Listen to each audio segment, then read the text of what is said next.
We would like to add collagen orientation and Bowman's layer thickness in addition to topography and biomechanics to help us stratify our patients.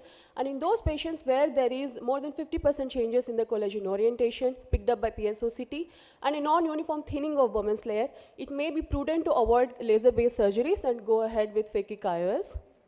So this is the first ever tool to study collagen orientation in humans in vivo, which can classify healthy corneas with suspect corneas.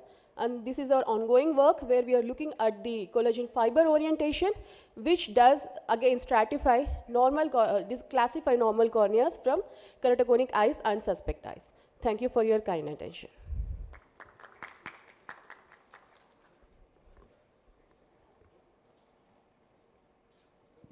Did you do this study in patients with autoimmune disorder in general to check out what is the status of the cornea there? Because if you have things like even autoimmune things which can cause ulcers, in those ones, do you see a change in the lamellas there? Because that will help in a big way. Yes, sir. Thank you for the great idea. But till now, we have looked at, as I've shown you, in healthy corneas and suspect corneas. We've also looked at post-graft corneas, but not in those with autoimmune. But I will definitely deliver this. Add-on dimension to the yes, whole sir. thing. How if there is any irregular. Thank you, Dr. Bhavya. We have Dr. Diksha Rani as our next presenter.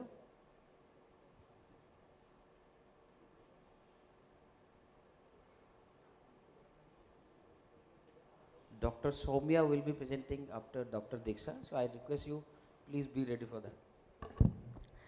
that. Good morning, everyone. I'm Dr. Diksha, Senior Resident in RP Center AIIMS. The topic of my paper is anthropometry of deep set eyes with respect to difficulty in docking during femtosecond laser. So before, I would give a brief introduction with a video. This is a common scenario. Volume.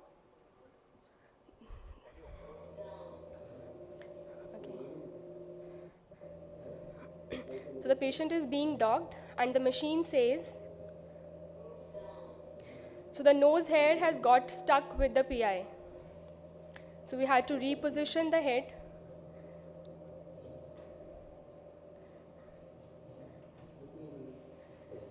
To get a successful docking.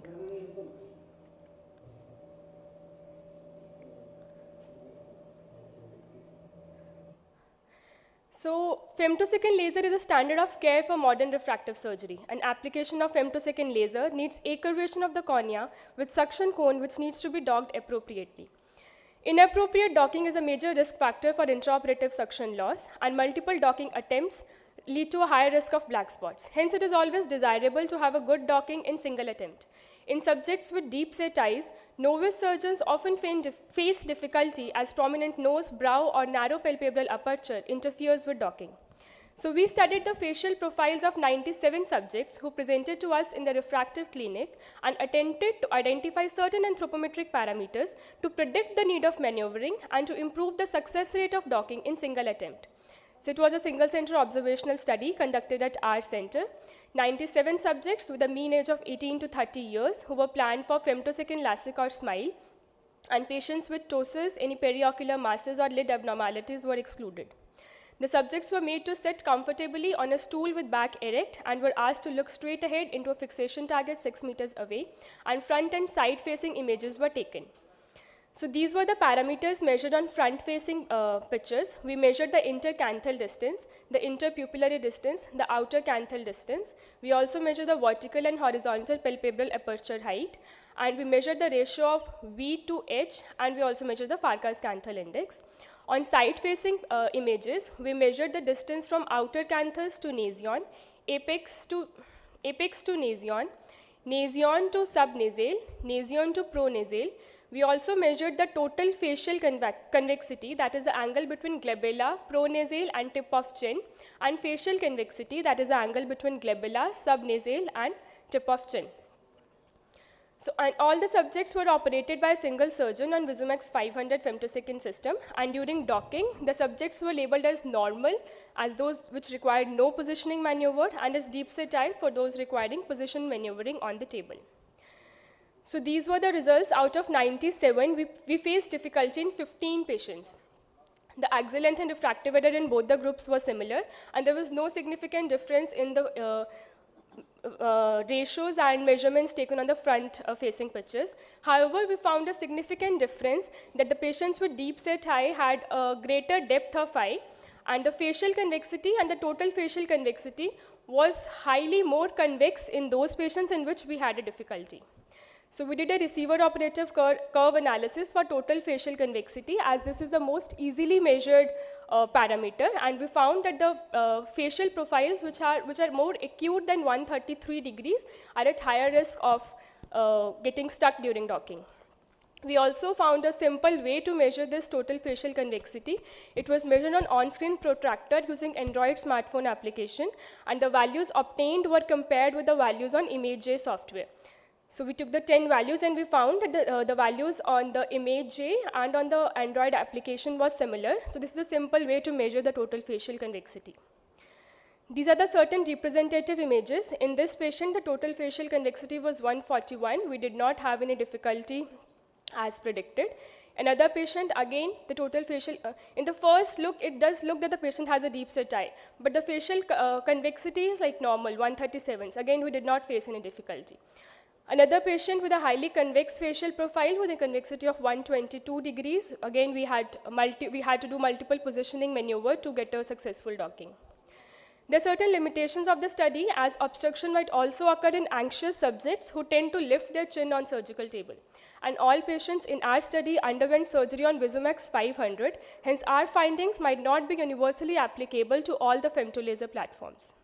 So to conclude, most subjects with challenging docking had a total facial convexity less than 133 degrees. Side-facing pictures can be taken and the convexity can be measured using on-screen protectors.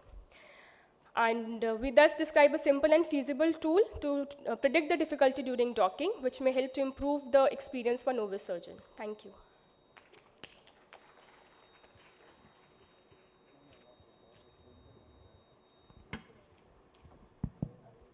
A very nice, innovative way of thinking, you know.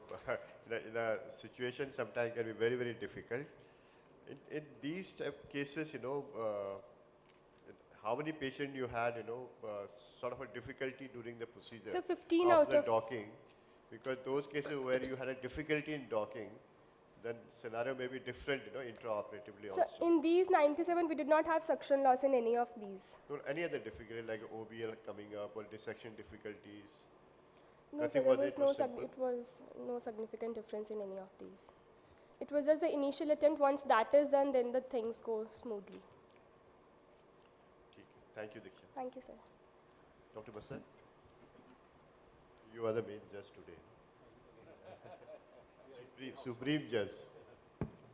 Dr. Soumya.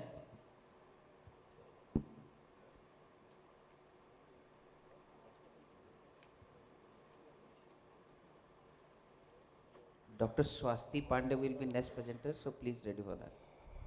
Good morning, everyone. I'm Dr. Soumya L. So my study was pan-retinal photocoagulation quality and adequacy study using ultra-wide-field imaging in proliferative diabetic retinopathy. So the rationale and background is there was absence of a study of similar nature in literature in proliferative diabetic retinopathy where PRP was assessed using ultra-wide-field imaging. Despite adequate PRP, which is DRS, that is diabetic retinopathy study recommended, severe vision loss still occurs in 50% of the patients. Significant number of patients needed repeat laser, which is almost 65%. Need for extended PRP beyond the equator as an option has not yet been explored. The retinal area beyond 60 degrees can now be effectively studied using wide-field imaging. The primary objective was to evaluate the quality and adequacy of PRP using ultra-wide-field imaging, and secondary was to assess if current recommendations regarding adequacy of PRP needed revision. Methodology, it was done in RP Center, AIIMS, New Delhi for a period of 2 years from January 2020 to 2022. It was a retrospective descriptive study including 201 eyes of 133 patients which were assessed. Inclusion criteria included informed consent, PRP for diabetic retinopathy, both type 1 and type 2 diabetes with or without pharmacotherapy, completed PRP for primary objective and 2 years of follow for secondary objective. The baseline visual acuity and diabetic retinopathy staging, whether it was pre-proliferative diabetic retinopathy or a high-risk characteristic were assessed. Exclusion criteria included lack of consent, hazy media, retinal laser for any other pathology, cervical spondylosis and allergy to sodium fluorescent dye. So the patients were selected according to the inclusion and exclusion criteria. Baseline investigations were done, visual acuity using Snellen's chart, intraocular pressure using non-contact tonometry, slit lamp and fundus biomicroscopy, OCT, SS OCT was done, and ultrawide field images were obtained from Optos, California. Both clinical picture as well as fluorescence angiography of patients of last 2 years were assessed. Demographic details were traced by contacting the patients of whosoever details were available. These images were now assessed using images software, and a quantitative evaluation using novel area measurements were done and compared with ETDRS standards, and statistical analysis of these study variables were done. So the parameters assessed were demography, age, gender, diabetes, type 1 or type 2, duration of diabetes, the best corrected visual acuity, the intraocular pressure, the lens status, and if there was any presence of NVI, NVD or NVD, and presence of macular edema. In ultra-wide field imaging characteristics, the distances were measured from optic disc, macula, superior and inferior arcade of the laser spots, the maximum width of laser, total area of image, and the area of outer inner circles, and the type of laser. So this was the assessment using images software. So the first image shows this is how the ultraviolet field imaging was assessed using images software. The calibration of each image was using disc diameter. And the second image here shows 1, that is the distance of the laser spots from the optic disc. 2 is the distance of the laser spot from the macula. 3 and 4, the distance of laser spots from superior and inferior arcades respectively. 5 is the width of the maximum extent of laser. And the third image here shows that 6 is going to be the outer circle, that is an elliptical image because it's an Optos image. So this is the total area of the image which is taken. 7 is the inner circle, which is considered using a radius of disc to center of the macula, and an inner circle is considered, within which laser should not be done. So 6 minus 7, that is the outer minus inner circle, which is showing 10. That is the ideal area to be lasered. But as we can see in the next image, the patches, that is 8. So these are the areas which are not lasered, which were calculated separately. And the total area laser was calculated by the total area minus the laser unlasered spots. So the down image here shows these are the ideal laser spots. This is an example of confluent laser spots where the laser spots are running into each other. These are the scattered laser spots, widely spaced, and this is Pascal laser. So statistical analysis, 201 eyes were assessed, mean age of 50 years, mean duration of diabetes was 11.2 years, clinical features, baseline visual acuity light between 624 to 660, IOP was within normal limits, most of the patients were pseudophakic, 24% of the eyes had macular edema. Laser parameters, the mean ideal area to be lasered was 900 square millimeters, but the actual area lasered was only 681 square millimeters, which contributed to 76.7% was the only area which was effectively lasered. So single spot laser was more common than Pascal compared to the combination of both. Depth of laser, deep lasers were more common, and as we can see, we divided the laser into whether it was ideally minimal or predominantly ideal, or confluent spots and widely spots. As we see, overall the percentage of area lasered are almost the same, that is about 80 to 70%, but the confluent predominant spots were more common. So the conclusion is, this is the first study to evaluate the pattern of PRP in both qualitative as well as quantitative manner using ultra-wide field imaging with metrics for PRP assessment. The PRP delivery was less than ideal in significant number of patients in both in terms of area covered as well as morphology of the laser burns. The PRP characteristics may be an important factor contributing to high necessity of repeat treatment, as we see a number of patients need augmented laser. Recommendations would be, as we know, diabetic retinopathy is a principal cause for posterior segment blindness, and efforts need to be made for improving training in retinal laser delivery. PRP audits should be regularly done, and a wide field imaging is very important. It could be an integral component for assessing PRP. And the response rates using comparison between ideal versus suboptimal should be evaluated in a much larger cross-sectional study. Thank you.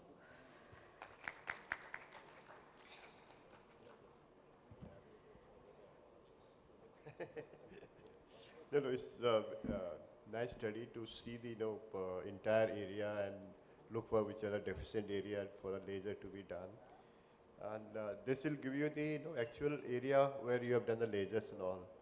But laser has its own effect onto the retina. There may be other changes happening.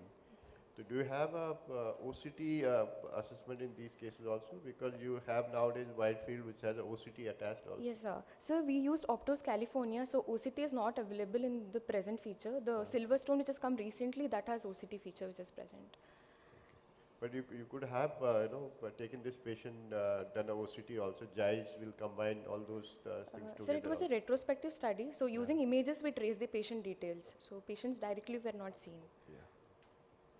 Thank you. So now you can do that. Once Dr. Tityal is telling you, you can Sure, put a sure. new machine. I mean, Yes, you can sir. recommend that, and you Yes. can pick up the OCT also along with that. Okay. That's how an important part also, no? Yes, sir. People don't realize, they just think of laser and the burning happening, but how much tissue damage is happening, that can be assessed also, you know. Yes, sir. Thank you, sir. Dr. Swasti. Swasti Pandey. You can come onto the stage. Your PPT will be. Dr. Swasti, you can start your presentation, please.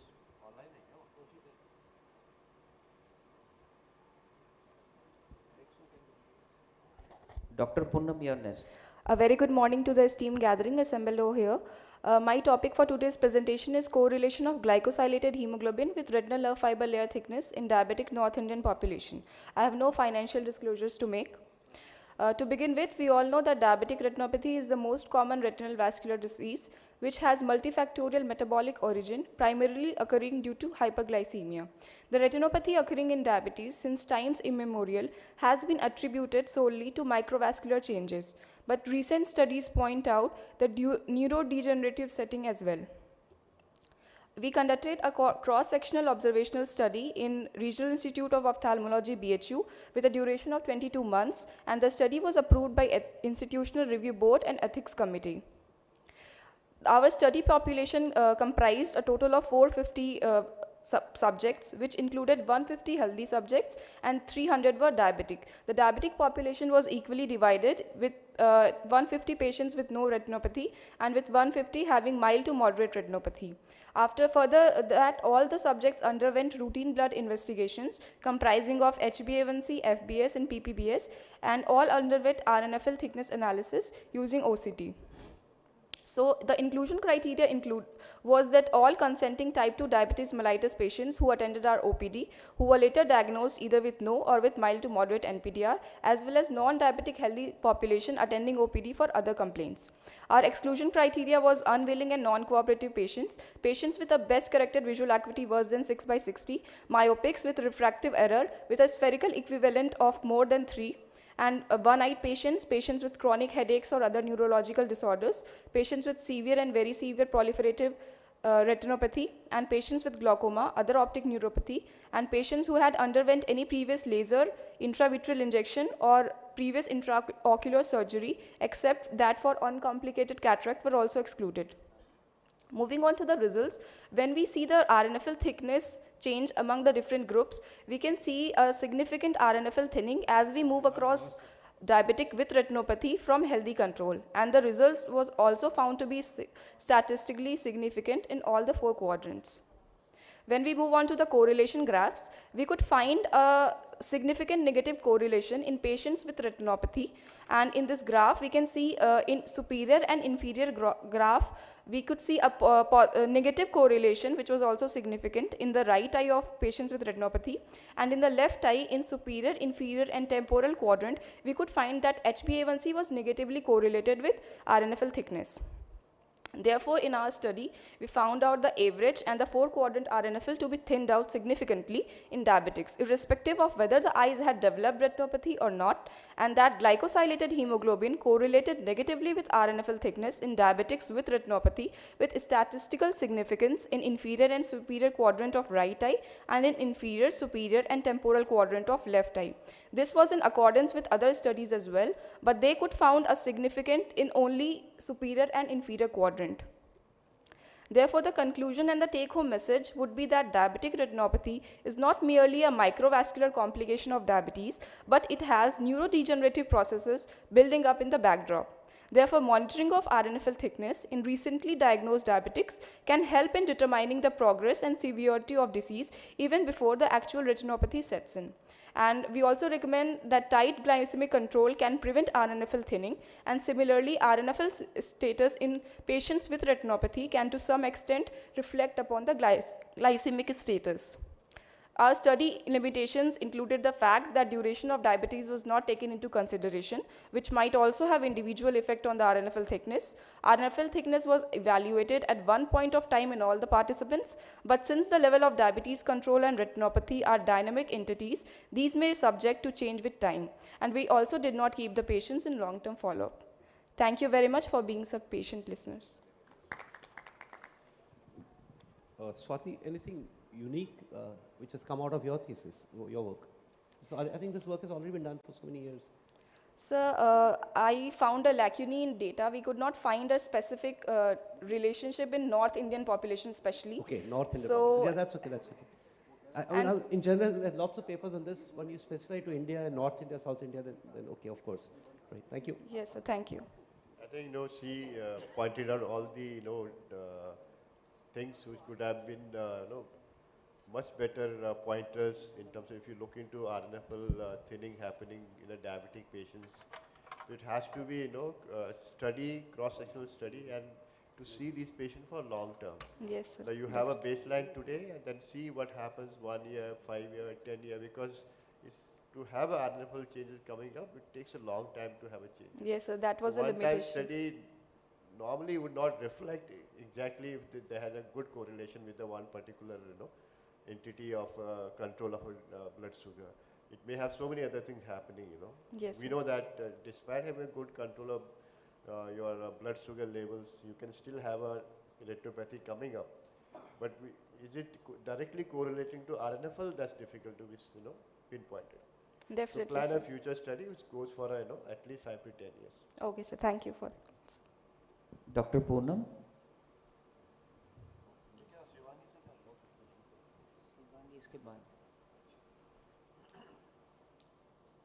Good morning, everyone. I'll be presenting on correlation of pre-operative clinical and microbiological diagnosis with post-operative histopathology in patients of microbial keratitis undergoing therapeutic PK. Treatment of microbial keratitis is largely based on clinical diagnosis, smear, culture, and histopathology. But microbiology and histopathology are not available at all the times, so physician may sometimes have to rely on their clinical diagnosis only. Through this study, we are trying to correlate the sensitivity and specificity of these diagnostic modalities. It is a prospective observational study carried out at a tertiary care hospital between January 2021 and July 2022, which included 44 patients of microbial keratitis undergoing therapeutic PK. We calculated the sensitivity and specificity of clinical diagnosis, smear, histopathology, keeping culture as a gold standard. 75% of the participants were male with a mean age of 48 years and a mean duration of presentation of 7 weeks. On culture, 45% were fungal and 23% were bacterial.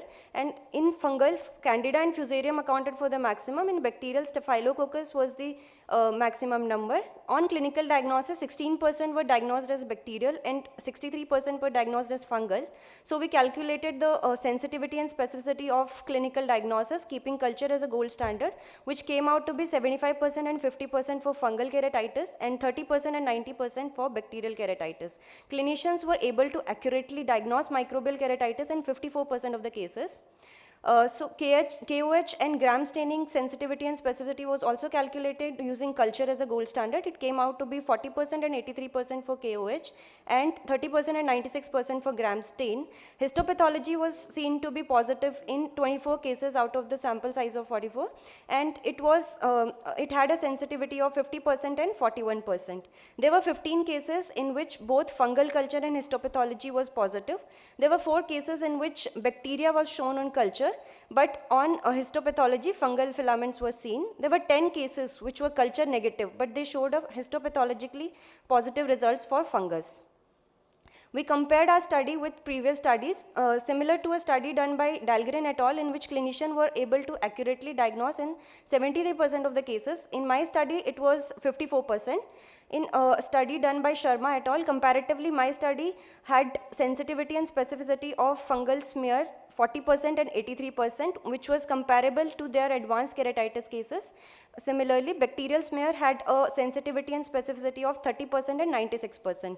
Das et al. Did a study in which 20 of the 38 cases had corneal tissue which were positive for fungus, and they similarly showed a fungal filament on histopathology. In my study, it was in 24 out of the 44 cases. So we conclude that clinical diagnosis has less sensitivity, so it supports the fact that empirical therapy for antifungal should be started only if the microbiology or histopathology suggests. Similarly, if bacterial keratitis is suspected, empirical therapy should include both gram-negative and positive organisms, and histopathology can be used as an adjunct modality, especially in culture-negative cases of fungal keratitis. So all culture-negative suspected fungal keratitis patients should be referred to centers with histopathology facility. We had the limitation of being a referral center, so maximum patients were on treatment when they presented to us, which masked their clinical profile. So we recommend a study in treatment naive group, so for a better understanding of the sensitivity and specificity and a better correlation of these diagnostic modalities. Thank you. So anything new came out from your study? Sir, usually we don't do histopathology for routine cases of therapeutic PK, but for negative, which shows a negative result on culture, it can be, histopathology can be used as an adjunct modality. So it guides our post-op treatment better, so we can delay the use of steroids in these cases so as to prevent the failure rates. Who will do that histopathology testing? Sir, there's a ocular histopathology department in our... But they do not know the microorganism. That is the point.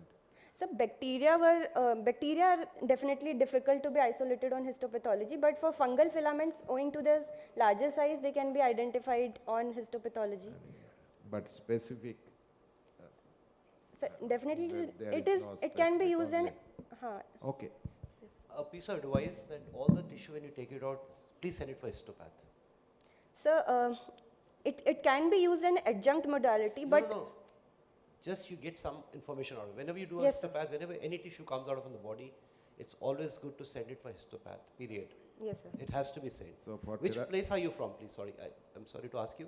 Sir, Rajasthan. Rajasthan. Which college is it? Sir, Jhunjhunu from... Medical college. Sir, Dr. SNMC Jodhpur. Oh, it's a medical college, right? Yes, and you sir. have a... There's a pathology, yes. Then you should, I think, all the tissue coming out has to be put under histopath, please. Yes. There are two parts. You cut into two halves. One part go to again microbiology and one part to histopathology. Yes, sir. Then you will get a complete picture of your whole spectrum of disease. Yes, sir. Dr. Shivangi.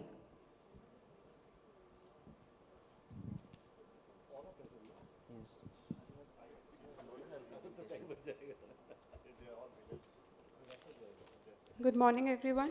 The topic of my paper is surgical outcome, pre and post impression cytology after slit in unilateral limbal stem cell deficiency. This was a case series. Corneal diseases are among the major causes of vision loss and blindness in the world today after cataract and glaucoma. Out of all the causes for corneal blindness, chemical injuries carry a poor prognosis as they may result in damage of the limbal stem cells and cause limbal stem cell deficiency, which is characterized by loss of limbal anatomy leading to irregularly thin epithelium, superficial and deep vascularization, chronic epithelial defects and conjunctivalization. Fibrovascular pannus leads to opacification of the cornea and loss of vision. Chemical injuries to the eye can produce extensive damage to the ocular surface and anterior segment, leading to visual impairment. Therefore, there is a need of limbal stem cell transplantation to prevent this potentially blinding condition. In this study, slit was used, a surgical technique first described by Dr. Sangwan in 2012 for the treatment of limbal stem cell deficiencies. This was carried out at Regional Institute of Ophthalmology, Prayagraj, over a span of 1 year from December 2018 to November 2019. Cases of unilateral limbal stem cell deficiency secondary to chemical injury were included. Limbal stem cell deficiency secondary to mucous membrane pemphigoid, Stevens-Johnson syndrome, or dry ocular surfaces were excluded from the study.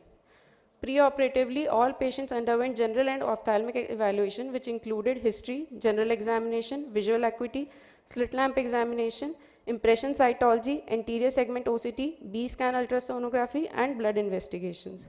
Patients were followed up to look for visual acuity and slit lamp examination at each visit. Impression cytology and anterior segment OCT were evaluated at 1 month postoperatively. This was the case with partial limbal stem cell deficiency involving the superior half of the cornea, and the patient gained a vision of 6/12 postoperatively. This was a case with partial limbal stem cell deficiency involving the inferior half of the cornea, and the patient gained a vision of 6/18 postoperatively. This was a case with 360-degree limbal stem cell deficiency. The patient gained a vision of 618, but a month later the patient developed inferior epithelial defect, which was successfully managed with the use of topical antibiotics. This was a case with limbal stem cell deficiency, which had undergone AMT at an elsewhere center.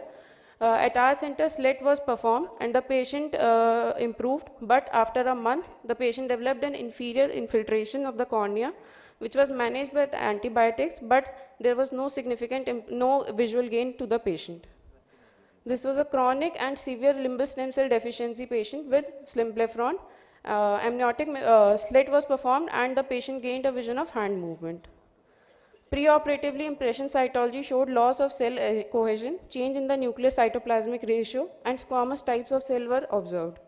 Postoperatively, there was increase in nuclear cytoplasmic ratio, increased cellularity, and cuboidal epithelium was seen.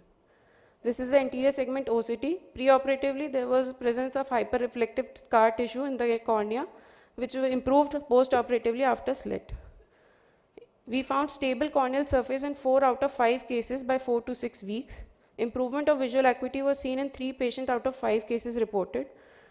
Pre-slit visual acuity was hand movement in 4 eyes, 618 in 1 eye, whereas post-slit visual acuity was 612 in 1 eye, 616 in 1 eye, counting fingers in 1 eye, and hand movement in 2 eyes at the final follow-up.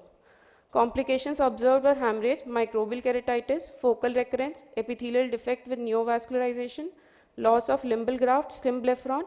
Risk factors associated with poor outcome. We could find the presence of symblepharon, loss of limbal grafts post-operatively, history of previous surgery, and duration of injury to slit duration as risk factors for poor outcome. Limitations of the study are smaller sample size and short follow-up. Slit is a novel technique that combines the advantages of conjunctival limbal autografting and cultivated limbal epithelial transplantation. Since logistics requirement is less, it can be performed in any eye hospital with facilities of cataract surgery.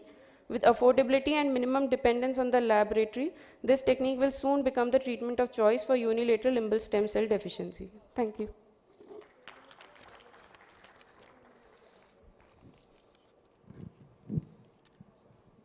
Yes. So, do you know the cost of the glue used in this surgery? Sir, fibrin glue, sir. No, which type of fibrin glue? Sir, TCL, sir. TCL. Yes, sir. So, what is the cost of TCL? Do you know?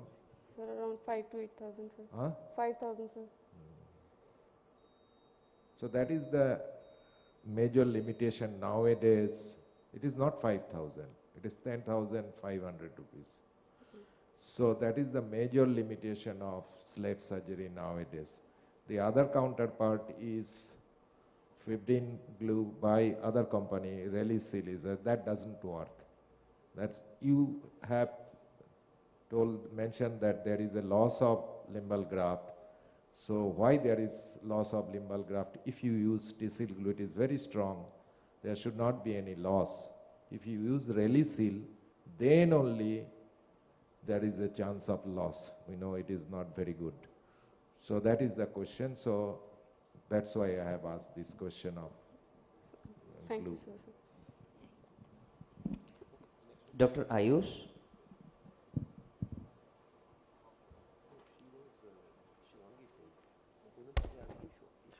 A very good morning to this August gathering. Today I am presenting our work on the title Progression to Bilaterality in Unilateral Primary Congenital Glaucoma, done at Dr. Rajendra Prasad Center under the supervision of Dr. Shikha Gupta, Professor Vinay Gupta and Professor Tanuj Dada. So as we all know, the incidence of unilaterality in PCG ranges from 15 to 35% according to various studies, and the unaffected fellow eyes of these patients are believed to have form fluster disease as well. But there have been no long-term incidence studies to highlight how many of these fellow unaffected eyes eventually develop disease in the future. On reviewing literature, we found only 2 studies, one done by Dr. Biomi, which was a retrospective review of 56 unilateral PCG patients, in which they found that these fellow eyes differed in terms of IOP and the CD ratio when compared to healthy controls. And in another study done by Dr. Zia, another retrospective study in which 7 unilateral PCG patients were followed for 17.8 years, they found that none of these 7 patients eventually developed disease. So, to address this lacuna in literature, we aim to find the incidence of rise in IOP in the fellow eyes of these unilateral patients. And as secondary objectives, we aim to identify any associated risk factors and to correlate these with ASOCT findings.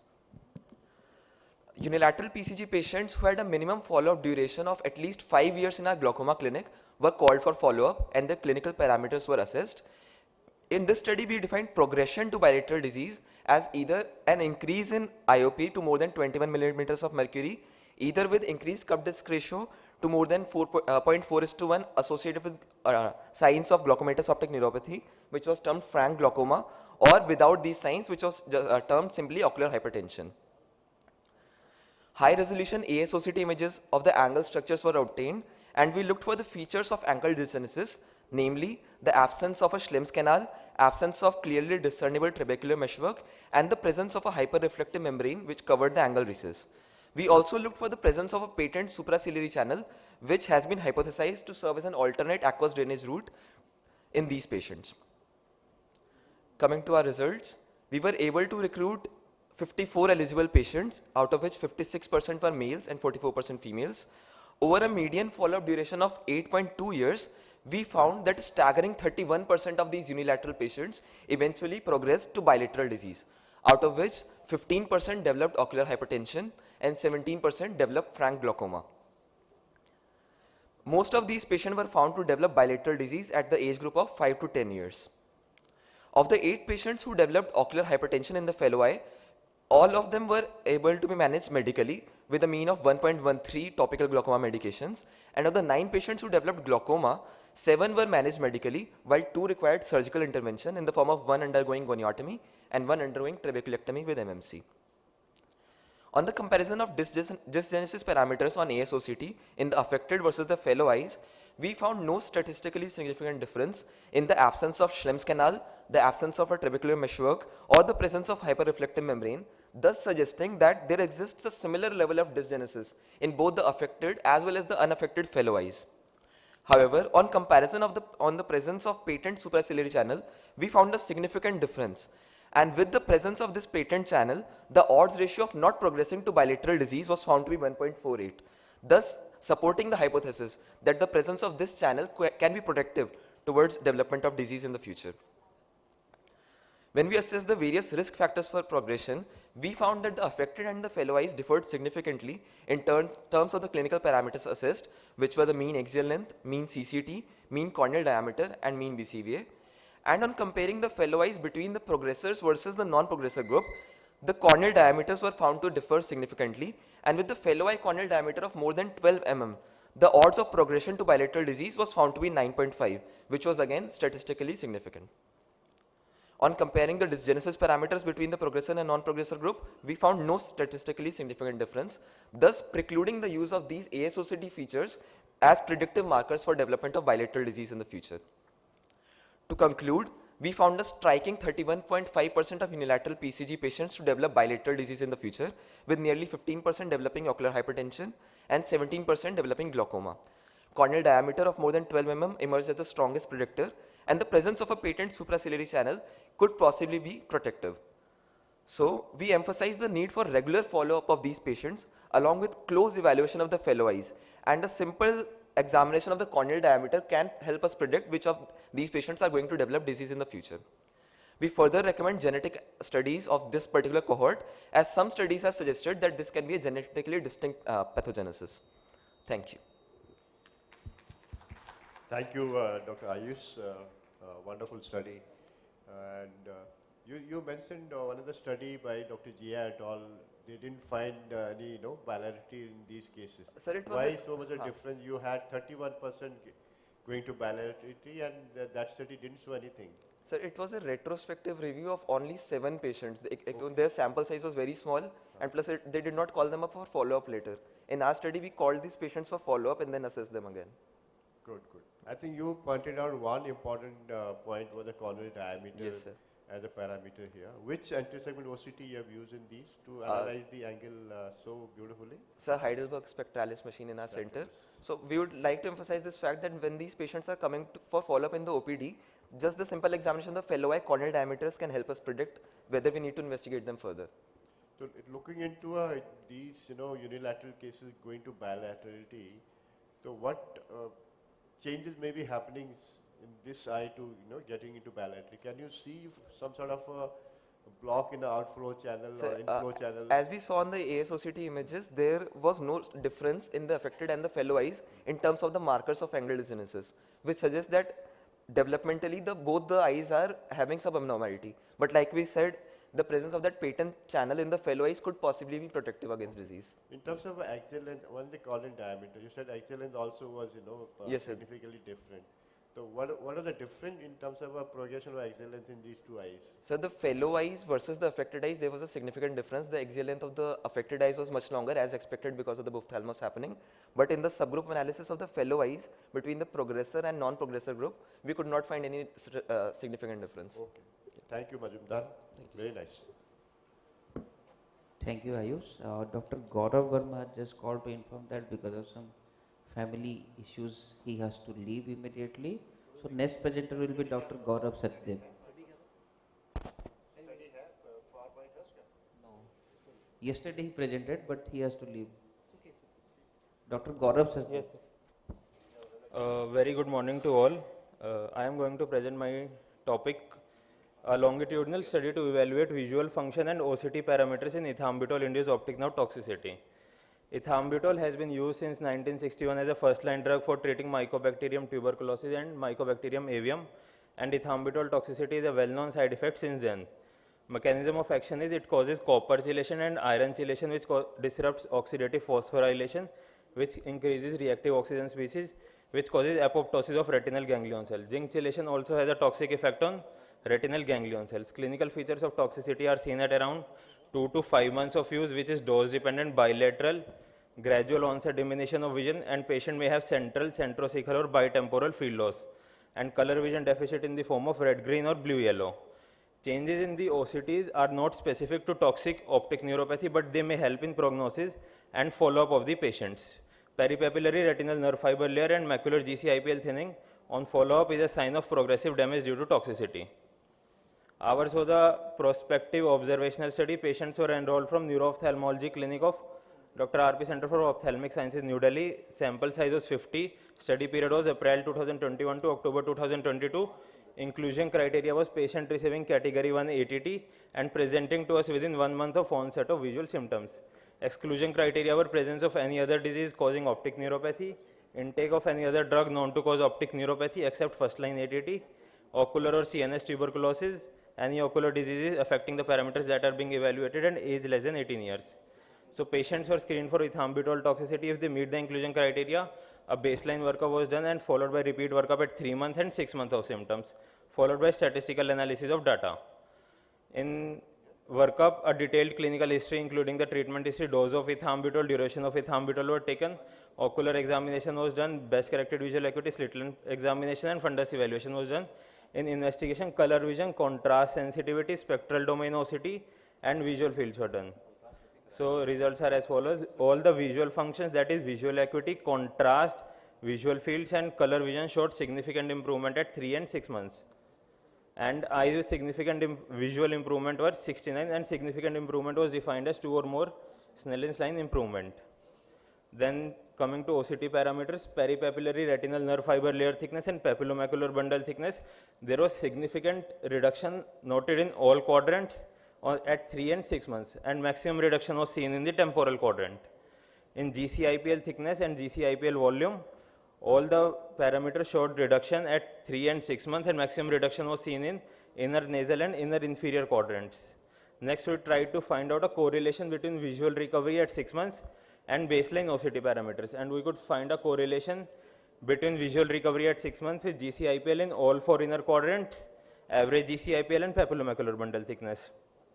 Next, we also evaluated difference in baseline OCT parameters in eyes with significant improvement versus no improvement. And we could find that GC-IPL thickness in the inner 3 mm circle was higher in eyes with significant improvement versus no improvement.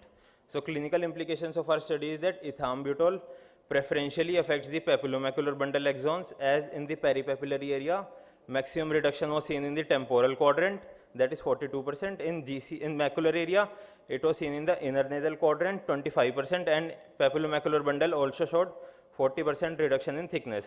And second implication is that baseline GCIPL may be a better prognostic marker than RNFL thickness, as visual recovery at 6 months was correlating with GCIPL in inner quadrants, and also GCIPL thickness in inner 3 mm was higher in eyes with significant improvement versus no improvement. Thank you. Thank you. Dr. Abhijit. Dr. Abhijit.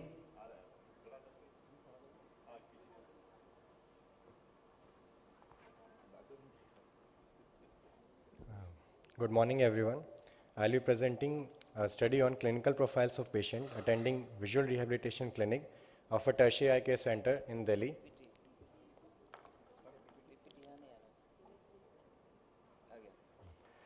So, low vision is an important cause of poor quality of life. People with low vision suffer from huge socioeconomic loss, along with loss of productive and efficient earning. Vision rehabilitation services aim to improve quality of life through efficient use of residual vision, enhancing other functional limitations with help of training and retraining. This study aimed to explore the various causes of low vision blindness while identifying preventable and unavoidable causes of low vision and blindness in people attending VR clinic of a tertiary eye care center in Delhi.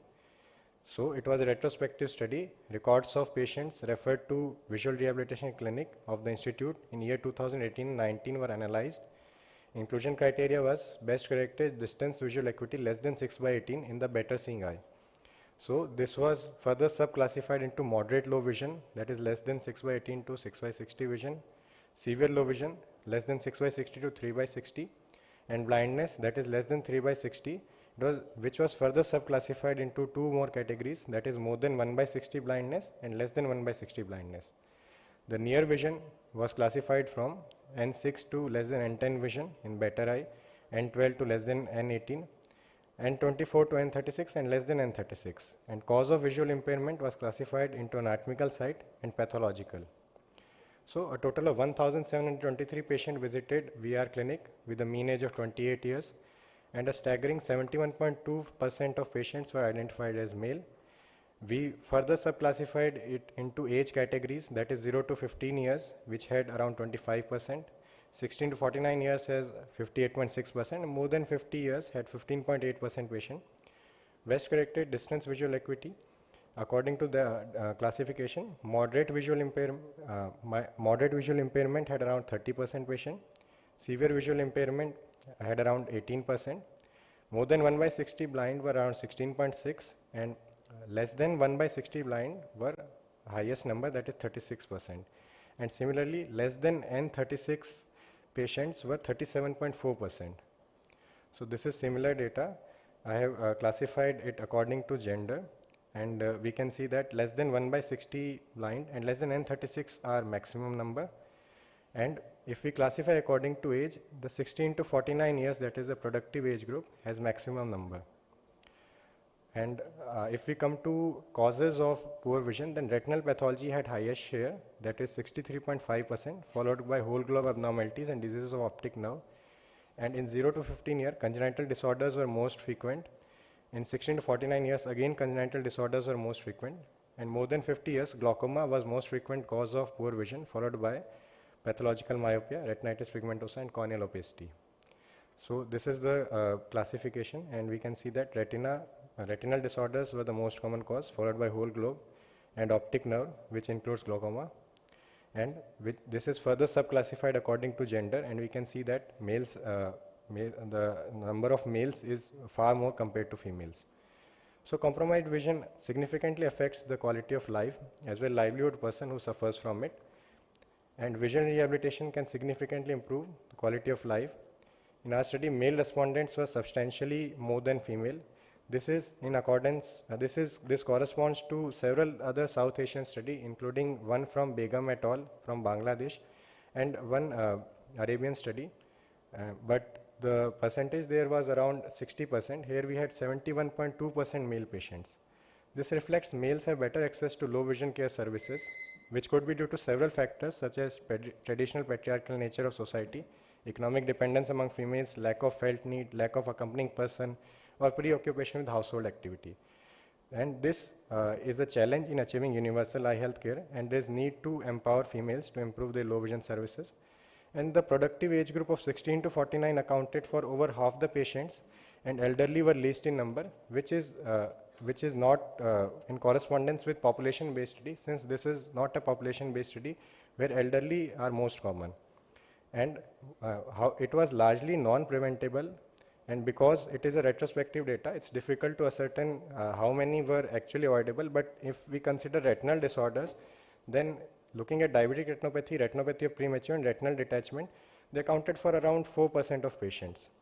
And people with more than 1/60 disability, visual-based assistive technology can help, and with less than 1/60 vision, tactile or sound-based assistive technology can help. Thank you. Thank you, Vijit. Nice presentation. Thank you. Just for information for the people sitting here, this year we wanted young people to join us in our Foundation Day Academy program. We had more than 100 free paper submissions, and we selected 50 out of them. And these 10 presentations today, they were the winners in those sessions.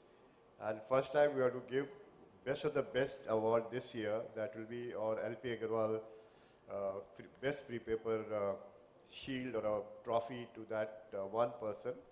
And we're going to announce the winner subsequently during the session also. And we also had more than 50 posters being submitted. And we selected 9 best posters out of them. And we are going to give a best poster award subsequently also. And I'll request Dr. Sri Devi to show those 9 best posters. And we also had multiple video submission also, and we'll show the best video just for a brief. Dr. Sri Devi, please. Good morning, everyone. So these were the top posters that were selected for the poster podium presentations from over 50 submissions that we had. Dr. Nikita Chaudhary from MLN Medical College, Prayagraj. Her topic was comparison of topical cyclosporin 0.1% versus prednisolone acetate 1% for the management of stromal keratitis. Dr. Sharath S. from Dr. RP Center for Ophthalmic Sciences. His topic was pseudoceduls positivity in post-phototherapeutic keratotomy. Dr. Vineet Kumar Batwani from Dr. RP Center. His topic was comparison of serum and vitreous biomarkers in patients of type 1 and type 2 diabetes mellitus with diabetic retinopathy and correlating them with traditional systemic parameters. Dr. Kriti Gupta from RIO Sitapur. Her topic was case of rosette cataract with gross subluxation and its management. Dr. Vibha Singh from Tirupati Eye Center. Her topic was ocular hypertension post-phakic IOL. Dr. Maram Chiongkyumi Christie from Sri Shankara Deva Netralaya, Guwahati. Her topic was bone remodeling in an exenterated socket of a case of post-COVID-19 rhino-orbital cerebral mucormycosis. Dr. Kashish Goyal from Santosh Medical College and Hospital. Her topic was Axenfeld-Rieger syndrome, a rare case presentation. Dr. Shrija Singh from Hind Medical College. Her topic was fascicular lesion of third nerve presenting as sole inferior rectus palsy. So these were the 9 presentations, and I would like to announce that we'll be announcing the winner during our award ceremony for the top 3 posters that will be selected from these. Also, we have the best video presentation which has been selected, and we'll be playing the video now. Management of tertiary cataract, the opacified IOL. A 60-year-old lady presented with diminution of vision in the left pseudophakic eye since 5 years.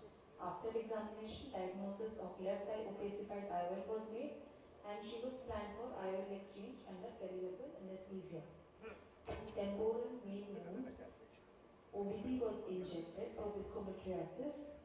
Thereafter, through 2 side ports, 2 Sinskey hooks were used, and the IOL was tumbled gently to ensure its non-adherence from capsular bag. OT is being injected to keep the PC posteriorly. At one end, optic haptic junction is dialed out of the capsular bag, poking it out. Subsequently, once one junction is out, the optic is stabilized in the anterior chamber, and the other optic haptic junction is also dialed out. Once the entire lens is in AC, after injecting dispersive OVD and holding the exteriorized haptic using counter traction, IOL was cut along the optic using banners, sparing the distal end. Subsequently, the first segment could be taken out, twisted along the hinge to direct the other half outwards. This resulted in explantation of the IOL in toto out. Thereafter, OVD was injected and the 3-piece IOL was injected in sulcus with in-the-bag optic capture. Surgical pearls. It is very important to plan the surgery preoperatively. Through this video, we learn the correct way to dial IOL out of the capsular bag using 2 Sinskey hooks without damaging the posterior capsule. Also, we learn the correct maneuver to explant the 6 mm optic in toto using cut, hinge, twist and explant technique. Thank you. Thank you. At this juncture, I'd like to thank all those faculty who've done, hard work to go through all these papers, posters, videos, and come out with the, recommendation for a poster podium presentation, as well as for a free paper presentation in this session. And it was a really hard, tough work to go through hundreds of papers and review them. I'd like to thank all the reviewers for that particular hard work they have done. All the free paper presenter may come onto the stage to have a photograph with the judges. And I request the house to give them a huge round of applause for these young minds who really have worked hard over last 2 days for their presentation.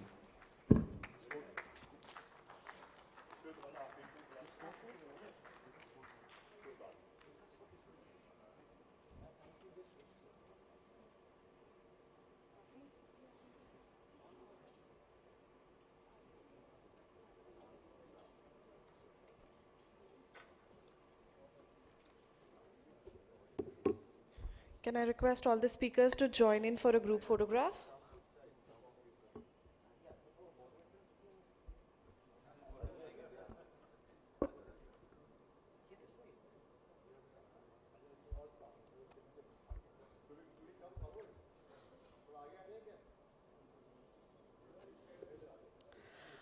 All right, ladies and gentlemen, with that we move on to the next session, which is subjected on cornea redefined, moving beyond the known. To chair this session, I would like to invite our chairpersons, Dr. J.S. Tityal, Dr. Radhika Tandon, Dr. Samar Basak, Dr. Namrata Sharma, Dr. Rohit Shetty, Dr. Tushar Agarwal, and Dr. Himanshu Mehta. I would request our chairpersons to please join us on the stage and to chair the session. To moderate this session, I would like to invite Dr. Nupur Gupta.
I'll now quickly hand over to Dr. Nupur Gupta to moderate this session. Over to you, ma'am.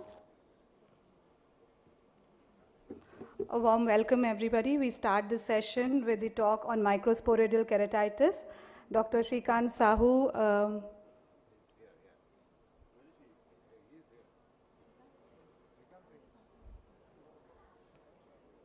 I would like to invite Dr. Shrikant Sahu to present his talk on microsporadial keratitis.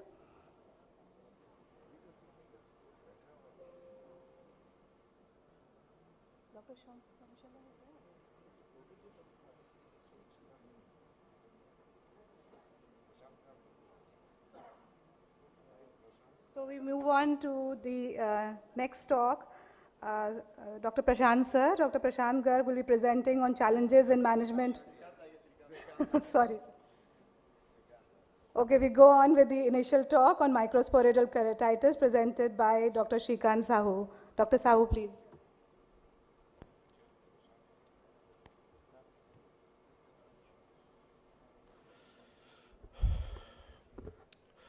At the outset, let me thank Professor Tityal for inviting me to tell the story of microsporidal keratoconjunctivitis. To start off, in the year 2006, when we opened at Bhubaneswar, we, like in the early part of 2007, when nothing was there, we saw some cases of the epidemic keratoconjunctivitis. I asked Dr. Savitri, Dr. Savitri, what are these lesions? What if it's adenovirus? They said, then we scraped. For our surprise, we found microsporidia, which never thought. And it was also there in the society, like we've talked with all the rest of the people around clinicians. They said that this is things we see every rainy season. So in this, before that, it was only known to happen in keratoconjunctivitis, to happen in immunocompromised patients. But at the same time, the Singapore group also published largely on microsporidal keratoconjunctivitis in healthy individuals. What we did next? Then first was we thought that PHMB, which is the treatment for microsporidia, is it really necessary in this keratoconjunctivitis? Because this was being treated with placebo since years, and we found that PHMB doesn't really help. Placebo, like the lubricants, were good enough. We also published, based on these factors, we also said review on microsporidal keratoconjunctivitis in survey, where we said that exposure to soil, muddy water, or minor trauma are the factors. And they also said that similar type of things are also seen in Singapore. Then we thought, okay, if it was the earlier it was known as adenovirus, was it really coexisting? And we found in 17% of the patients had coexisting of adenovirus in microsporidal keratoconjunctivitis. Then we came out with the how to really diagnose it by clinically also. We saw that there were just coarse lesions topped on the epithelium. And we also said that it happens mostly during the rainy season. So in the monsoon starts in June, July, and the peaks in July to October when the monsoon ends. Then came the treatment then there was some treatment to say that, okay, debride the lesions, it will heal quicker. We saw that didn't help much. And then we thought we knew microsporidal as it is, and there was nothing. Before we could realize that over the years the pattern changed, and we could see some people like this. There were limbitis which were happening after the result. We saw there were lesions like SCIs, subvitally inflated with stromal edema. Then we saw that they were combined. So what made the difference? So we came out that it's not as innocuous as it was thought to. It can lead to a lot of problems and needs treatment and needs to be really closely observed after 2 weeks. So we saw that the people who really didn't really recover completely after 2 weeks, so they were persistent, they were sublingually infiltrated, and steroids were necessary. Sometimes they were recurrent, where tacrolimus was necessary. We also, at the same time, we also correlated it. If there's a bilateral infection, it is most likely to have a longer time, and then it can really mimic Thygison's superficial punctured keratitis, and we thought that it can be a probable cause of the Thygeson superficial punctured keratitis. So we also got an invitation from the ocular surface to present all our work, where we created an algorithm for them. We said that if it is not healing within 2 weeks, look at it, what has happened. If there is a scar, SCI or spicae, we can start steroids. And if there is recurrence, tacrolimus can be used. Then we saw, okay, if this is so, why are some patients different from others? Then we came down, okay, when we saw the patient, we did a prospective study where we classified the lesions into type 1, which is the typical lesions for which A, B, C, D was there. A is away from the cornea, B is beside the cornea, that is paracentral, C is central, D is diffuse. We just use these mnemonics for our comfort. We saw a ring pattern and a flat top pattern. If you see here, the top one is a peripheral one where there is more of congestion. The central one has least congestion, but we saw that they last longer. The diffuse ones were the ones where mostly they were treated with steroids beforehand. There was a ring pattern here, which gave a lot of KPs after the surgery, after the zone. So this was on that basis. Then there was a lull before this term when this patient comes to us, a 12-year-old kid, which was diagnosed with microkeratitis 2 months before. And we treated and we scraped, we got microsporia. We see that there is corneal stromal edema. We treated with steroids and the child resolved in 1 month time, and after 6 months also, the kid was good. Not only that, we could see lesions like this when there is a ring infiltrated, which people thought viral, but we proved that if you just scrape this area, you will get a scanty one microsporia in the whole field. And then these were very classical, we had sublethal lesions, stromal edema, footprint scars. And we see continuous this, and this pattern was followed maybe 2 months after the peak. So this pattern started around October to December. So it was 2 months after the initial phase what we saw of microsporia. So these were all treated with steroids. And if you see, this was this ring. There was a hump where the ring was there, as it was edematous. And we also saw in the first week, the epithelium, the endothelium was also dearranged a little bit, which reorganized after 2 weeks of treatment. So we came down and coined a new term for the world. It is known as microscope-induced stromal keratitis, or interstitial. So we call it MISIC. It had like very classical clinical presence of disciform keratitis, sometimes incomplete ring. And how do we differentiate it from the HSV one, what we nearly say? We do not see vessels there. We do not see KPs there. We just find dusting. We do not check the could not check the sensation then, and that is how. And the only treatment was steroids. And if recurrent happens, which happens in which we're seeing now, these people are also recurring. We start tacrolimus. So I'll go to another entity just. This is another patient which has a microsporia. 2 weeks after that, you see there is some KPs, which is what we call now know that as microscope-induced anti-uveitis, and the treatment is also very surprising. Sometimes you don't treat and they get better.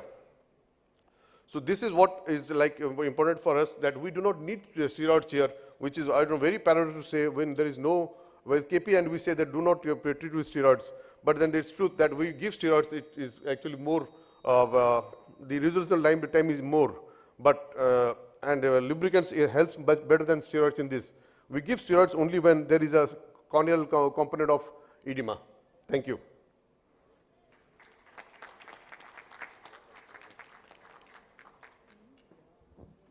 So it was a wonderful presentation. Most of the things we don't have the clue sometimes. We don't see those many cases in this part of our country. But I believe you've been seeing so many such cases, and you come out with so many different presentations of microsporia. Yeah, we also put it like it is similar to HSV. It has an epithelial component, it has an infective component, it has an inflammatory component, it has a keratouveitic component, and we have fellows who have trained with us at our campus. Some of them practice in Delhi. They also say that they see here. Okay. So probably we are somehow misdiagnosing or with HSV immunal component part. So that is more worrying than the epithelial or the keratouveitis part. Absolutely. Thank you, and thank you for being with us. Very nice presentation. Thank you, Dr. Sahu, for an excellent and informative talk. It just shows that the microaxons keep on tricking us all the time. I would now like to invite Dr. Prashant Garg for his talk on challenges in management of infiltrative keratitis. Dr. Prashant. Thank you and good morning. First of all, I'd like to congratulate all the staff of Dr. Rajendra Prasad Center for Ophthalmic Sciences on their 56th Foundation Day. Because of the effective community health intervention, the incidence of diseases that were very important as cause of corneal blindness is reducing. Some other diseases are becoming important. These include corneal infections, trauma, use of traditional eye medicines, and the consequences of poor cataract surgery. The importance of corneal infections in developing countries is also obvious if we look at the indications of corneal transplants. The objective of my talk will be to give you an overview of the challenges associated with infiltrative keratitis and the solutions to overcome some of these challenges. The first challenge that we face is because of the abundance of the cases. If you look at the epidemiology of corneal infections, the incidence of this disease is 10 times higher than what the incidence is in developed world. This is combined with the unique epidemiology of microbial keratitis in our part of the world, because trauma is the most important predisposing factor in contrast to contact lens or ocular surface diseases in the Western world. Most of these patients come from the agriculture background or are manual laborer and therefore come from the rural part of our country where the health infrastructure is relatively poor. Most of these patients also have poor health education level. Because of all of these characteristic epidemiological factors, if you talk to these patients, most of them end up using traditional remedies or homemade remedies as a first line of treatment after induction of injury. And this is because of the introduction of infection from these solutions that a simple abrasion get converted into corneal ulceration, and this also leads to delay in seeking health care. In a study we published last year, we looked at that if these patients present early and get an appropriate treatment, most of these abrasions heal without any consequences, and risk of these getting converted into corneal ulcer is significantly lower as compared to those who present late. The second important challenge of the management of corneal ulcer is the shortcuts. Traditionally, we teach that all corneal ulcers should be treated with detailed microbiology workup, which comprises of microscopic examination and inoculation of scraped material on culture. But because of several challenges associated with either availability of microbiology workup or the cost involved, most patients are treated empirically. This results in patients coming to tertiary care center with an inappropriate combination of antimicrobials or even prior use of corticosteroids. So what we need is a simple to use bedside test that can help us identify the causative microorganisms. And some of these tests are already coming into the market. We worked with one of the tests where we used hyperbranched polynipam polymer, loaded it on a contact lens like shield, and picked up enough number of microorganisms.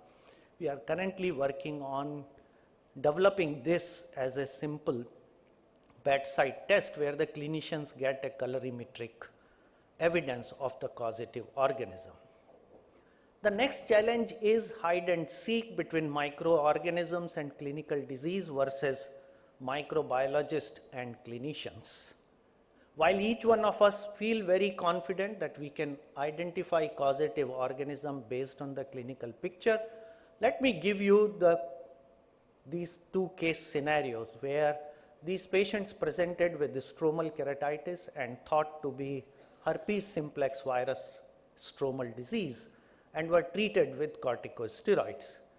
They took very different courses, although the initial picture was almost similar, and we identified 2 different microorganisms, from one Microsporidia and from another Acanthamoeba. Let us look at this third case, which also mimicked HSV stromal keratitis, but was later on diagnosed to have atypical mycobacteria. Even the organism may not get stained properly, particularly atypical mycobacteria. They do not stain with the conventional staining techniques and therefore are likely to be missed. So unless the microbiologists and clinicians are familiar with the infection by these organisms, these cases are mismanaged. You have already heard about Microsporidia, how it can also play hide and seek.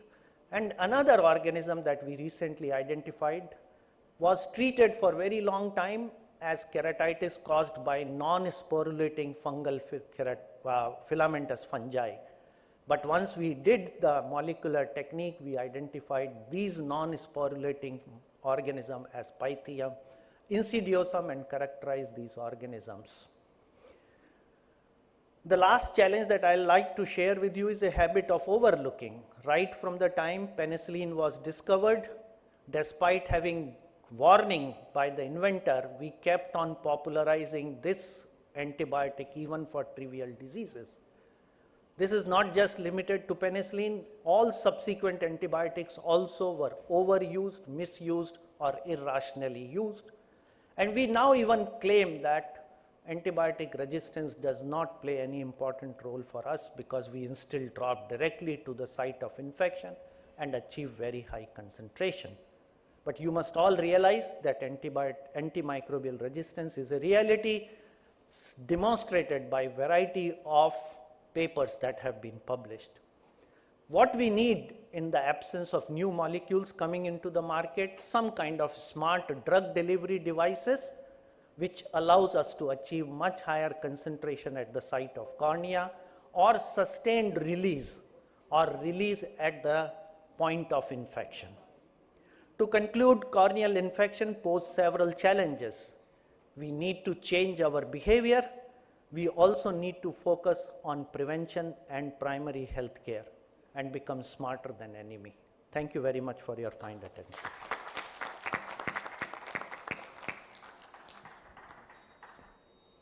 Thank you, Prashant. I think it was so nicely and so concisely put in just few minutes of, about tremendous amount of work that LVPI has been doing, and particularly you have been doing. Thank you. It was really enlightening. Thank you, sir, for a very informative talk and crisply summarizing the challenges of infective keratitis. I would now like to invite Dr. Uresh Maskati, sir, for his talk on playing with colors for the cornea and sclera.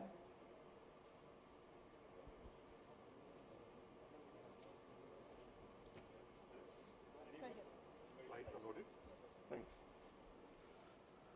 So since this RPC conference came up during Holy Week, I decided that we'll talk a little bit about different colors and how we can use them to our advantage, change some colors in the anterior segment of the eye. That is, I didn't mean myself with black, white, and blue. This is a patient of blue nevus of Ota. She is a 22-year-old housewife from Delhi and had shown it to several ophthalmologists who had suggested cosmetic contact lenses and leave it alone and it won't harm you and it's an innocuous condition. It was almost 360 degrees, only one eye in the left eye. And these are the slit pictures, the lower sclera, upper sclera, and even the temporal sclera. And part of the nasal sclera was also affected. She was very keen for surgery because she was going into depression. Her marital relations were affected. She had been married for a couple of years, and her sex life was a problem. Not happy with cosmetic contact lenses. She had tried every alternate therapy under the sun with no improvement. And the lockdown during COVID, where she was cooped up with her husband, with whom she was having constant conflicts, was making matters worse. So I initially said no, and then looked it up and found that some Korean ophthalmologists had done some work on scleral grafts. I talked to our All India scleral expert, Somashila, who's in the audience, and asked her whether she'd done something. She wished me all the best. And I did a UBM and found this scleral pigmentation was about 350 to 400 microns.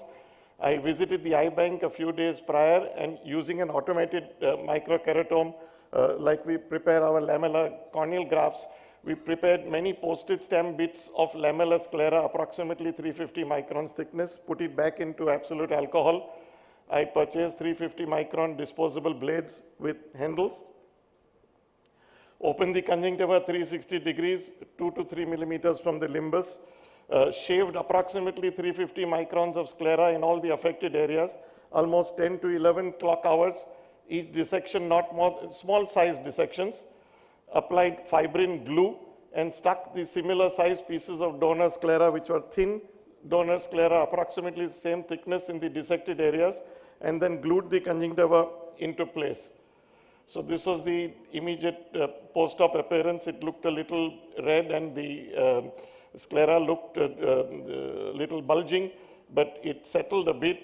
And 1 month post-op, these are all pics because of the COVID times, pictures taken as selfies by the patient from home, and looked fairly decent from a distance. At May 2022, you can make out that there is a sclera stuck there. But when she came and saw me in June on slit lamp, it looks fairly all right. And if you see her from about 2 meters distance, it's fairly acceptable. This is pictures taken by her last week and sent to me because I told her I'm presenting her. So she sent this to me now. She's fairly happy. She still feels asking me these questions for which I have no answers. Will it integrate even more? Will the color look more natural than my own sclera? Will it merge better? I have no real answers to this. But this is one possibility for blue nevus of Ota, which is fairly risk-free. You will end up doing more good than bad. And so white on blue black does work. So the take-home message from here is to under-promise.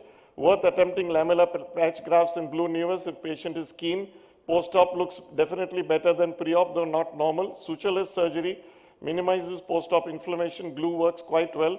Appearance is not that much different, little better from 3 months to 1 year, but patient is definitely happier.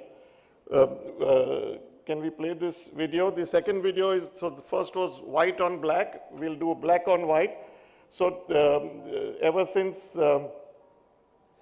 Dr. Aditya Pradhan from Disha told us about this Chinese tattoo gun, our approach to tattooing has changed from the suit that we used to use to this India ink available on Amazon at about 700 rupees. And then you use this, which makes multiple tiny punctures in the stroma needle. The needle can be titrated in depth as we like. You clean the surface, clean on top also, so that you know that the dye has gone completely in and it's not on the surface. And if it's simple leukomatous opacity, you can leave it there. If it's a bullous keratopathy for which you're doing it, you can combine this with a conjunctivoplasty, which gives you an excellent cosmetic as well as a functional result. That is, the patient no longer has any pain or symptoms. So you achieve black on white, plus you achieve happiness for the patient as far as making the patient symptom-free is concerned. When you're doing this, you need a good assistant to hold up with 2 forceps, and you remove the tenons from below. You chop it off, excise it. Don't just drop it, but excise it, and you need to go maybe 2 or 3 times around. You might buttonhole at some time, like I did, as you can see here. No harm, you can suture that buttonhole. Then you suture the conjunctiva from the top to lamellar cuts you made at 4 and 8 o'clock. The upper conjunctiva must come down to about 4/5 or at least 2/3 of the cornea, so that there is no tension. The fornices are well formed, so you take interrupted sutures, mattress sutures, very close to each other. I use Ator polyglactin sutures, and that's the end of the procedure. So thank you so much for allowing me to play with colors in Holy Week. Thank you. Thank you, sir. It was indeed a colorful talk and made the patients happy. I would now like to invite Dr. Somshila Murthy. Ma'am will be presenting on the new concepts in scleral inflammation. Dr. Somshila, please.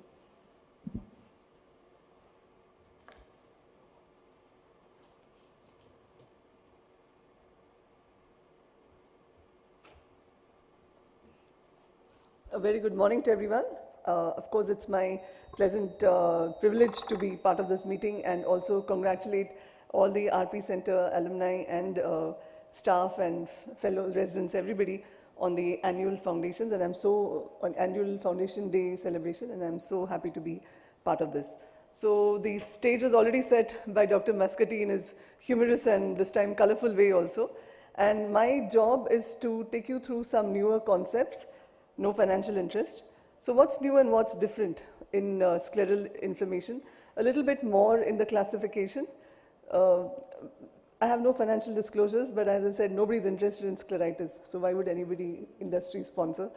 So they're a little bit different in classification and a little more understanding about which investigations we need to do. And of course, I think the major game changer has been in the management, what we have available now for our patients. So we all are familiar with the original classification, still extremely relevant in how to manage our cases. This was by Professor Watson and Sohan Singh Harry way back in 1976.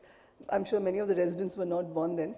And this classification was very simple. It divided it as the immune-mediated scleritis versus infectious, with anterior and posterior. In anterior, we had necrotizing, non-necrotizing, and then we had 4 variations in that. So of which the anterior, non-necrotizing, and the diffuse scleritis was the sort of simplest and easiest to deal with. That is fine. But what is new is that we proposed a slight modification where we saw that patients who also had either an ocular surface tumor or had systemic cancer or carcinoma did have a scleritis component. So we wanted to add infectious, non-infectious, and masquerade to the initial part of the classification. And in anterior and posterior, we wanted to add pan-scleritis because some patients come with such severe scleritis. So we thought it's relevant to add over there. And this is not what we have added, but under necrotizing, we have surgically induced necrotizing scleritis and surgically induced diffuse scleritis, so SIDS and SINS. So we thought of making it comprehensive and adding this, and we published this. So what is the extent of the problem? Luckily, it is rare, but you know that unluckily, those who have scleritis may have a serious underlying disease. And unluckily also again, almost 15% of them in the study that we conducted may also have an infectious cause. So we may have to make sure we have to differentiate between the two.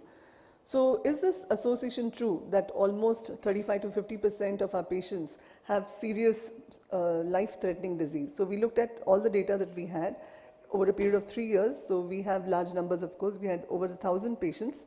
And we did see that, yes, there is a higher prevalence in the 3rd and 4th decade, nothing very different. But we had slight difference that the nodular was almost the same as diffuse, whereas most other publications talk about how diffuse is the commonest variety.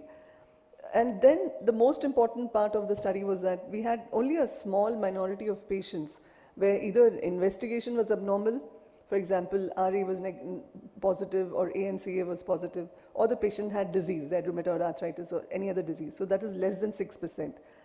So the other interesting finding was that almost 1/3 of patients, or more than 1/3, could benefit with topical steroids with a combination of oral and topical non-steroidal.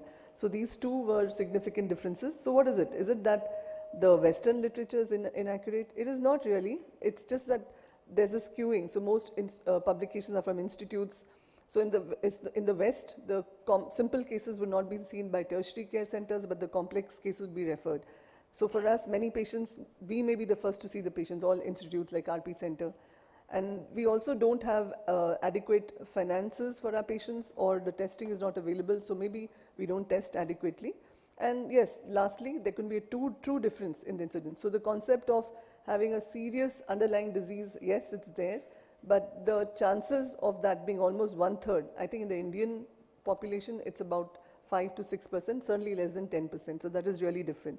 So in that case, when should we test them? I think that in scleritis, even if 1/10 of our patient has a serious life-threatening disease, it definitely makes sense. So the numbers needed to treat would be high. It definitely makes sense to investigate all our patients. So all patients with scleritis is whom we investigate. And certainly in bilateral scleritis, if like this patient has PUK with scleritis, turned out to be having ANCA positivity and also had full-blown Wegener's disease. So all scleritis, especially those with bilateral, or if it's unilateral necrotizing, or those where we suspect infection, these we have to be very robust with our investigations. So what investigations should the ophthalmologist do? Another concept is to try and collaborate with the rheumatologist right from the beginning, but sometimes it's not possible. We don't have rheumatologists everywhere. So we should do the basic minimum, that is RA factor, ANCA, and try to rule out the serious life-threatening disease. And the rest of the panel of the investigations is mostly to make sure that the patient is fit to receive steroids. So divide the investigations as those required for managing the patient, to rule out systemic infections, make sure the patient is fit for oral immunomodulator agents. The etiological investigations, what I've listed, all in cryptic short forms over there. And the local investigations, of which what is new is that we are more and more trying to image. Why should we lag behind our retina or cornea counterparts? So we also want to image, and we're doing more and more anterior segment OCT, which is extremely useful, at least in the management of these patients, if not in diagnosis. So this is a patient who has a diffuse sort of area of scleritis, but when you look at the OCT, you see that there's so much of scleral edema. So the superficial portion looks okay, but below that there is edema. So it's of course still an evolving science for the imaging. And as you treat the patient, obviously the OCT also shows marvelously how the disease has resolved. In terms of therapy, for me or for most institutes, we go with systemic steroids and then methotrexate immunomodulators. But many of us in the community may use topical NSAIDs or topical steroids, and the patients can often 1/3 of the times achieve remission. And in the case of very serious diseases like the patient I showed you with GPA, we need to use our 4th line. And the good news in 4th line is that it's not only cyclophosphamide, we do have rituximab, which is extremely useful. And you'll be hearing more and more about tofacitinib as we keep using it. So that was what is new. Thank you very much once again.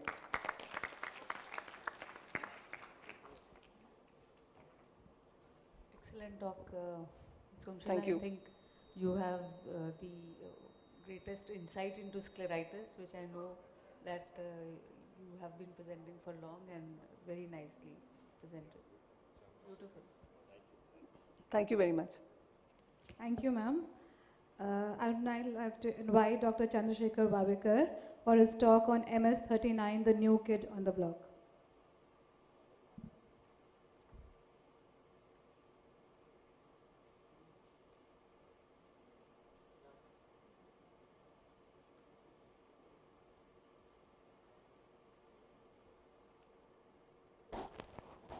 Good morning, friends, and thank you very much for inviting me for this 56 Foundation Day celebrations of RP Center. So I'm going to talk on MS39, the new machine which has come up in the market. So it is a hybrid technology which combines ASOCT with topography.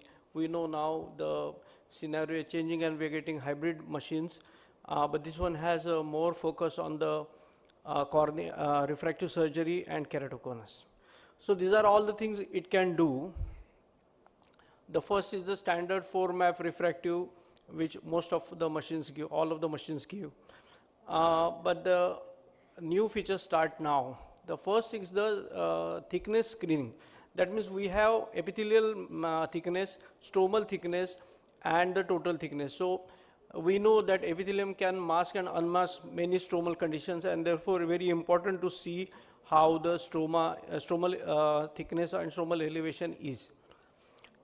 Then recently we have developed a lot of interest in the epithelium. We know this is the normal epithelium where the upper part is thinner because of the movement of the upper lid. But there are many presentations of epithelium which can be considered as normal. The essential is that the upper part is thinner than the lower part. And sometimes it can have a appearance like this, and if we do not take into consideration, this can either induce hyperopia or myopia, especially in PRK cases, PTK cases. Then stromal thickness map, same thing again, because of epithelial hyperplasia and thinning on the adjacent sides, we can have a keratoconus which is completely masked by the epithelium. Then this comes a very busy slide of keratoconus screening. In the upper row, there are standard maps, that is anterior surface, posterior surface, and all the three thicknesses. But in the lower part, the second row, these are all interesting things. First two are the Gaussian anterior and posterior curvature, which help us in understanding the progression of the disease. And the next three are the pattern deviations. And the last two in the last row, they are the comparison with the normality. Similarly, you also have a OCT image, notable point spread function, all the indices including ABCD. So it's a an MTF of course. So we come to know about the disease in one screen. This is another example. You can see that NPS, the notable point spread, is all accumulated together, and on the OCT you can see the bump in the posterior cornea. Then this is another case of PMD, where we can see that the NPS is not the way it is in keratoconus. This is again another important feature where 5 parameters are compared for us to understand whether the keratoconus is progressing or not. These are the 5 standard parameters. You can see that over here there is a suddenly change in the graph. That means that some procedure has been done there.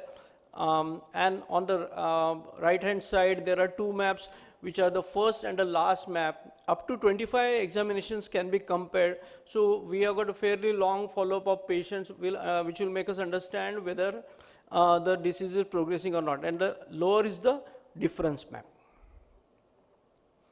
Again the same thing. This is a patient of intacs.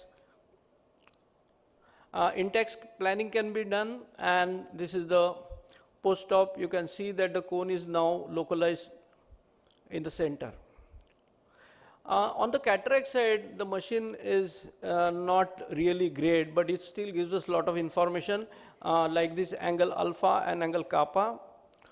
And then IOL calculation, it is done by the ray tracing, so you do not have to use any formula, just feed in the axial length. The anterior and posterior corneal curvature are derived, and we just have to feed the axial length. So very useful for post-refractive cases, post-ectasia cases. Then post-cataract evaluation, I'll come to this little later again. Another important feature is the higher order aberrations or the Zernig analysis. What this machine does is that it separates the aberrations from the epithelium and from the stroma, and giving us a very good idea about what is happening on the surface. So this is one example. Now optical summary quality, I'll finish in 1 minute. Optical summary quality, you can see all the features which are required for optical summary are here. Now this is a patient where he has got very less aberrations and a very good PSF when the pupil is 2 millimeters, but the moment pupil becomes 5, you can see lot of aberrations, and point spread function is also not good. So and coma has increased vertical as well as horizontal. So it's not a good case for multifocal or EDOF lens. Then pupillography, very good feature of the machine. And then we come to various images. Very good quality OCT, intrastromal segments, and the ICL vault, and the retained nucleus fragment in the corner you can see in the angle, and DMD, and double cut LASIK. This patient is ours where we did LASIK. There was loss of suction, and we had to redo after about a month or so, and epithelial bullae and so on. Thank you very much.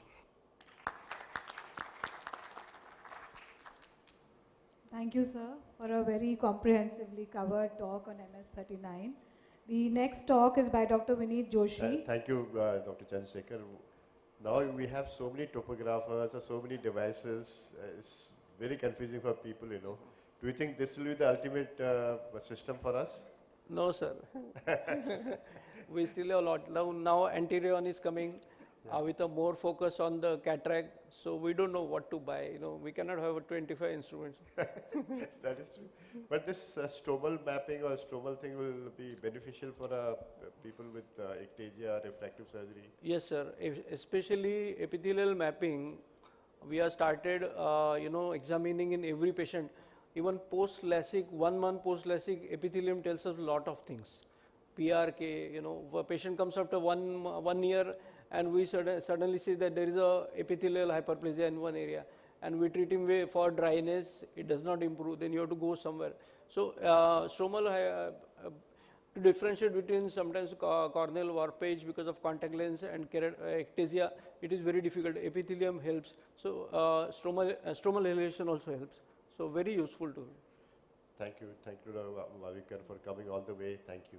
Thank you. I would now like to invite Dr. Vineet Joshi for his talk on corneal regeneration, stem cells, hydrogels, and 3D printed lenticles. Thank you. Thank you, Professor Titiyal, Professor Namrata Sharma for inviting us and giving us an opportunity to present here, and congratulations to the team RP Center on the 56th Foundation Day.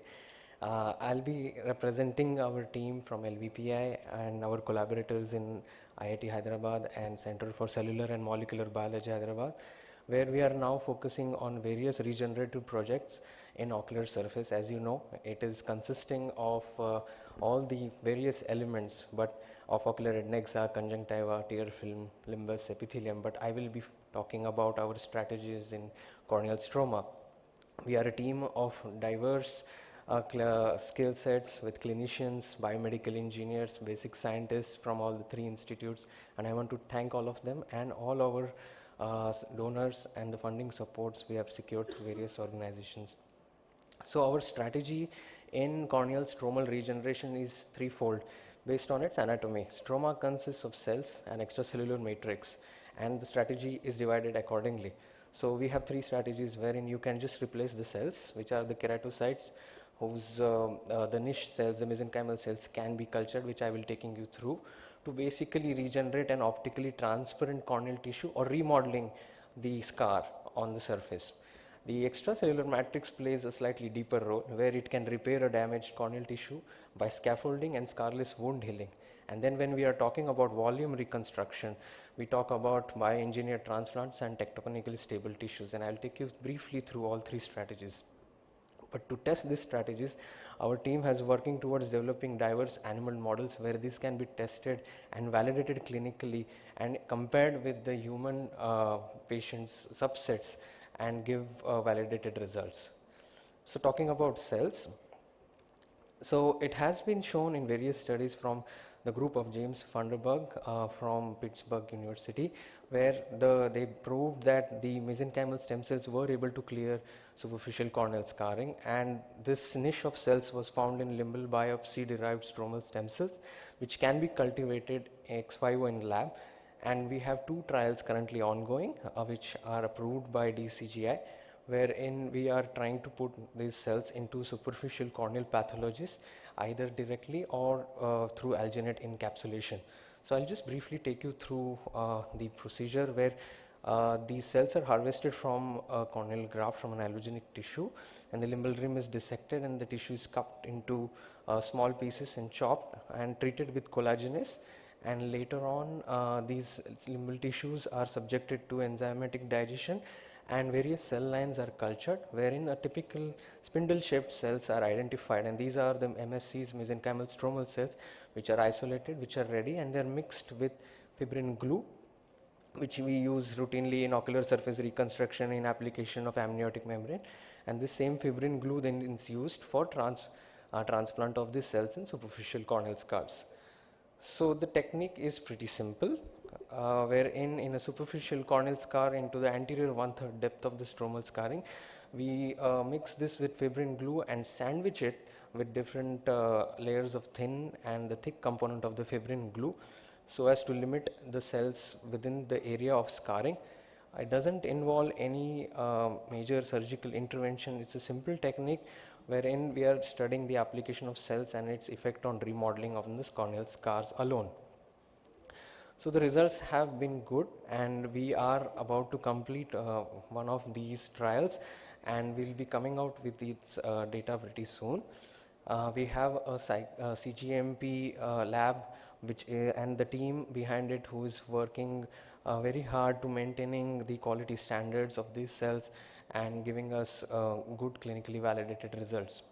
Moving on to the extracellular matrix, now we are talking about its components, where already various groups across the world have tried to find out stromal equivalents, whether they are natural or synthetic, like hyaluronic acid, alginate, silk, gelatin, or some of them have actually tried to combine synthetic and natural elements to build various corneal constructs.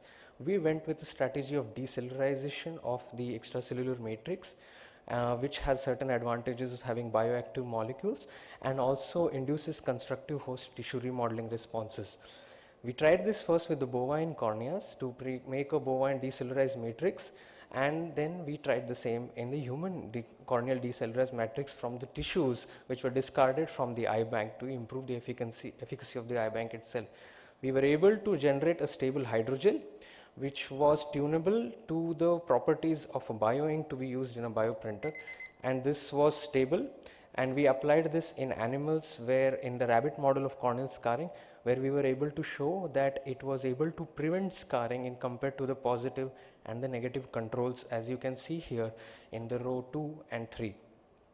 The collagen content of these stroma were also normal compared to the native corneas, and the epithelium which grew on top of it was also of normal morphology with 5 layers. Moving ahead to volume constructs comes the technology of 3D bioprinting, where it will give us an advantage to bioprint, customize the shapes of lenticules and curvatures with a computer aided design with extrusion based bioprinting. So we have initiated this study. We have done one of the studies where we have 3D printed the construct and transplanted it into the rabbit model, and going ahead we are looking to customize this in different thickness, shapes and sizes based on the clinical requirement, which will be able to address the problem of corneal deficiency, availability of tissues. So going ahead, we are trying to solve the problem of corneal blindness by a biomimetic stromal tissue which is optically clear, mechanically strong, with a curvature and shape biointegrated very well over a long period of time into the host tissue. Currently we are at this stage where through the lab we have identified the extracellular matrix, and we are trying to implant it into the animal model, and then we'll try to see its effect in humans. Going ahead, we look forward for safety and efficacy profiles of these individual and combined products, and look forward for a cell therapy in cornea and ocular surface inflammation, hydrogel for corneal wounds and volume re-enhancement, and customized 3D lenticules for refractive correction. Thank you very much.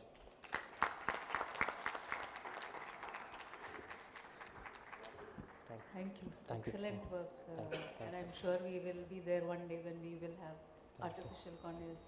But very, very nicely and done in a stepwise manner. Very nice work. Thank you. Thank you. The next talk is by Dr. Rohit Shetty. I would just like to know the talk is uploaded as first time. So he would be talking on molecules of emotions. Thank the Professor Titial sir, and also congratulate on the Foundation Day. My talk today is molecules of emotions. No financial interest, but I thought I will take a little bit inspiration from this book, which probably there's some issue with, I think it's from two different computers, from Apple to here. I think that's why you have those. You have to forgive me for that. So what we thought was we'll try to look at these molecules and how it has an impact in our ocular system.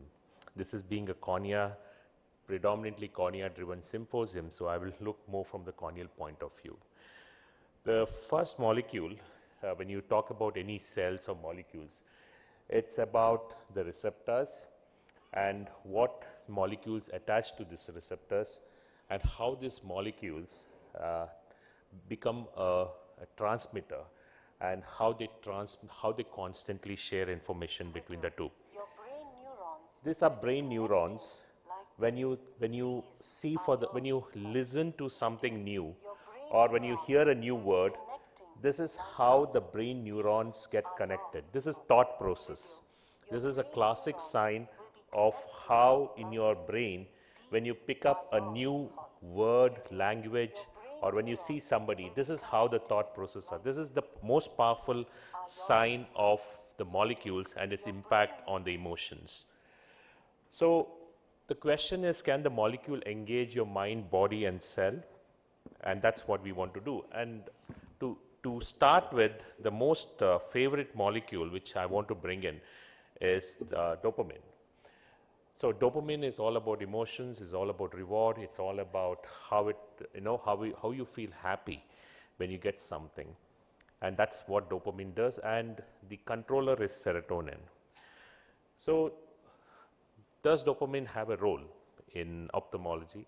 I feel there are multiple roles, and this is one of the first papers we as a group published on looking at the dopamine in the tears. Dopamine receptors are there in cornea, not clear about its role though, but it's there in retina, amacrine cells secrete it.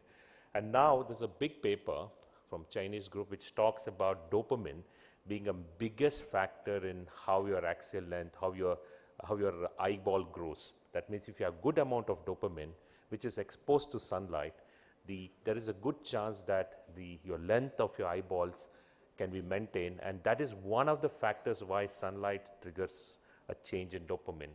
And at one point of time, people were using dopamine to treat amblyopia, levodopa was used. That was because of the receptors. This is one of the favorite molecules of it, and we don't know where else it has a role in cornea. Could be in dry eye, in graft rejections, and multiple other roles, and dopamine is the biggest molecule we need to look for. The second of those molecules is all the group of cells which we call it as inflammation, or even though they are not the true inflammatory cells, they are responsible for keeping us healthy. It's just that when they become excessive, that's when you have these changes. And to make it simple, there are many of them. This is the most common one. So for example, any changes on your ocular surface, beautiful images from Dr. Wavikar about MS39, you see those epithelium being changed. It all maintains the hemostasis. And in health and disease, these waves, which we worked on these waves on a rabbit model, that's why the time duration may vary in rabbits versus humans. So it is the waves of healing has to be controlled by these cells and these molecule signaling. But when the waves just disappear, that means that all your molecules here, which are responsible for proper emotions, just disappear, and they create all the unwanted scarring. So how do you know that? And these are your cells with different emotions. That means this is a cell with all its Golgi bodies, mitochondria, everything, and this is how it gulps in dead cells. And this is how a human beings survive without cancer. Every cell which is dead, taken care by the previous one. And when you have a stress which you induce, create a complete anarchy in their emotions, that the dead cells cannot be digested. This is what creates a change to dry eye. It can create an effect of cancer. It can create anything you want. This is a classic emotions of those cells. To create those desiccation model, I don't want to go, this is too big to discuss in this few minutes, so you can create any model you want, and you can bring in any emotions you want with these cells. You can create an emotions of stress, you can create an emotions of happiness. How do you create happiness? To bringing in drugs, and these are lysozymes which are necessary to control the autophagy mechanism which is necessary for a body. And if you see the stress, those cells become stressed, and immediately you put, in this case, a cyclosporin. You can bring in any drug. Tomorrow, if you want to bring a dopamine drug, you can bring and see how those cells create or change the emotions. You can bring in changes of how these emotions can be brought out by reducing those inflammation, and how we can bring in collagen. Now the question comes, how do you measure these emotions of these molecules? And this is the traditional way of looking at the metrics, but what we've been speaking for many years, it's come to clinical use now. We are applying for registration, and we're applying for all the other regulatory bodies now to look for all those cells and how the emotions they bring out, happiness, angry, and all these things. And this can just be in a point of care kit, and this is the report which comes to you. So what I call it, this is a report of emotions, how your ocular surface is and how it behaves. And based on that, you can titrate your treatment, as far as, even in this case, a keratoconus can be stabilized just by understanding those cells and emotions out there. And what it does is, you can see how your treatment is actually working. And this is my last slide. So molecular imbalance can masquerade as symptoms, and symptoms can be unmasked with different changes happening in your ocular and visual system, and understanding those emotions is very important. Thank you.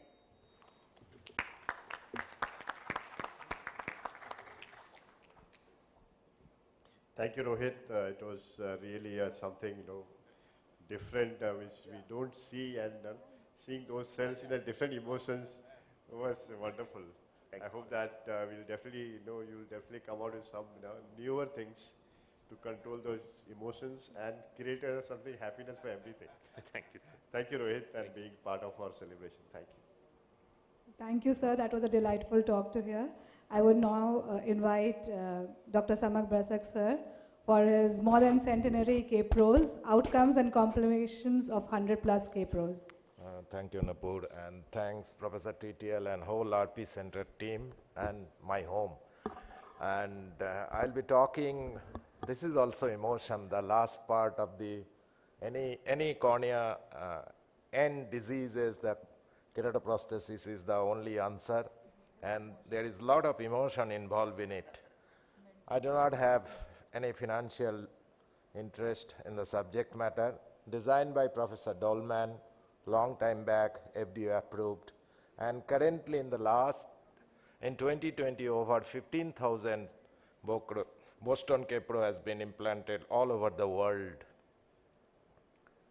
There are two types of K-Pro, all you know. With good ocular surface, you go for Boston or prototype Auto K-Pro, or with bad ocular surface, solid, we have type 2 or MOKP. Christopher Louis is there, and he is the master of MOKP. So type 1, the good prognostic cases is typically one or more failed graft with poor prognosis for further graft. And there is a lot of vascularization. This is my 6th K-Pro, 2009, 5 times graft, and bad ocular surface, strap done, and this is over 14 years. This patient is maintaining 636 vision. I hope is still normal. These are the good prognostic cases. Why do we call it? It's the P3 K-Pro, where it is primary procedure as a K-Pro because of severe vascularization, and we can go for K-Pro, and there is also good prognostic cases. But there are guarded prognosis like non-autoimmune group of cases and autoimmune disorder cases, mostly poor prognostic like SJS or OCP cases. So these are chemical burn. The prognosis is little guarded. Some patients may do well, some patient may not. Thermal blast injury, patients is doing good with Ahmed glaucoma valve. This is aniridia with LSCD. And these patients, we do not get much in our part. This is with severe blinding VKC with a lot of changes, 12 years old child, and we did, the patient is still doing good.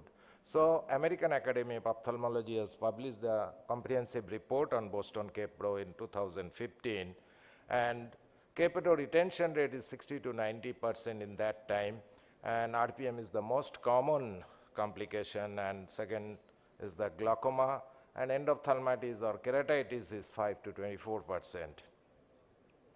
We have published our first series in 2012 with multicenter study, and at that time the follow-up was only 2 years with 80% retention rate with a follow-up of 14 months.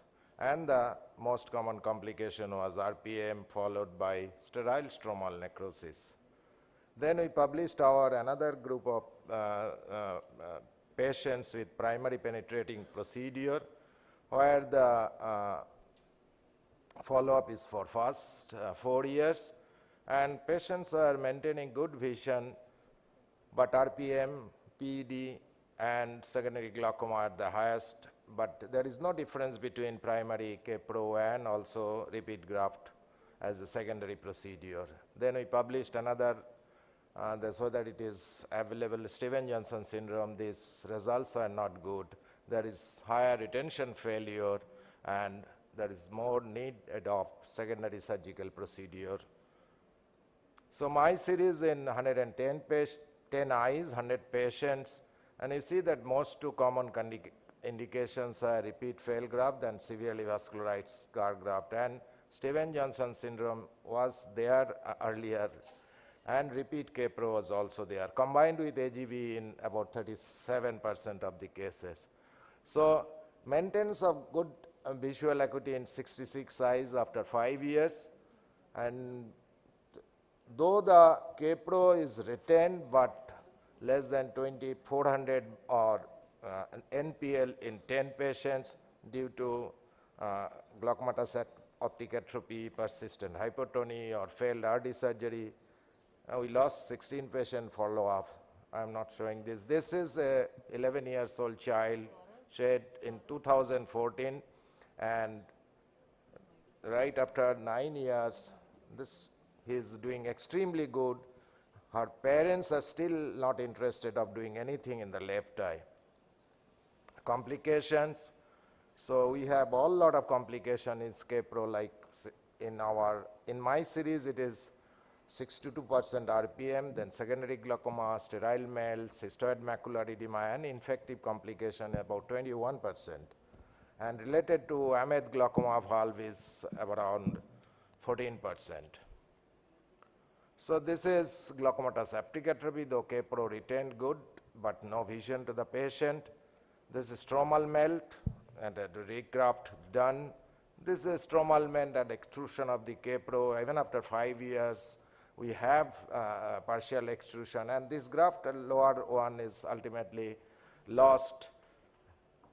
Then this is the infective complication. It is higher in our country, and you see that bandage contact lens is one of the issues. Then PED, poor follow-up compliance, and poor case selection also. And AGV related complication, tube erosion, tube block, AGV extrusion with minor trauma, graft melt, and endophthalmitis also. So you see that the AGV is out of the eye, and we have to redo the surgery. And also you see that endophthalmitis after this. And this is one patient who had the symblepharon recurrence after 11 years, and this patient is doing good after that correction of the symblepharon. There are minor complications, but this chronic hypertony is a problem. About 10 patients now, and probably repeated RPM and chronic ciliary shutdown. The treatment, what we are doing is pars plana vitrectomy with heavy silicone oil injection, so that globe is maintained, and all the patients are maintaining between 460 to 660 vision. And these are minor complication, epithelial overgrowth over the optic. So Boston K-Pro, in my series, the retention rate is 53%. With function, it is 51%. Follow-up is around 84 months. Recently, I have changed my dialogue that after 5 years, the chance of survival is 50%. So this is the patient going for, one patient is going for 15 years, one patient 11 years, this is 6 years. There are some patients, they do so good, and without any intervention, further surgical intervention. Sometimes wonder why they are doing so good. So there are a lot of things of learning still going on, and you see that patient selection, patient location, geographical location, counseling are the very important. This is my last slide, that this is just like a circle. You see the follow-up circle is big. It is just like I always say that it's just like a marriage, the easy doing. But case selection or partner selection is the bigger challenge, and the follow-up or honeymooning period, keeping the honeymooning period for a longer time is a big time. Probably that is why if you see this curve, 2011, the Boston K-Pro was peak in the world. In all parts, like Boston itself, US and international uses, all are slowing down. We can leave the 2020, that is COVID, we can see. But why this thing is happening? Probably we are not liking the honeymooning period. Thank you very much for your kind attention. Thank you, Samar. Wonderful. Actually, the last slide was the actual emotion. We have, James Sudos with us, and we'd like to have his comments. Yes, James. Yeah. So that was wonderful. I would say about the reduction in use that if you look, it's mostly a reduction in the U.S. and it coincided with a change in the price, which there were some very busy users who stopped doing K-Pro because in the freestanding ambulatory surgery centers, they wouldn't allow them to do it. So that was a big indication. But I think I love the marriage thing because that's what I tell my patients. We'll be married. You'll have my cell phone number. You'll call me in the middle of the night when you have a problem. So that was a beautiful talk. I think your observations and outcomes are very in line with what I experienced and with the larger community. Beautiful talk. Thank you, sir. Thank you. Thank you, James. Christopher, you'd like to say something? No, not really. Except it's a wonderful talk. Thank you. Thank you, Christopher. Thank you, Christopher. Now I would like to invite Professor Namrata Sharma for her talk on artificial cornea. Ma'am, please.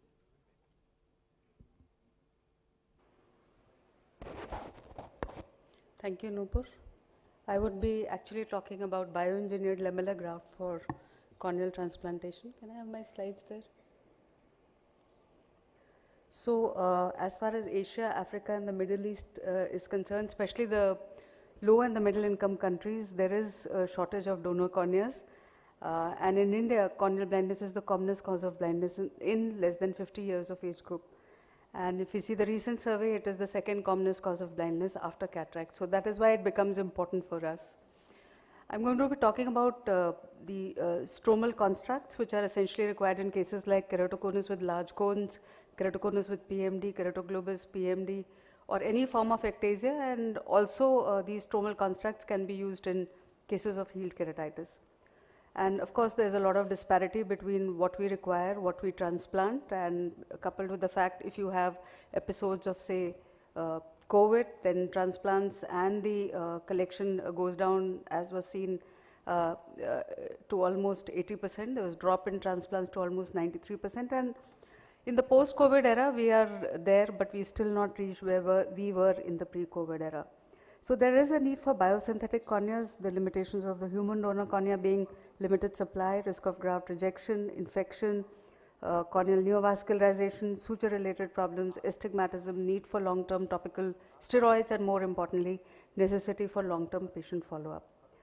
What we have been working on is the biosynthetic cornea, which we called as the BPCDX, which is bioengineered porcine construct, which is double cross-linked. It is chemically cross-linked as well as photo cross-linked, and it is a clinical grade collagen type 1, and this is how it looks like. It is basically it comes in 12 millimeters diameter, thickness varies from 100 to 500 microns, and shelf life is 2 years when it is in the bottle. This is being prepared by our Swedish collaborators, which we have used, and it is quite transparent, as can be seen.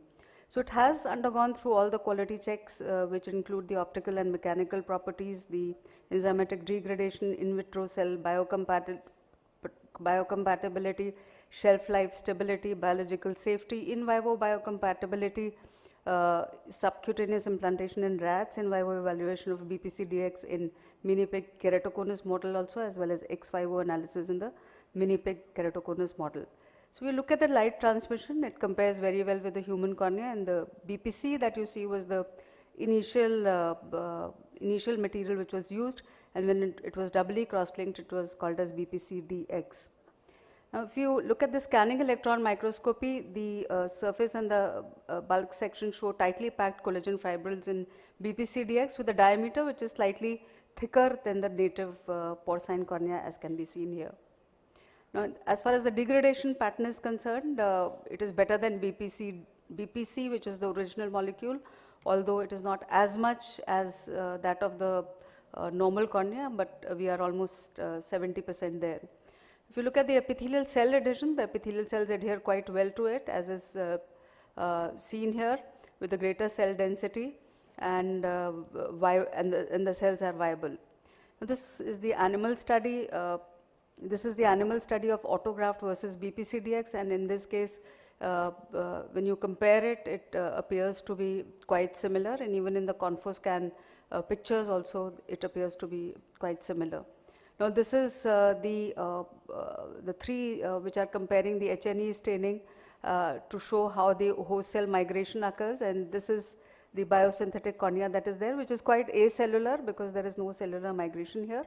But this is the autograft and this is the native cornea. And so again, which can be seen here is that it is on immunohistochemical analysis also one can see that the subbasal nerves are there, as is detected by the B3 tubulin marker. Now, this is essentially what the surgery is. This is a case of keratoconus in which first the pocket is being made with the help of the femtosecond laser, and then all you have to do is just open up this pocket. And this is how it looks like, quite like the bandage contact lens, a little bit stiffer than that, and you have to trephine it depending on what the size of the pocket is, fold it, similar to what we used to do with the intraocular lenses, put it intrastomally inside and then unfold it and subsequently put a bandage contact lens over it. So it doesn't require any sutures. It is a material which is difficult to suture also. This is post-op day 1. There is some amount of corneal edema which resolves over a period of time. This is another case with keratoconus with pellucid marginal degeneration. In these cases, you would need to do a tuck-in lamellar keratoplasty. This patient also had a cataract, and when you do tuck-in lamellar keratoplasty, you require peripheral sutures, which are quite complicated and have to be done in a complex manner. But if you do this, then you can take your pocket right up to the edge, and all you need is about 100 microns, 120 microns is what we've kept as the residual bed which has to be there below it. And then subsequently this pocket is opened up and the biosynthetic cornea is placed inside. This is on the IOCT that we have which is being done there.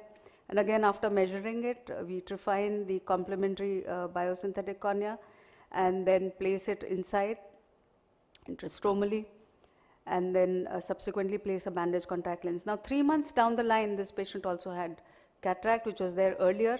Cataract surgery was also done, and through the biosynthetic cornea also it is quite clear, and the intraocular lens implantation was subsequently done. All that you see is a rim of the biosynthetic cornea all around.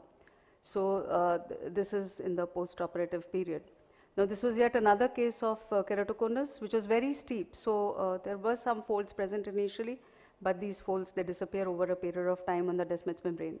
And this is the Kmax, which was 85.9 after the implantation reduced to 57.1 and has become quite regular also. This is yet another case. This is the longest follow-up that we have, and just like you used to have in Intax, this is a bit of whitish ring that you see from the biosynthetic cornea. And of course, the just looking at the epithelial maps, which also look quite good. Now, this was one case of post-LASIK ectasia in which we actually lifted the flap And then after lifting the flap, notice that the cornea is so thin, and that is why possibly the residual bed is so thin, and that is why possibly the ectasia occurred in this case. Again, this is measured. A pocket is being created very carefully using a lamellar dissector, and after creating this pocket, we are placing the biosynthetic cornea again, and this kind of reinforces this thinned out area which is present at the bed. And then subsequently this was sutured because the flap becomes quite edematous, and this is followed by the placement of the bandage contact lens as well for faster epithelialization. And notice it is so thin here at the bed, and that is why possibly the ectasia was there. And this was a Kmax of 89.2 diopters, which decreased to 50.4 diopters, and pachymetry of 241 microns, which increased to 581 microns. This was another case in which we had to use a microkeratome because you can't use a femtosecond laser over an opacity. And so after dissecting it, again we trephinated the biosynthetic cornea, placed it onto the bed, and subsequently placed a bandage contact lens and glued it because, like I said earlier, it is difficult to suture. So this is in the post-op period. It does take a little more for epithelialization to occur, about 2 weeks for the epithelium to cover on it, and this is in, about post-op 3 months. So we've done it now in 50 plus eyes, and this is our results of 47 eyes which we analyzed. All patients had good best corrected visual acuity with no rejection, inflammation, vascularization and scarring, and we give topical steroids for 8 weeks post-operatively. And the central corneal thickness increased as is shown here, and there was decrease in Kmax also 11 diopters and 13 diopters because this study was done in Iran as well as in India. So there were 2 cohorts and the best corrected visual acuity was good.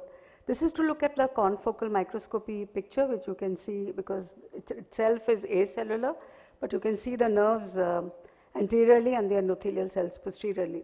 So this is far-fetched, but I do think that we come to a stage when we don't require media, our eye banks, laminar flow and preservative media, etc., and the eye bank personnel and everything associated with it, at least for the generations to come. It didn't happen in our generation. So the next level now, and this project is already sanctioned by ICMR, is we are trying to grow endothelial cells on this stromal construct to get a complete corneal construct. And so that we don't have to depend on human donation, there would be no graft rejection, suture related problems. And if there is a problem, it does not preclude a human graft transplant if required. So this is what we are now doing in future. This was published in Nature Biotechnology, which has an impact factor of 16.8.1. And we conclude that use of bioengineered corneas for intrastromal keratoplasty is feasible, safe and simple technique.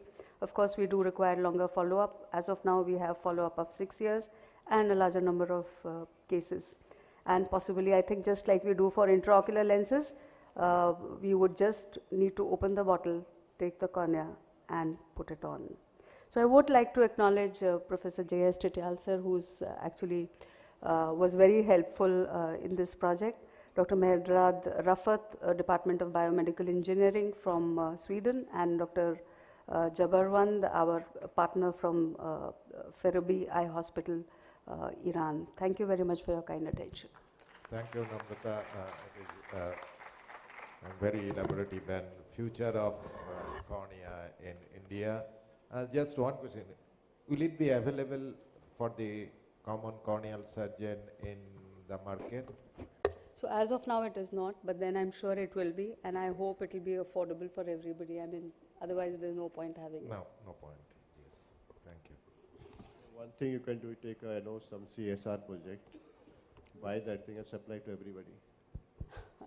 Yeah, that is a possibility. So, but as of now, how many patients in India will require that type of procedure? Maybe 20,000 at a max to buy 20,000 sheets and give it to everybody. That's a simple answer. So you are the advisor to the government of India. I'm sure you would make it happen.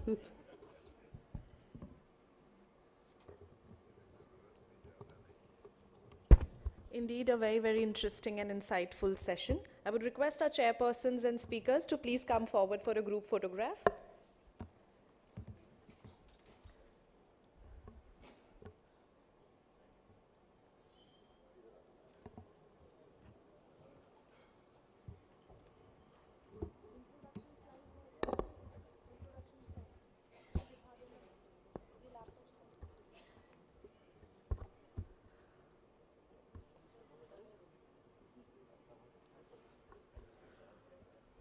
All right, ladies and gentlemen, with that we'll start off with the next session. And to moderate this session, I would like to invite Dr. Manpreet Kaur.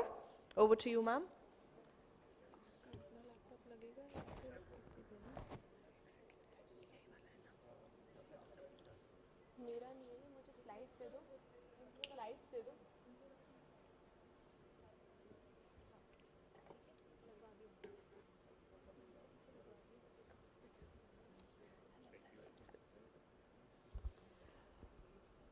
A very good morning to all of you. We move to the highlight of today, the LP Agarwal Oration and International Lectures session. May I invite the chairpersons to be seated on dais, Professor Jeevan S. Tityal, Professor Radhika Tandon, Professor Sudarshan Khokhar, Professor M.S. Bajaj, Professor Rajpal Vora, Professor Namrata Sharma. May I request the members of the dais to please assume their seats.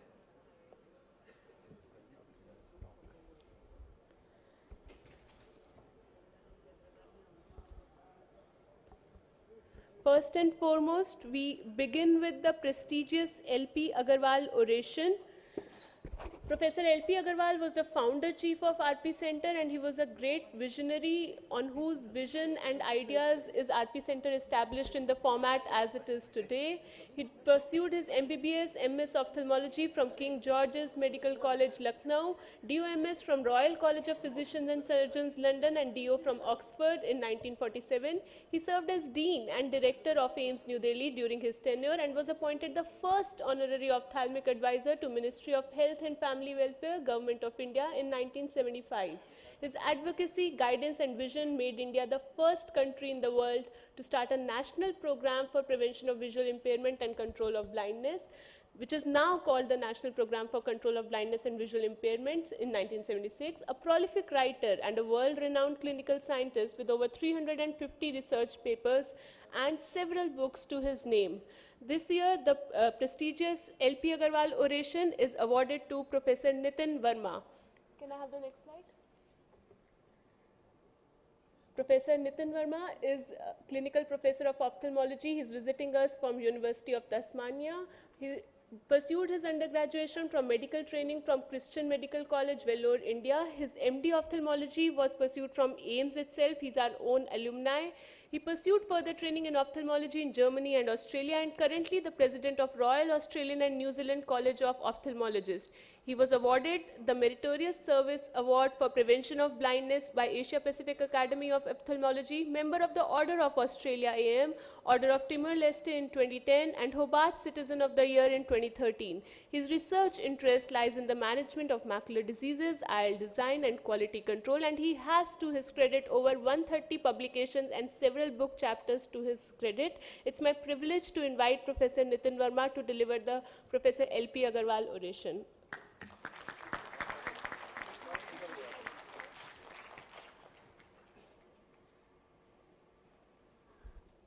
Thank you, and thank you for inviting me to be, it's humbling, but thank you and it's great to be here. I've decided to change it from science to a story, and I think you've had enough science and some heavy science over the last 2 days, and I thought I'll just tell you a story. Well, my journey started in this context in the northern parts of Australia, and just above that is Timor-Leste. So these are the two areas. I started by looking after the Aboriginal program, and in 1999, Timor-Leste, after a referendum, decided to separate from Indonesia. The transition was not easy, it was bloody, the country was destroyed, a lot of people died, the UN was involved, and that's where I came in because the WHO asked me to come and see if I could do something to help out in this young country. So when I went there first time, one could see the results of the carnage, the destruction, there was a lot of loss of life, and of course the whole health system was destroyed. But then people started coming back under the United Nations banner, and it was then that we started this program in July 2000, and I started taking teams up to East Timor 3-4 times a year. We worked in the hospital, and then would work 10, 12, 14 hours a day, and doing as much as we could to address the issues of trauma, to the backlog of cataract and other issues, also provide glasses, and basically would be there till we ran out of supplies, then went back and came back again. This is a view of the theater where we'd have 3 microscopes running and 1 nurse looking after all of us, watching what's going on the television screen to see which table needed help. So this lasted for the first 4 years, and I call that the humanitarian phase of the program. And during this time, the one thing that happened in the end after doing everything is I ran out of money. So I told the leaders, and I said, listen, we're going, but then the president there, as you'd see Zanana Gusmao on the top slide, and Sergio de Mello, who was the United Nations representative, said, no, we'd like you to set up eye care services in Timor-Leste. And I said, oh, that's very nice, but where's the money? Fortunately, the president made an official visit to Australia in 2005, and during that 1 week of his engagements, his official engagements, I convinced him to also help me raise money, and we raised $1 million in 5 days, and that allowed us to start the program. And that is what is now known as the East Timor Eye Program. But the idea was not to be there forever, but to hand over to the Timorese because it was their program. We started at the bottom, looking at the eye care nurses in the districts and getting them to be the first point of contact between the system and the patient. And then one can see Timor is a country of only 1.2 million people. It's divided into East Timor and West Timor. And then these 10 areas were where we started off from, and one of them was Akusi. You see this little enclave of East Timor in West Timor, which one could only approach through international airspace, and very often we used a United Nations helicopter to get in. This is what the airport looked like. It even had a Qantas club, but basically at that time we would always be accompanied by a soldier.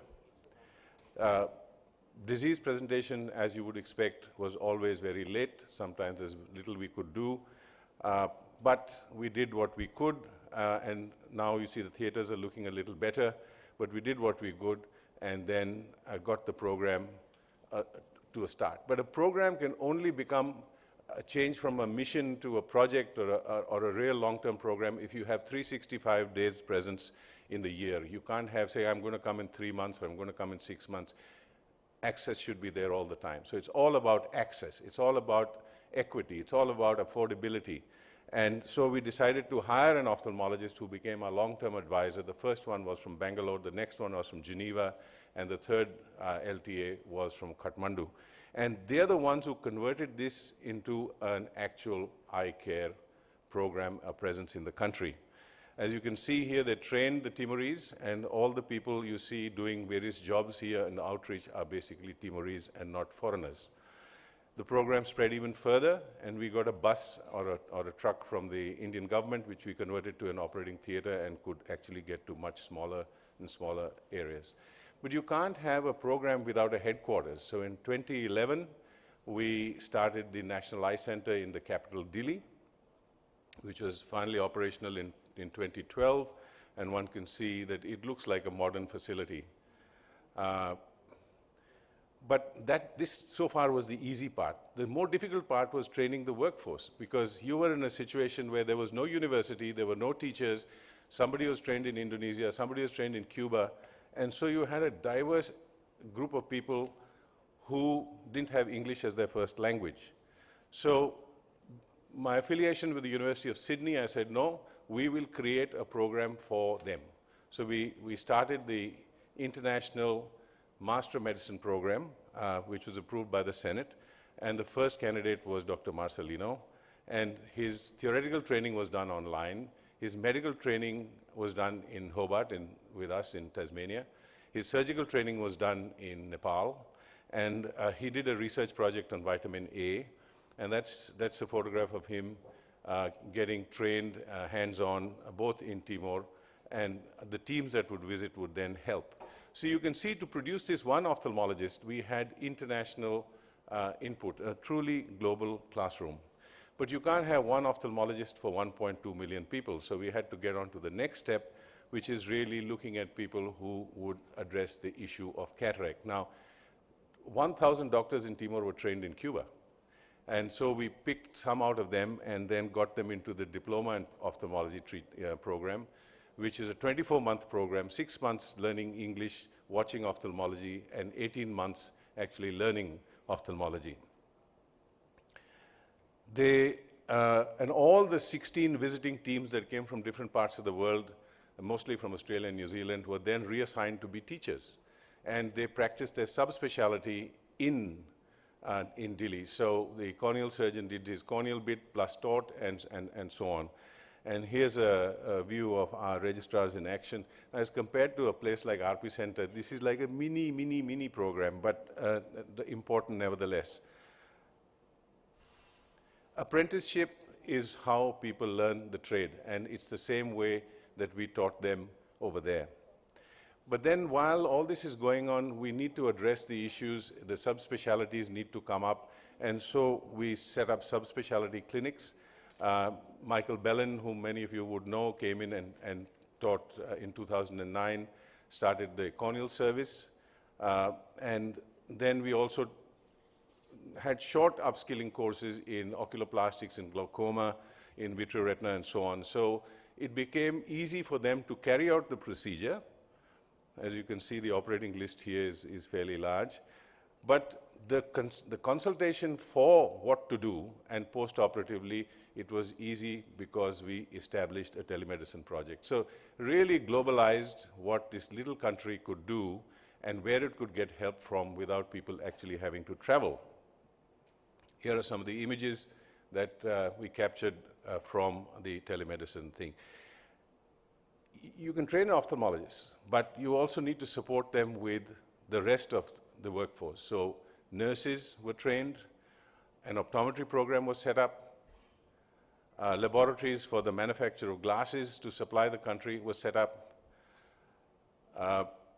and also for those whom we couldn't help, the East Timor Blind Union, we taught them orientation mobility, so that was taken care of. We set up a prosthetic lab for, and people were talking about marriage and honeymoon and the way eyes look, well, this is very important there. And of course, the cadre of biomedical technicians to keep the whole engine running. We were informed of what to do, where to do, how to do by research that was carried out in Timor. And there have been a fair amount of publications there. The last one is related to diabetes, which is, again, a problem in that country. Using cameras manufactured in India, we've set up a family medicine program for screening for diabetic eye disease. To future-proof the program, and since we don't have a national committee there, I decided that we'll produce a 30-year plan for ophthalmology and eye care in the country, and that was adopted by the Ministry of Health, supported by WHO, and launched. So they've got actually a plan till 2050, a blueprint which very few countries in the world have.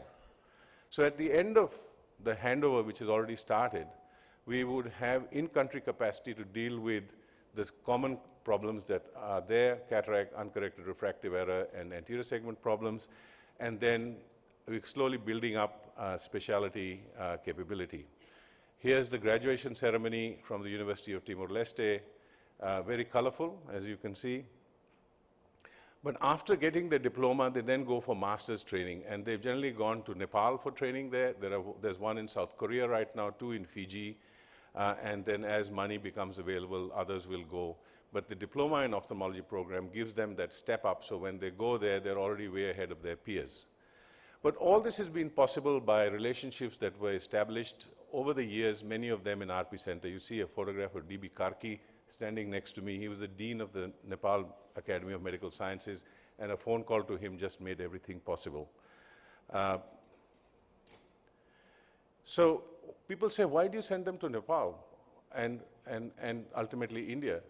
Because there are hospitals where there are large volumes, high quality, affordable prices, and I think the relationships that these youngsters make will carry them through. People say, well, how many cases are done? Wrong question, wrong answer.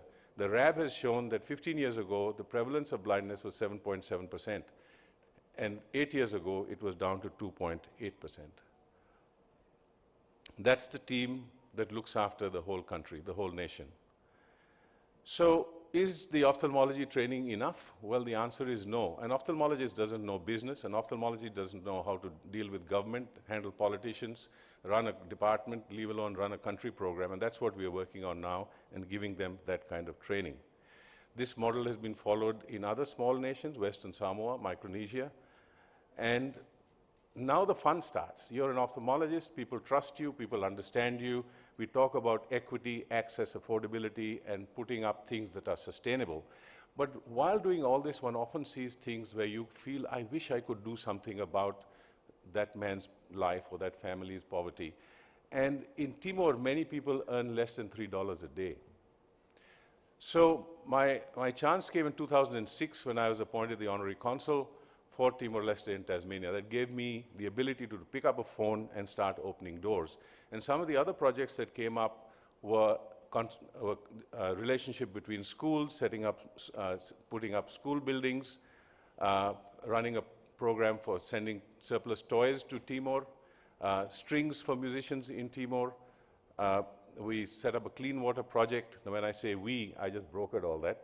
A clean water project in Balebo, and lots of other programs, including scholarships to the University of Tasmania. In fact, we now have an alumni association of Tasmanian-trained Timorese. The University of Tasmania, through which we've actually activated the Colombo Plan, where the exchange of medical students both ways still continues. But perhaps my latest project is called Project Lulu. It is about the improvement in livelihoods for Timorese by development of the seafood industry.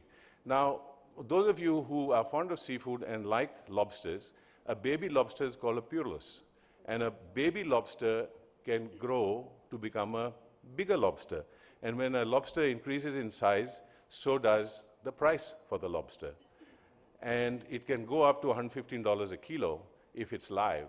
So the lobster is now, we're working out with the University of Tasmania, harvesting the lobster, using maps of ocean currents, and then growing them in tanks, and then sending them across to Bali, to Singapore, to Darwin, and so on. So this will definitely not put food on the table, but more than that, because it will create income and improve livelihoods. All this is also translated to what's going on in Australia and New Zealand. We have a lot of disadvantaged populations there, and so I launched what's called the Vision 2030 and Beyond program. I won't get into that, but that really navigates the complex health system that both these countries have, again, working on equity, access, affordability. But one of the pillars of that program is the Global Eye Health, and the Global Eye Health Committee is really looking at creating these relationships with countries in the region and helping the ones who need help in that fashion, and really creating the bonds between countries like Australia, New Zealand, India, and beyond. One of the recent initiatives was the establishment of the Australian-New Zealand chapter of the small incision cataract surgery. I think that will go a long way in making our people ready to work in countries where there is no phaco. We often talk of diplomacy. We understand sports diplomacy. We have the Australian Prime Minister here. But what we don't do very well is health diplomacy. And together, with all the countries that we work with, we can actually influence our governments to work better, and that is what I think we should be working on. So you can see one simple project that started has now attracted attention and cooperation from different parts of the world. And I hope that you understand that a lot of this actually started in RP Center, because Professor Agarwal, he was a visionary, a leader, a pioneer, but he was already way ahead of his time. And what he set up has actually, as you can see where RP Center is, where Indian ophthalmology is, has gone way beyond the boundaries of this institution. And I think that that's something that we need to work on, to grow with, and to make sure that we can, as ophthalmologists, do just more than ophthalmology. Here's a message from the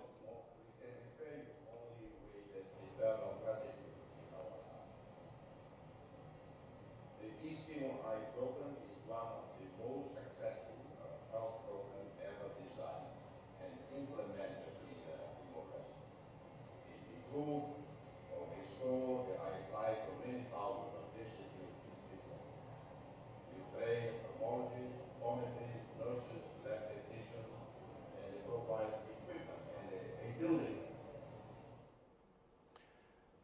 So that brings me to the end, and I'd like to thank you once again to all of you and to RP Center for giving me this opportunity to share what has been going on and what we could be doing. Thank you. Thank you, sir. I request the members of the dais to please felicitate Professor Nitin Verma with LP Agarwal oration. We already felicitated sir during our inaugural function, and we now have a token of our appreciation as well.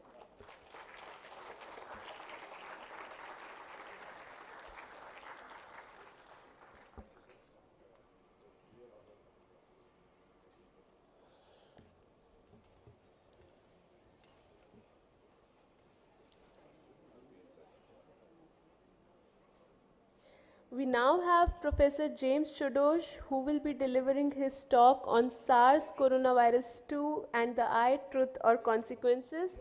We have had sir with us over our entire Foundation Day celebrations program, have heard from him an excellent Madan Mohan Memorial lecture yesterday, and now we'll hear his experience on SARS and the eye.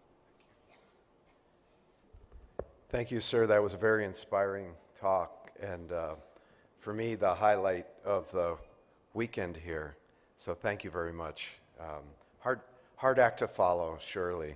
I also will be leaving after this session, and I want to thank all of you up here for your kind invitation. This is a special opportunity for me, and one I will not soon forget. So I'm going to talk a little bit different topics, SARS-CoV-2 in the eye, and I call it truth or consequences. I have no financial interests in this. And this humbling photograph, which all of us recognize with sadness, is an artificially colorized photograph of lung tissue with red virions, artificially colored virions in the lung tissue. But we know now that SARS-CoV-2 also infects many other tissues, can cause sudden thrombotic strokes even in young people, and in children, multisystem inflammatory syndrome, which can lead to sudden cardiac death weeks after the COVID has cleared. Now, Truth or Consequences, which is, I think, apropos, was a radio show in the US in the 1950s in which contestants were given a question and had 2 seconds to answer this trivia question, and if they failed, they had to perform a stunt, a zany and embarrassing stunt. Many of the contestants liked performing these stunts because they were fun, and so they would purposely answer incorrectly. Failing to be truthful can have consequences, and certainly did during the pandemic, for some who chose to disregard truth and facts in the form of well-established public health measures. For example, in the US, there were many who attended COVID parties thinking it was a benign process and they could get it and be done with it. It's my premise that not just humanity, but also peer review and editorial decision-making in medical and scientific journals, and truth and facts in general, certainly in the US, suffered during the pandemic. This is an article from The Conversation revisiting the flu pandemic in the early 1900s, in which people got tired of the measures that were instituted. I'm going to put my glasses on. There were arguments over closing dance halls and theaters, churches. Officials argued about whether children should be in school or at home, and citizens refused to don face masks while in public. Does that sound familiar at all? This was a fantastic article in Nature Communications in which the authors did a case control study, not of humans, but of articles published in high-impact journals during the pandemic. And they compared the time to acceptance between articles that were written about COVID and those that were on other topics. And there was a tenfold reduction from time to acceptance. It went down to about 10 days for COVID articles. We had to revisit a lot of research which had already been done, understanding that coronaviruses were in the air. This was clearly known well before the COVID pandemic. I really like one article, however, which was about a choir practice, and a 1-hour choir practice in Washington State in the US, in which a patient with COVID, a person with COVID, after singing for 1 hour, infected everyone else in the room except the row of people farthest away. You see them in white with blue background at the lower right of your screen. People redid a lot of studies that had already been done, but I think the data is clear that distancing, masks, and eye protection reduced transmission, and those places in which social distancing was well observed, there was less transmission. We've known for many years that masks are efficacious. I mean, who among us would question wearing a mask in the operating room? We do that so that we don't infect the eye that we're operating on with things that are in our mouth or in our respirations. And this has been known for over 100 years, that masks work. I would note that there's a recent Cochrane review which puts in question whether masks work, but if you look carefully at the articles in this review, many of them, the mask wearing was very inconsistent, and I personally didn't think that this was well done with respect to those who were authors. Now, back in March of 2020, there started to be news reports of COVID-19 somehow affecting the eye. I was aware of this much earlier because of a responsibility I had for the American Academy of Ophthalmology. I came across this article in the South China Morning Post. Wang Guangfa was a SARS hero. He was a pulmonologist from the SARS epidemic who took a tour through the COVID units in Wuhan as an expert, as an eminence, and then got COVID. His first symptom was a conjunctivitis, followed by fever, followed by respiratory infection.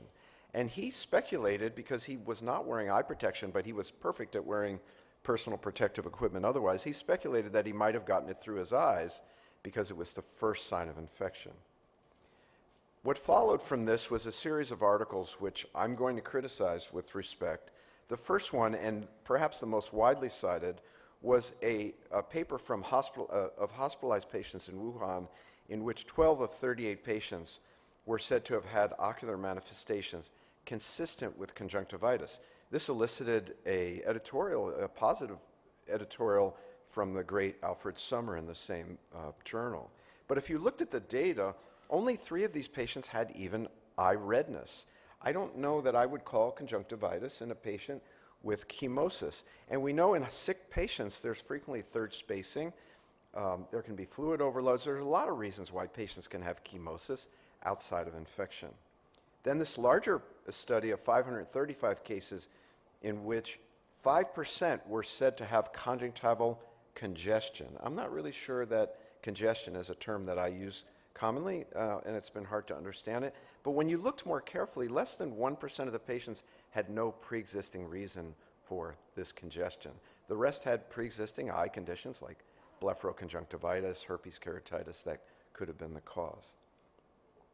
Then there were a number of papers looking for SARS-CoV-2 in the tears, but they really weren't looking for SARS-CoV-2. They were looking for RNA. They were looking for the nucleic acid. And they found it in this study, which was in the Journal of Ophthalmology. 1/4 of patients had they could detect SARS-CoV-2 RNA in the tears. But what they don't talk about is you could also detect it on the shoes of caregivers, on the windowsills, and on the air vents. Clearly, virus replication requires living cells, and the virus was not replicating on the air vents or on the windowsills or on your shoes, God forbid. Then this paper is the only paper in the literature that I could find in which they isolated virus in cell culture from tears. I believe it, but one must note that they didn't control for other viruses in their cell culture. They assumed that this was due to SARS-CoV-2 when it could have been something else. This paper, I think, was interesting, although animal models don't always predict human disease. In this study, they took 2 macaque monkeys and dripped high-titer SARS-CoV-2 into their conjunctiva.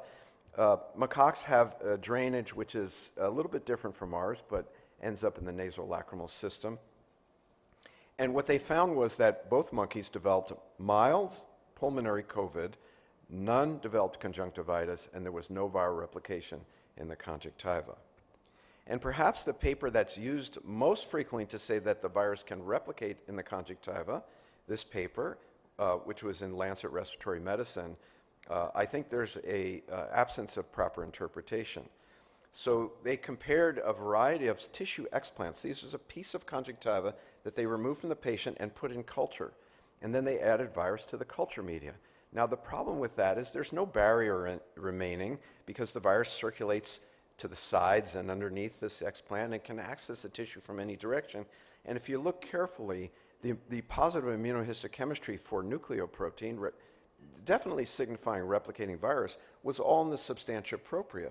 And the epithelium, which I don't know if I can show you, but I'm sure you all know what the epithelium looks like. It's the dense row of blue cells, had essentially no staining. And this suggested to me that the conjunctival epithelium might be relatively resistant.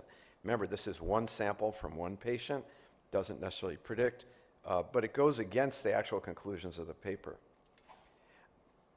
I credit the WHO China Joint Mission on Coronavirus Disease, in which they looked at over 55,000 cases of confirmed COVID-19 and found what they called congestion in less than 1%. I'm sure that SARS-CoV-2 and COVID-19 can be associated with conjunctivitis, but it's a relatively rare event. So before I finish, some trivia. Truth or consequences, I came up with this idea driving past a town in my state of New Mexico. There's a town called Truth or Consequences. And if you look up the history, it's a town of only 6,000 people. And it was named after the radio show after the host announced that he would air the program on its 10th anniversary from the first town that renamed itself after the show. And so this town thought they could gain notoriety by taking on that name, and it's still that name to this day. I want to thank all of you here again for inviting me. It's really been a wonderful experience for me. Dr. Lawson Nung helped me to put this presentation into a paper, which became the Bowman Lecture, a longer lecture, the David Eastie Lecture, and is now published. And thank you again for your time and attention.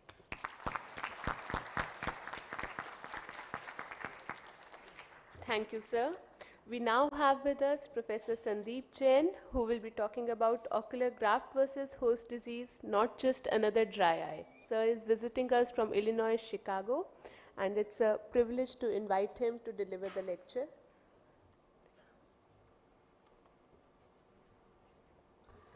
Thank you, Manpreet, for the introduction as well as for the emails that you sent to make the travel planning easier. And on the dais, Dr. Namrata Sharma, a fellow Modernite, Dr. Radhika Tandon, Modern School, as those of you who don't know, is the best in the city. She would agree, in our biased opinion.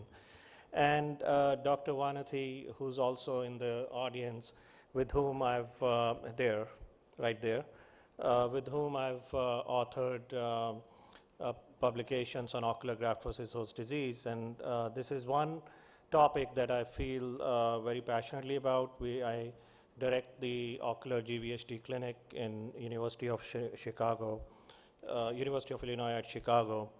And this is something that is important to me because I think some of the problems, some of the misery that these patients face is preventable. And that's the tragedy, that we can make a big difference, but by the time we see these patients, we are helpless, and we are helpless to do almost anything except palliative care. So there is a window of opportunity, and I'll talk a lot about that, in which if we intervene, we can really help these patients. So what I really want to do and hammer in this talk over and over again is one very key idea, which is that ocular graft versus host is not just another form of dry eye disease. And that's what we typically try to associate ocular GVHD with. Its symptoms and signs are what we see in an average garden variety dry eye disease. So this is just another severe form of dry eye disease. That's the mindset. And that's an erroneous mindset which leads to not very good outcomes. When do we treat it? How do we treat it? These decisions are based on a good understanding of what ocular GVHD is and what it is not. Ocular GVHD is one of the most frequent, rapidly progressive organ manifestation of chronic GVHD. And it has characteristic inflammatory, immune dysregulatory, and fibrotic manifestations. It's pretty common after bone marrow transplantations. More than half of the patients who will be transplanted will develop this, and usually it develops around 6 to 7 months after bone marrow transplant, and we are fond of saying that there is a 2-year anniversary, and after that things settle down, or that's what we hope, that they'll settle down. The signs and symptoms are pretty generic to any dry eye disease. They could present with signs of ocular surface inflammation, redness, mucus discharge, sensitivity to light, grittiness, and so on. I'm not going to belabor on the signs and symptoms, but there is nothing to differentiate the presentation of ocular GVHD from what you see in dry eye disease, and that's perhaps that we think that this is just a severe form of dry eye disease. And then we start treating these patients with therapies that we use for dry eye disease, artificial tears, and let's ramp it up if the patient is not responding with Restasis or other things. That's what goes on. We have, over the past several years, started to work on efforts to make the diagnosis of ocular GVHD standardized so that we talk in a common language, but still it is a clinical classification. We use Schirmer's or corneal fluorescein staining, symptom analysis, and conjunctival redness to come up with a cumulative score, whether the patient, and that cumulative score tells us whether the patient has ocular GVHD or not, but this is a clinical classification. There's nothing remarkably unique about this classification that relates to ocular GVHD, and that's the problem. Where is the one thing that we say that this is different? And I think there are differences. The ocular GVHD is a subacute presentation, not a chronic insidious presentation as dry eye disease. There are some findings that are more common in ocular GVHD, for example, conjunctival subepithelial fibrosis and superior limbic keratoconjunctivitis type of staining and redness that is seen commonly in ocular GVHD patients, but you don't see in your normal dry eye patients. But without early diagnosis and appropriate treatment, this inflammation in ocular GVHD, which is subacute, is going to progress, and that progression is going to knock out the lacrimal gland, and the patient is going to end up with a severe tear deficiency. The goblet cells will be gone. The patient will be extremely uncomfortable with light sensitivity and so on, with a lot of corneal staining and SLK. I'm not going to talk too much about this slide, but just to refresh what I said yesterday, that ocular GVHD is associated with the presence of neutrophils on the surface of the eye that produce nets, and that is why it is more of a subacute presentation as opposed to Sjogren's and other conditions where it's more of an autoimmune process that is prevalent on the surface of the eye. So if you look at eyes with ocular GVHD, they'll have more nets on the surface, which is neutrophil extracellular traps, as compared to autoantibodies. But I'm going to pass on because on those pathophysiological differences, because I want to come to this slide. Now, this is a patient that we followed before the patient had the transplant, and then every 6 months after the patient had transplant. And on this slide, you can see that at 12 months, the patient did not have any corneal staining, and I know that this is a very busy slide, but at 15 months, there was tremendous amount of corneal staining, as seen in this slide over here. Redness, not much difference. Conjunctival injection, lid margin was fine. The meibomian gland function appearance did not change. What changed was MMP9, which became positive at about 12 months. But at 12 months, there is no corneal staining. MMP9 has become positive, but rest of the eye exam is pretty normal. Let's put all of this in a format that is more dense on quantitative measures, but will give us what exactly is happening. And this is, I think, the critical message of this presentation. If you look at the patient at 6 months, everything is normal. What you see over here, IL-8, IL-1RA light, these are the biomarkers we evaluate on ocular surface wash, from ocular surface wash in this patient, and then we do a multiplex bead-based assay to see the levels, and they were all normal. Then corneal staining, normal, no symptoms, so OSDI, which is a symptom analysis tool, normal. Schirmer's, there was no decrease from baseline, which was at the pre-bone marrow transplant levels, no injection, nothing. So 6 months, this eye is as good as it was before transplant. What happens at 12 months? The biomarkers are through the roof. IL-8 is super high. It started with about 100-fold increase. So is with light and other markers of inflammation. But what is happening to the rest of the eye? The OSDI is still 5. That means the patient may be saying, I have a little irritation. But if you do a quantitative analysis, 5 would mean 0 symptoms, that this patient does not have symptoms of eye discomfort. Schirmer's, no decrease. Conjunctival injection, nothing. So this patient got on the classification score non-ocular GVHD. That means the eye is fine. You tell the patient, go home. There is nothing to worry about. That's 12 months. The patient is going home with biomarkers in their tears through the roof because the clinical examination says everything is fine. What happens at 15 months? The biomarkers are still very high, but now the clinical presentation is very different. The tear production has decreased significantly. There is a 52% decrease in tear production. The conjunctival injection is on a scale of, has come on.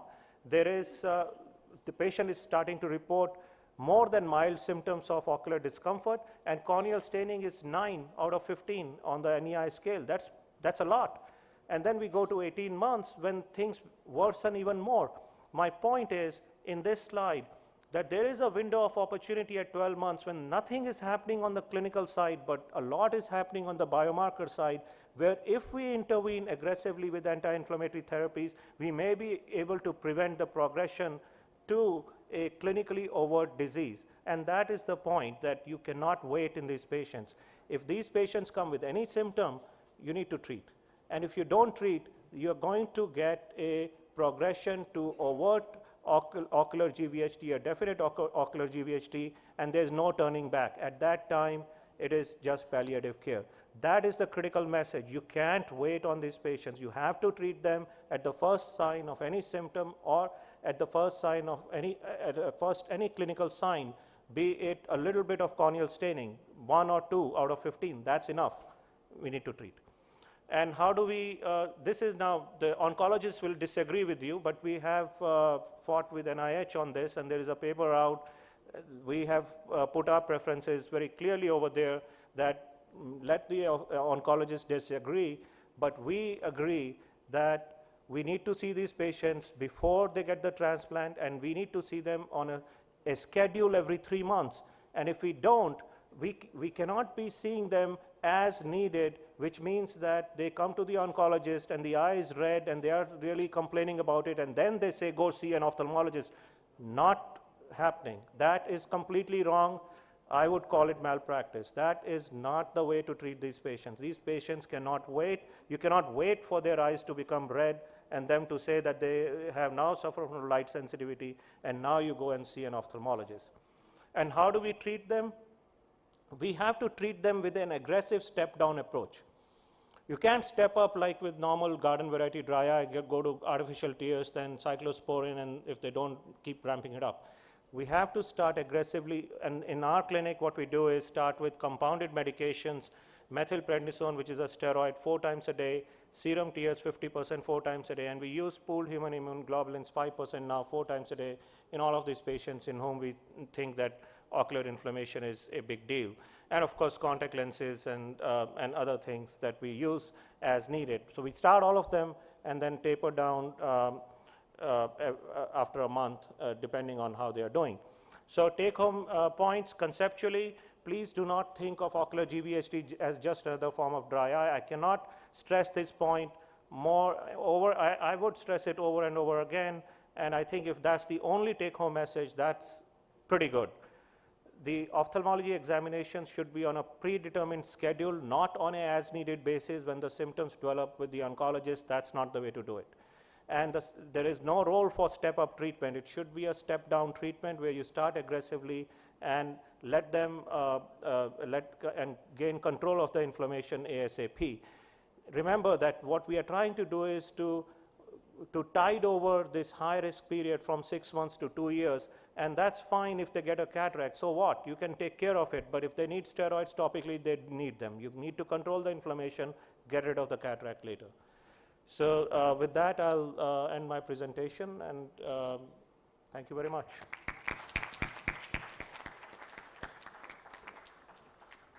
Thank you, sir, for a wonderful talk. I now invite Professor Christopher Liu, who will be talking about immediate sequential bilateral cataract surgery.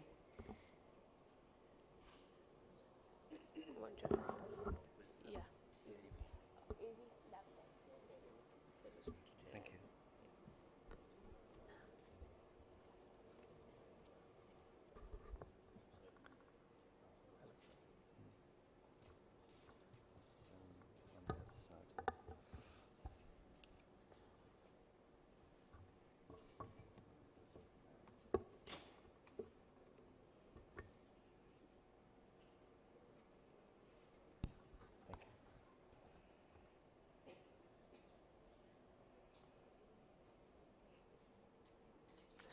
Good morning. So my brief this morning is to share with you some thoughts on immediately sequential bilateral cataract surgery, or ISBCS. I have no financial interest. I have been talking about ISBCS for over 20 years now. The mood is changing, or has changed, and it's moved from being taboo to mainstream, and the ingrained and transferable fear of bilateral blindness from traditional teaching and lack of understanding of the level of safety of well-executed small incision phacosurgery has meant that this sort of delivery of care is much more acceptable. There is nice guidance on this. And COVID has really helped acceptance of ISBCS. So basically, if you look at the bottom, there is a publication in that nowadays over 50% of patients would find this acceptable. Unfortunately, the majority of surgeons do not mention this to patients, and said they don't actually even have a choice. The advantages of ISBCS are well known, with just one referral, one consultation, one preoperative assessment, etc. There is no period of binocular imbalance when they don't know whether to use the new eye or the old eye, etc. One visit to the optometrist, one pair of new glasses. And it is, generally speaking, a lot cheaper for society and for the patient, and better for the planet as well. And if you're worried about catching COVID during the pandemic, you probably only want to go to the hospital or any healthcare facility just once. So what are the disadvantages? Well, there is the taking a risk with both eyes at the same sitting. There is double discomfort during surgery, one eye after the other, and in the post-operative recovery. And there will be some patients who generally cannot take care of both eyes following surgery. And for the institution and the surgeon, there is a potential risk that the reimbursement is not double, but only 1.2 or 1.3. So there may be heavy financial loss, but that can be negotiated with the purchasers. So who can offer ISBCS? Well, I think safety is really important, so it's not just about the surgeon's track record, because the surgeon's track record and understanding of ISBCS will be very much affected by the team which surrounds them and the hospital track record. So who can have ISBCS? Well, obviously, these will be adults with bilateral visually symptomatic cataracts. And I think, at least for those embarking on a career in ISBCS, they should choose low-risk eyes and in low-risk patients when the operations are not expected to be prolonged or likely to be complicated. If there is a need for general anesthesia, especially if it is a high-risk general anesthetic, that may sway towards ISBCS so that they don't have to go through a second GA. So in my books, there is a 3-step safety protocol with careful case selection. There's also the option not to proceed with the second eye if the first eye operation has not gone completely well, and treating each eye as an independent operation with regloving and regowning and new trolleys of instruments. So I don't need to tell you that high-risk eyes and high-risk patients will have a higher rate of complications, so avoid those at least to begin with. And as you become more experienced, you can tackle the more difficult cases, planning even to and do both eyes in the more complex patients and complex eyes. So what's this about the option not to proceed with the second eye? Well, it's because if your first eye has not gone completely well, then there will be a higher risk of endophthalmitis from vitreous loss or lengthy operation, and so the risk of cystoid macular edema and retinal detachment will also be increased.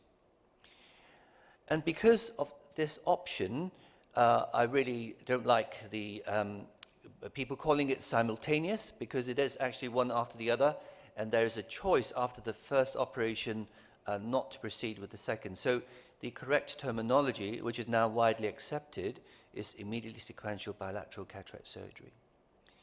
I will share with you my protocol. Some people will always operate on the right eye first or the left eye first. For me, I usually operate on the eye with a denser cataract. Sometimes I do cheat in that if the denser cataract looks very difficult to do, I will operate on the less dense cataract and guarantee surgical success before I tackle the more difficult one. So the first eye will be topical and intracameral, and the second eye allowing for the second eye syndrome, because patients often feel the second eye more. I would use subtenon's anesthesia, and I would use a scleral tunnel incision to increase the physical strength and lower the risk of infection. And then during the pandemic, I would ask a patient not to wear a face mask for the first few days for fear of transferring bugs from the oropharynx onto the freshly operated eyes. So the ethical considerations have been carefully documented in this article, which please do read in this BMJ article of ethics, which summarized a 3.5-hour discussion with nearly 30 people assembled. Well, I think it is really important that the patient should have informed consent and should be given a choice, so that surgeons who don't offer ISBCS should still mention it, and if the patient wants it, then refer on. There are other purported issues apart from the ethical considerations, like producing 2 Qs or lines in American, that those not having had their first eyes done would be superseded by those who've had both eyes done. But the reality is that because ISBCS is more efficient and you can do, although fewer patients per operating list, you're doing more operations, then eventually the waiting time for surgery will be decreased for everybody. There is also initial fear that trainees like residents may not get a chance to operate on the second eye, but actually they still can, because they can still operate on the second eye of ISBCS, and for those who are competent, they can operate on both eyes of ISBCS under supervision as necessary. Nurses often complain that they have to gather different instruments of different batch numbers for the 2 eyes, but the manufacturers are beginning to put together right eye packs and left eye packs, so it's just a matter of opening different packs. There are uncertainties which we don't know. We do not know the true risk of bilateral endophthalmitis. So there is this concept of conditional probability. Let's say we estimate a risk of blindness in unilateral cataract surgery to be 1 in 1,000, then the risk of bilateral blindness is not 1 in a million, it's higher, because if there is a complication in one eye, because it's the same person, it is also likely to happen in the second eye. So I generally quote to patients I offer ISBCS to that there is a 1 in 200,000 risk of both eyes losing sight permanently. In terms of cystoid macular edema, we cannot predict who will get that, and even those eyes without complications can develop cystoid macular edema, and this may not resolve totally. I don't think anybody is really very much worried about biometry error and refractive surprise with modern formulae and modern machinery. So I have this book that I would place here for your interest, and you may not imagine that actually there's a whole book on ISBCS as well. And once again, I thank Chief, Professor Tandon, and Professor Sharma for your kind invitation. Thank you. Thank you, sir, for a wonderful talk. I think COVID threw up this question of immediate sequential bilateral cataract surgery, and you have solved the dilemmas, I think, for the house. And now we have Dr. Manutosh Ray, our very own alumni, who will be talking about management of OSSN, where we stand today. He heads the Cornea and Refractive Surgery Services in the National University Health System, Singapore.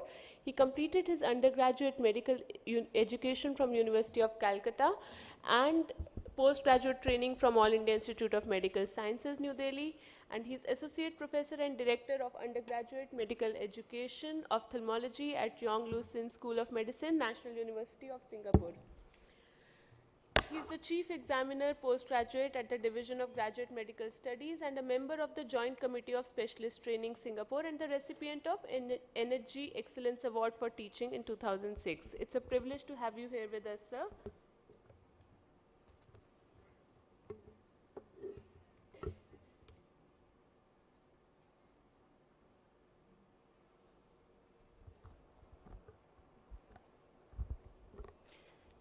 Thanks, Manpreet, for your kind introduction. It is a pleasure to be here in RP Center again.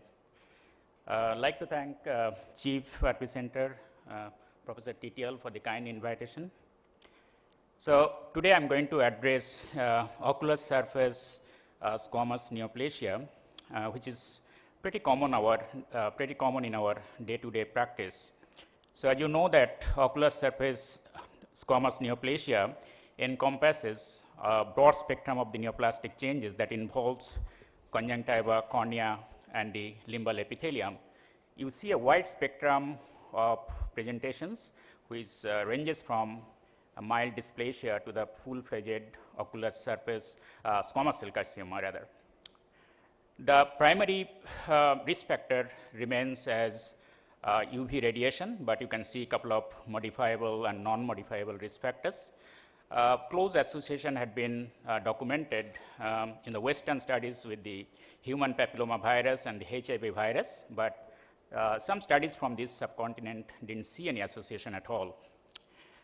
There is a definite association with the benign papilloma with the human papilloma virus, but what I'm going to concentrate here is the malignant OSSN, which in fact the most common non-pigmented ocular surface tumor, and this is the third most common ocular tumor after melanoma and the lymphoma. In my residency days, I used to have this huge confusion that what is the conjunctival intraepithelial neoplasia and the carcinoma in situ. So essentially, when you see this dysplastic cells is partially occupying the ocular, the epithelial thickness, you call it a intraepithelial neoplasia. Moment it involves the full thickness, it is carcinoma in situ, but the moment it starts breaching the epithelium, or basement membrane of the epithelium, this is what you call it invasive carcinoma. Is there anything called corneal OSSN? Yes, it does. Although it's extremely rare when you see this whole pathology basically confined to the cornea and you hardly see any evidence of conjunctival or other parts of the eye, any involvement there. So diagnosis is pretty simple. You can use your clinical acumen. There are a couple of non-invasive techniques you can use, or you can confirm with your histopathological diagnosis.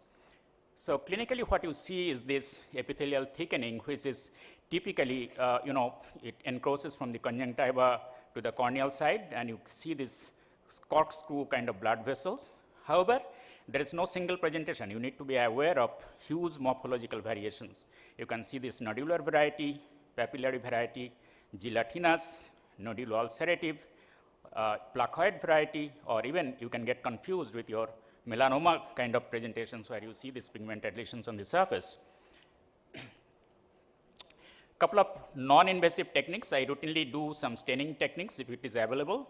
Rose Bengal, you can see this stains the metabolically deranged cells. Toluidine blue is very, very effective. If you have it, it highlights the mitotic areas of the cell. Methylene blue as well, if it is available. But if you don't have these fancy stains, you can use the normal fluorescein, which basically highlights basically the corneal neoplasias. It delineates the tissue very well. I routinely do the anterior segment OCT that shows the thick hyperreflective epithelium with abrupt transition from the normal to the abnormal epithelium. And what you typically see, this back shadowing, which is quite diagnostic of these conditions. A few non-invasive diagnostic modalities. You can have impression cytology, exfoliative cytology. This is a little bit non-specific. You cannot really differentiate between your malignant and the dysplastic cells, but nevertheless, it is quite useful in the screening technique. Gold standard, however, remains in your histopathology. If you orient your tissue properly, you can actually, your pathologist actually can give you the full diagnosis, the extent, and so on. So moving on to the management options, you are basically have three options. Either you can use the chemotherapeutic or immunomodulators, or you can use the surgical excision followed by your chemotherapeutic agents, or you can use the chemotherapeutic agents followed by your surgical excision. This is essentially your neoadjuvant therapy. So if you see a lesion like this, small, or if you see a multifocal small lesions, probably these are the lesions where you can consider your topical chemotherapy or immunotherapy. However, if you see a larger lesions, you have to take a decision whether you want to go for a surgical excision followed by your topical immunotherapy, or you want to use your neoadjuvant therapy where you want to reduce the size by chemotherapy, and then followed by you can do your excision. The advantages of the topical chemotherapy is that you can treat the entire ocular surface. You can address the subclinical disease. It is a lower risk of conjunctival scarring, but this is not without any complications. Some of the agents are quite toxic, and it takes time to resolve. So these are the three most common agents you have. Currently, you can use. 5-FU is the least toxic, well-tolerated agent, but probably the most potent agent at the moment is the mitomycin C. However, it is the least tolerated agent at the moment. You can use either topical or intraoperatively. The most potent and most well-tolerated agent at the moment is probably interferon alpha 2B. However, it is not widely available. In fact, whole Southeast Asia, the interferon is not available. Everybody, I think, pandemic has choked the supply chain, and everybody, I think, we are dependent on India for the supply at this moment. So this is the comparison of the three potent chemotherapeutic agents. You can see the recurrence rate is pretty comparable between interferon and the MMC. Little bit more recurrence rate with the 5-FU, but still not bad. So this is the dosing protocol you can use, interferon and the 5-FU 4 times a day. MMC, of course, is a very toxic. You have to use either one cycle on, 1 week on, 1 week off. Use according to your clinical acumen, either 3 or 4 cycles, depending on the patient tolerance rate. My preference, of course, is the surgical excision. It remains gold standard for many ophthalmic surgeons till today. Ideally, if your lesion is less than 4 clock hours, you have a 4 millimeter wide margin, free margin, you can use this technique. You can use the neoadjuvant therapy depending on your histopathological diagnosis later. If you see this kind of huge lesion, this is an annular lesion. I normally use this amniotic membrane to remove, reduce the scarring post-operatively, and you can see the 4 millimeter wide 4 millimeter healthy margin rather. So these are the cases where you can consider even excision. The advantages of the surgical excision with adjuvant therapy is that it is both diagnostic and therapeutic. You can make an accurate histological diagnosis, and there is a chance of rapid tumor resolution. Of course, it is not without problems. You can have the limbal stem cell deficiency. You have the problems associated with the cryotherapy like scleral melting, corneal inflammation, and so on. I don't have much of an experience with the neoadjuvant therapy, but probably these are the cases where you have a huge tumor, there is no 4 millimeter healthy margin, where you can use the chemotherapeutic agent to reduce the size of the tumor, and eventually you can go for surgical excision. This is the simple surgical protocol I use in my hospital. So after excision, if I see the positive margins, I definitely go for the topical chemotherapeutics.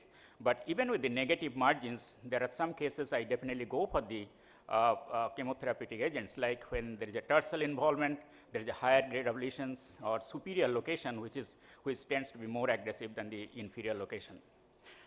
Now, what's in the horizon? There are a couple of medications you can consider for the future. Alpha interferon 2A, you have a PDT, anti-VEGF, cidofovir. I have used retinoic acid in my patients. Tolerance rate is very, very poor. And of course, you have the option of the radiotherapy, but more studies required to establish their efficacy. If you have a time, I will go for a patient. Rather, this is a patient who was referred to us for consideration of the orbital exenteration. Pretty exhaustive history. This patient was diagnosed with a small lesion into the upper tarsal conjunctiva back in 2016. Then he delayed his surgery. He defaulted. Eventually, he came for a opinion. Then when the surgical, the biopsy was done, it was invasive carcinoma. Then he was treated. There is a bit of missing link. We don't know what treatment was given. Then eventually, he was given chemotherapeutic agent. He was intolerant to the mitomycin C. He went to UK, Queen Victoria Hospital for the second opinion. Then lead reconstruction was done. He was told that the cancer was not cured.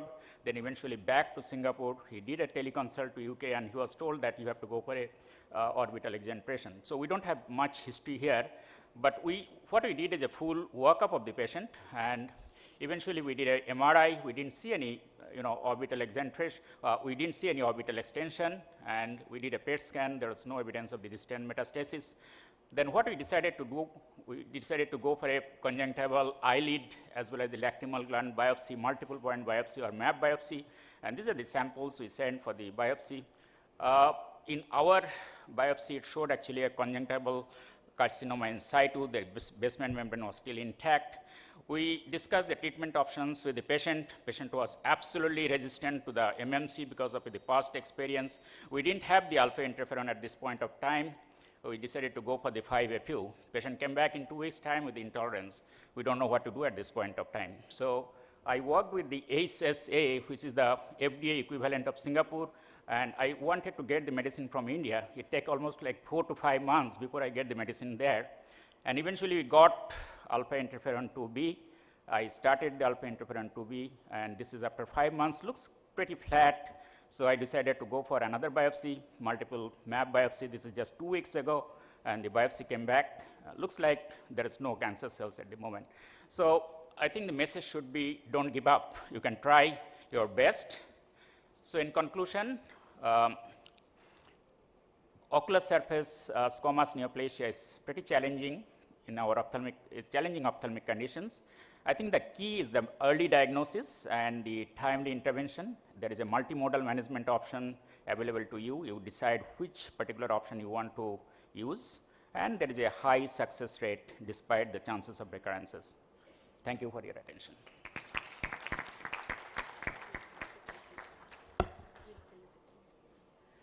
Thank you, sir. I request the members of the dais to please felicitate Dr. Manutosh Ray with a token of our appreciation.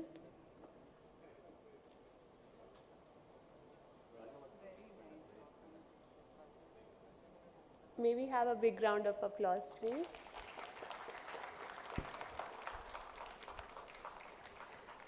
I request the speakers of this session to please join us for a group photograph before we move on to the next session.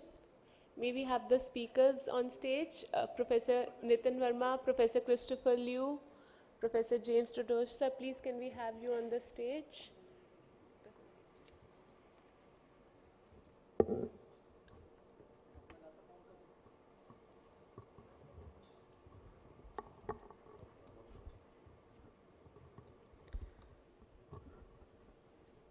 So ladies and gentlemen, you just witnessed the very prestigious LP Agarwal Oration and International Lectures.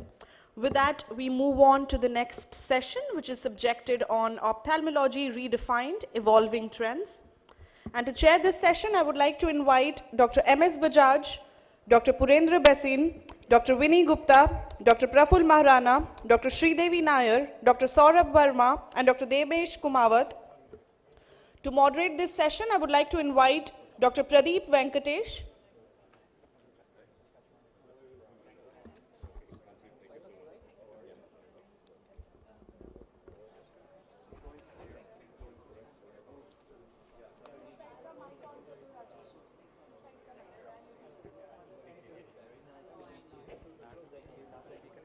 I'd like all the delegates to be seated. The awardees for the free paper session, the poster session, and the LP Agarwal trophy will be announced after this session. So all of you please remain seated.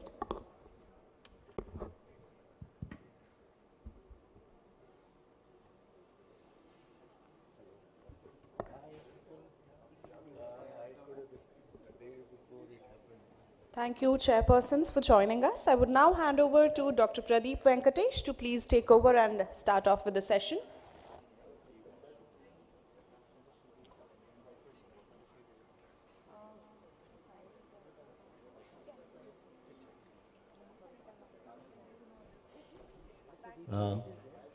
May I, at the outset, I would like to welcome all of you and for this brilliant session on Ophthalmology Redefined, Evolving Trends. And with me is Praful Maharana, Vinay Gupta, and I am Purendra Basin, and hello, Sridevi Naik, and Sridevi Naik on my right. And as I have to change a sequence on the request of Dr. Subudhi, he has to leave early, so I request Dr. B.N.R. Subudhi to give his talk on teleophthalmology for community eye care. So this session includes variety of different the presentations, and this will really be interesting, and I would like to have your involvement also in this session. Thank you. Hello, Dr. B.N.R. Subudhi.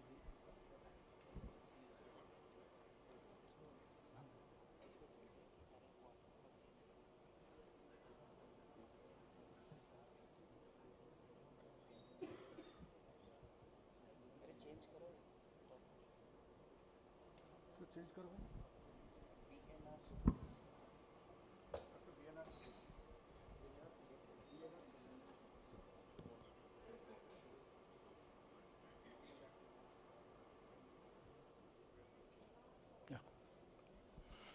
Dr. Nihar Biswas is here.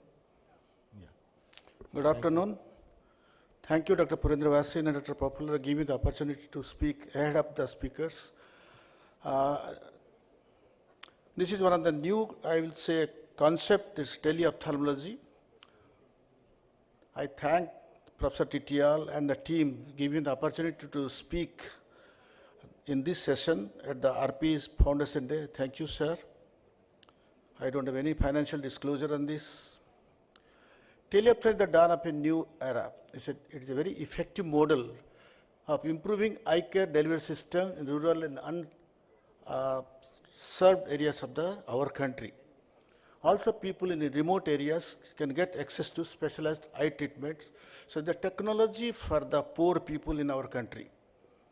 The goal of teleophthalmology is to decrease the global burden of vision-threatening disease and improve the quality of life for the patients with eye diseases worldwide. Blindness is definitely a challenge. 45 million in India are visually impaired, 12 million people are formerly totally blind, and 1/4 of the world's blind population live in India. A majority of them are needlessly blind because they have not been screened early, and 80% of them live in rural areas. So we speak about the universal eye care. Are we achieving that? Are we advocating that? Because the patients are many and look at the various locations, equipments and instruments are very much limited and doctors are even more limited. So there is a challenge of shortage of doctors.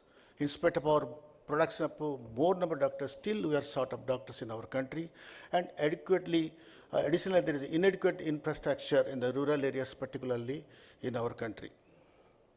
In India, there is one ophthalmologist per 1 lakh population, and majority of them live in urban areas only.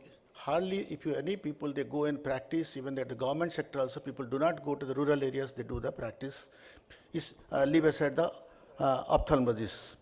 So about 80% of the population live in rural areas. So the teleophthalmology bridges the gap between this rural and urban health care. As you know, eye care, India is a country with diversity, diverse cultural heritage. The geographical location, remote and travelers play a critical role in delaying the diagnosis in disease causing blindness. And also not every nook and corner of our country is easily accessible. If you can see the below diagram, majority of our states are having this type of a picture. So teleophthalmology allowed clinicians to provide quality health care outside the clinics through digital technology. Use of smartphone or portable, sustainable, cost-effective fundus cameras to take good retinal photographs for screening a large population, and training unskilled health workers. In our country, there are a lot of people who are unskilled and available. If simply +2 pass students can be trained how to take the photographs. So they can reach the remote rural areas, they can take the photographs and they transfer the images to the people at the specialists sitting at the base hospital. So it's a system that electrical transports a consulting physician from a medical center to a site at a distant facility where his expertise is required. So objectives of teleophthalmology is to make eye care service accessible, affordable by reducing travel cost and time for the patients, to enable people at remote areas to have access to specialized eye care. So this is the teleophthalmology concept. A van with the instruments fitted visits the rural areas where either optometrist or ophthalmic assistant or paramedic can take the photographs and transfer the images to the base hospital for interpretation. So these are the portable instruments which can be have in the these mobile vans. They can do the screening of all the blinding eye diseases like diabetic retinopathy, ARMD, glaucoma, even refractive errors also.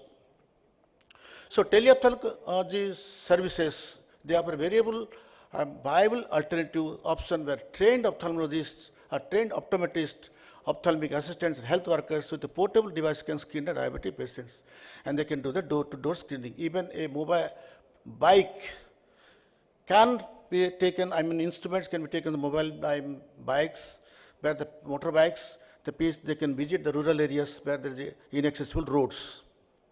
So teleophthalmology's successful models are there already is existing in our country: Arvind Eye Care model, Shankaratana model, LBP model, Tripura, Singapore, and even CFS also. So these are the various centers in our country already having teleophthalmology. I don't want to go into details. You know about them. And our aim is to integrate all these teleophthalmology centers.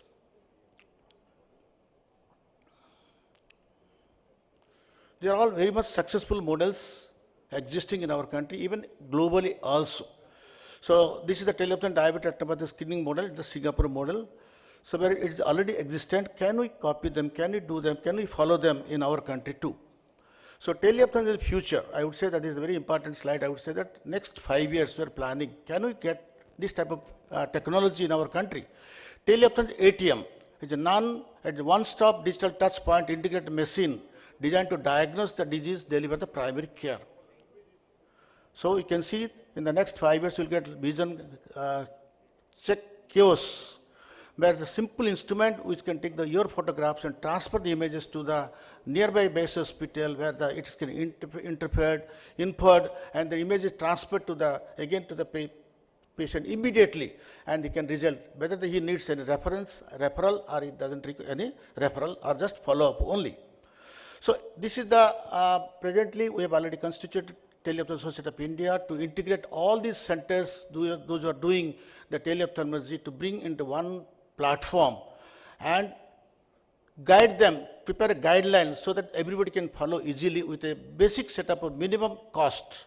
So that is our aim of this Teleophthalmology Society of India, TOSI. We request to all of you become a member of TOSI and join our hands, strengthen our hands to reach the rural population in our country. They need the specialized eye care. When also we have contacted our counterparts in Bangladesh, Sri Lanka, then also other countries where we can start this SARC Teleophthalmology Society. Shortly we are coming out to this proposal also. So probably just 1 minute, last slide please. So to conclude, we can conclude that lack of awareness and acceptance of new technology, both by the public and the profession, is what is holding back for the wider use of technology. The people sitting here in front of me, the policymakers, to look into this. Can we make teleophthalmology one of the most important method of technology reaching the rural areas? So teleophthalmology can go a long way in providing care and consult the patients in remote areas and cases where in-patient consultation is not indispensable. So I think this is our gift to the nation. If we can do the teleophthalmology for everybody in our day-to-day practice, at least once in a month or once in a week, we visit the rural areas, remote areas, not physically, but remotely, virtually, and at least we can serve our nation in a better way. Thank you very much for the humble, giving the opportunity to speak in front of you. So I thank you, Dr. Purendra, Dr. Prafulla, giving the opportunity to speak ahead of all the speakers. Thank you very much. Again, I thank Professor Titial giving the opportunity to speak. Thank you, sir. Thank you, Dr. Subudhi, for your wonderful talk on teleophthalmology, which is the future now, what I feel. Our next speaker is, because Dr. Thank you, sir. Satanshu Mathur also has to leave early.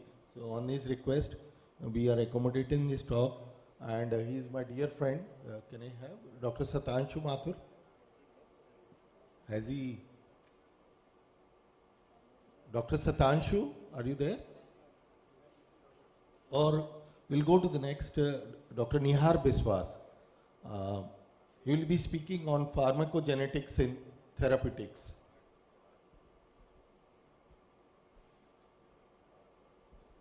Dr. Nihar Biswas.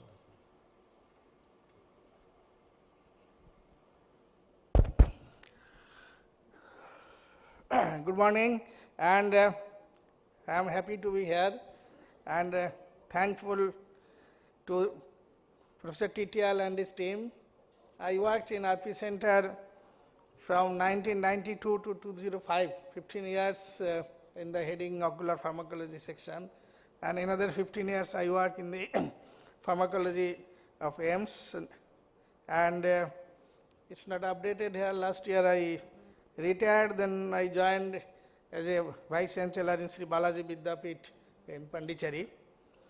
Precisely in few slides what I want to highlight, like in surgery, precision of the surgery, so in therapeutics also we have to specify and we have to treat the patient's individualization, and for that the reason is that the drugs cannot be generalized, and due to the effect of genetics and genomics, the drug to be tailor-made.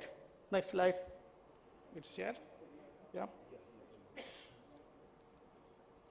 So,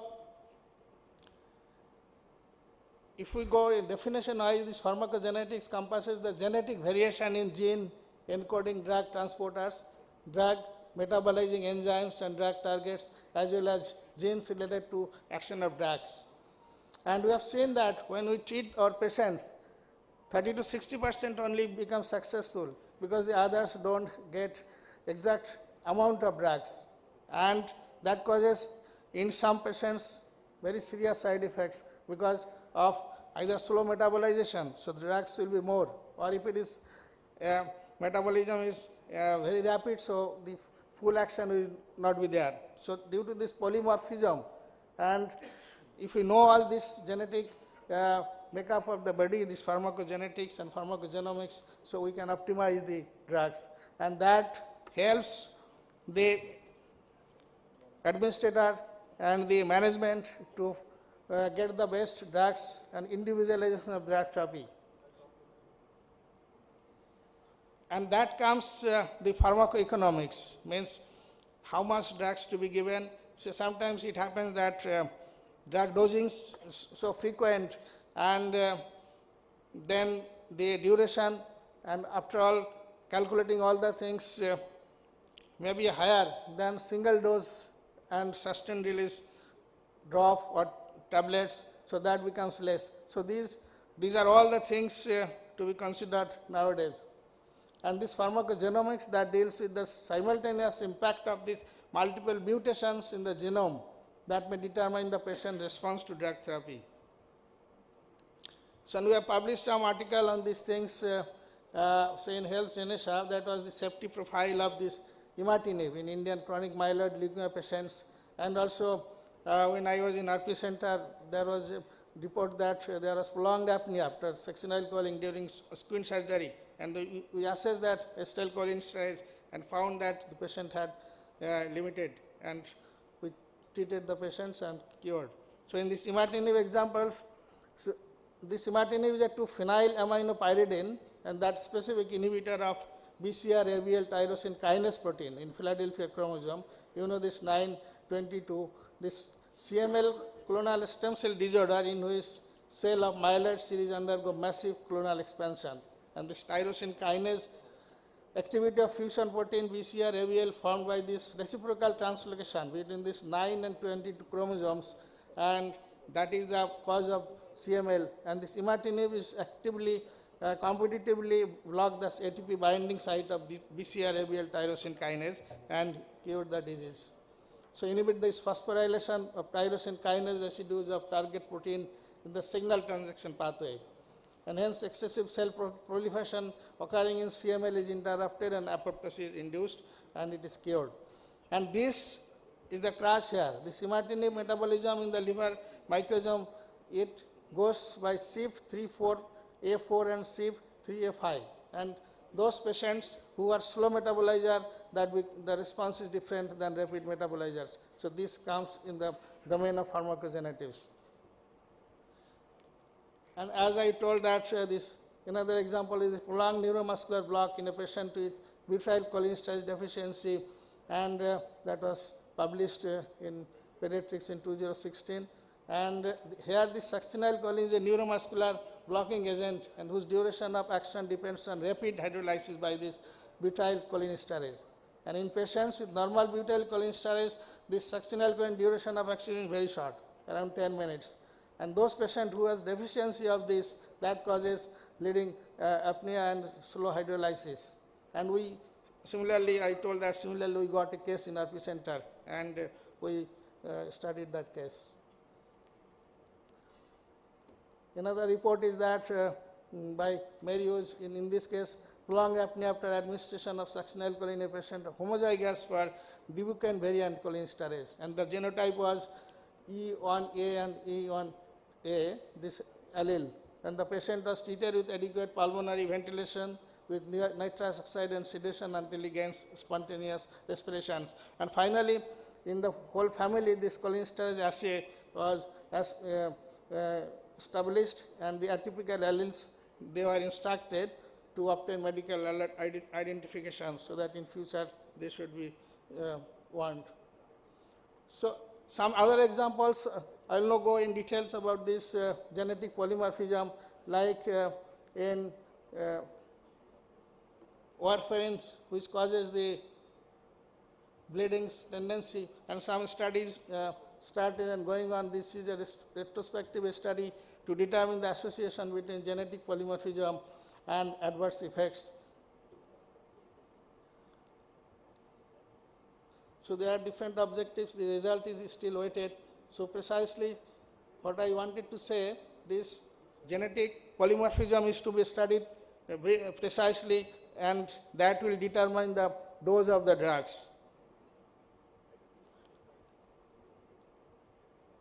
And that is called personalized therapy. So in this era of high tech, so we have to determine that in a general dose to be given or to personalized therapy. I'm not doing the genetic study, we have to do that.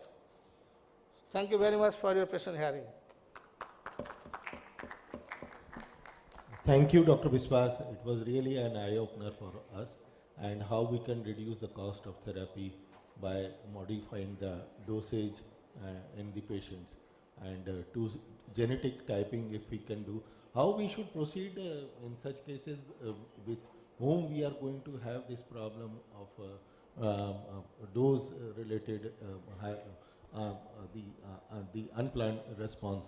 How to Like next sequence generation, all this, like in this during this COVID, so we have found the genetic map up of the virus. So in that way, in the pharmacogenomics or pharmacogenetics lab, so we can get the profile of the patients, and we can find that those patients who are slow metabolizer or some are rapid metabolizer. So accordingly, we have to titrate the dose. Thank you. Thank you, sir. May I request Dr. Satanshu, if he is ready, his talk is ready. Thank you. Dr. Partha Biswas. Satanshu is a wonderful person, a good human being, and a very large volume surgeon.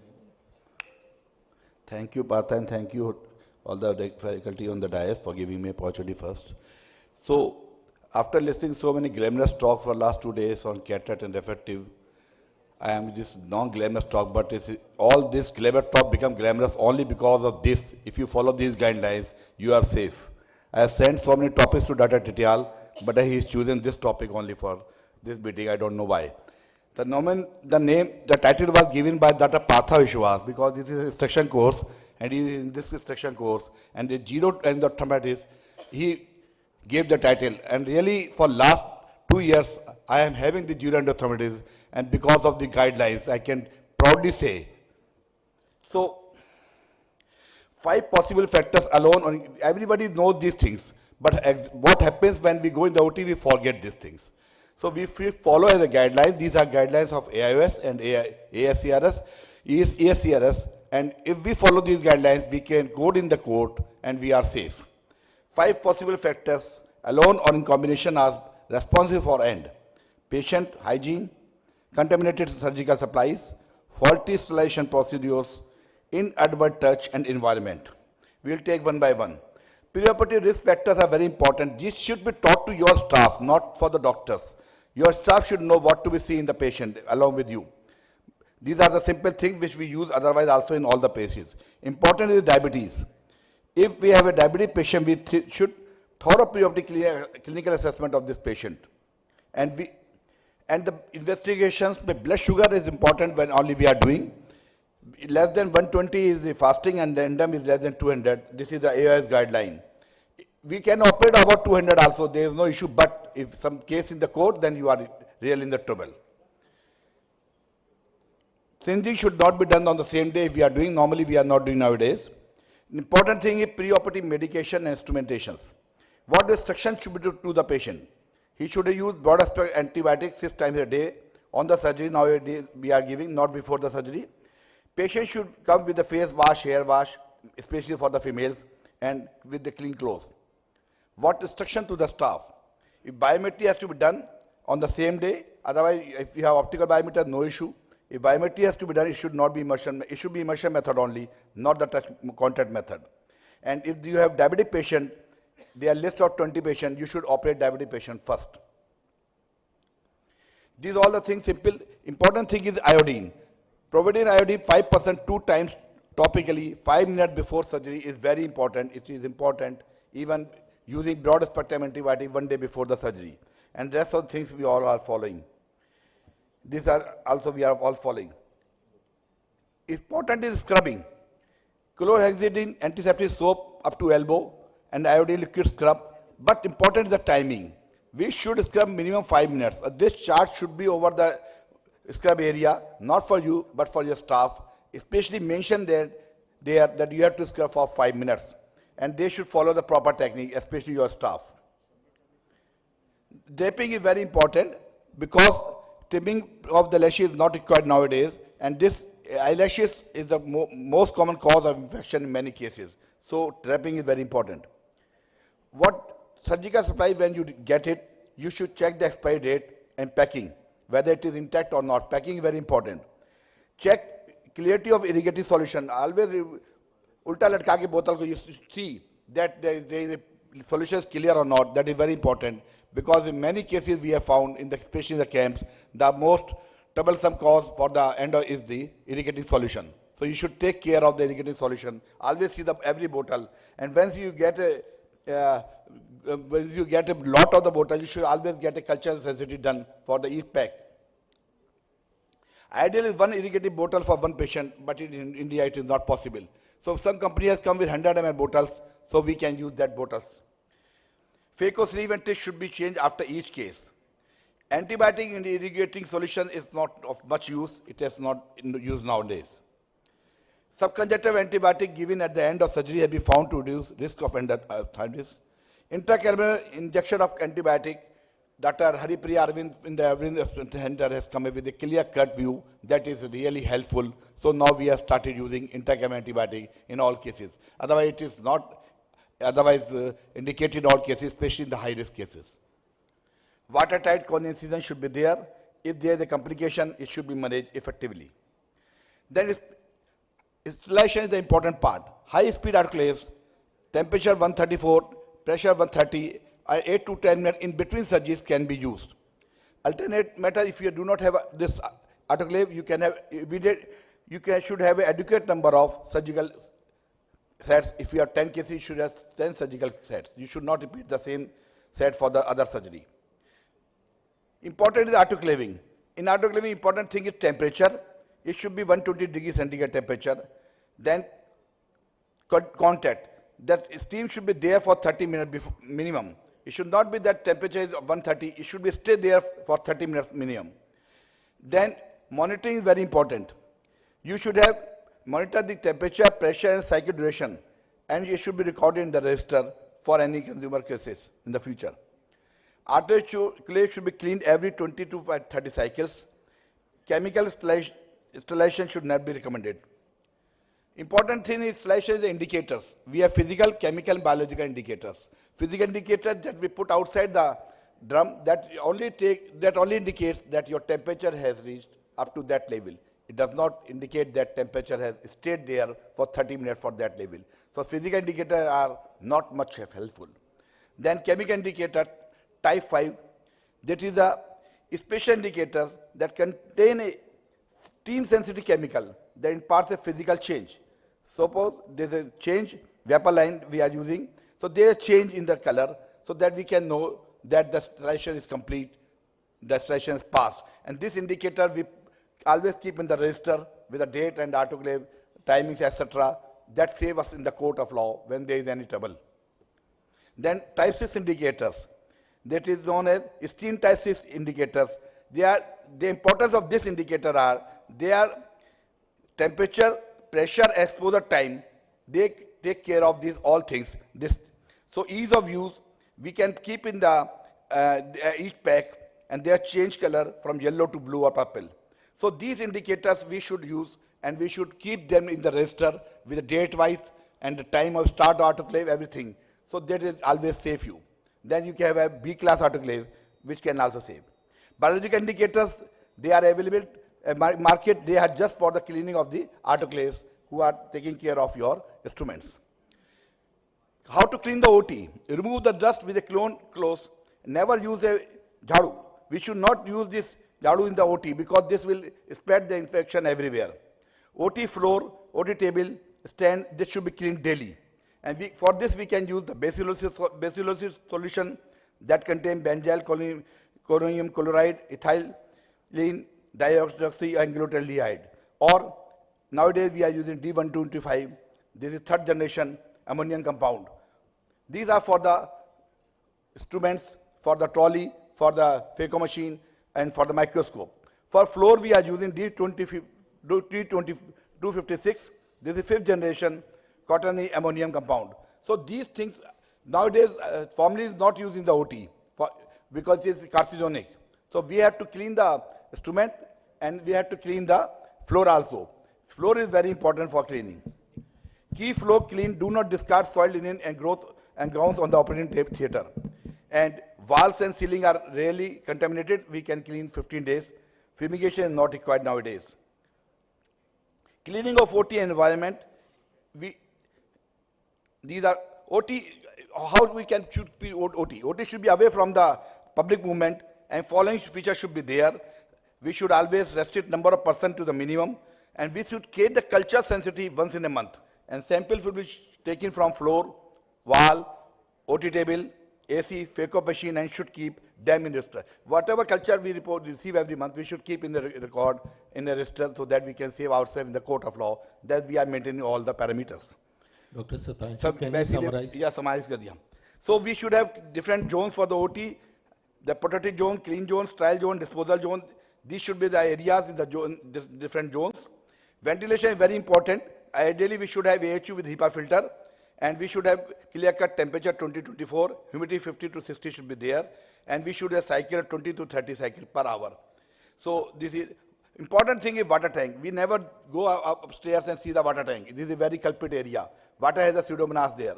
So we should take care of water tank, should clean every month, and should keep a record of this also. These are checklists that should be outside the OT so that every staff and your nursing staff is careful. We should check daily checklist. Then should have a checklist weekly, and these are the checklist monthly. So these checklists should be signed by the OT staff, and then it should be countersigned by you. And that will keep your staff aware all the time. Thank you. Thank you very much, sir, for the wonderful talk. Next, I would like to invite Dr. Partha Biswas, sir. We all know, sir is the future president of AIOC, and the most important task of accommodating more than 1,000 speakers in AIOC, he's doing that consistently since last 5 years. Welcome, sir.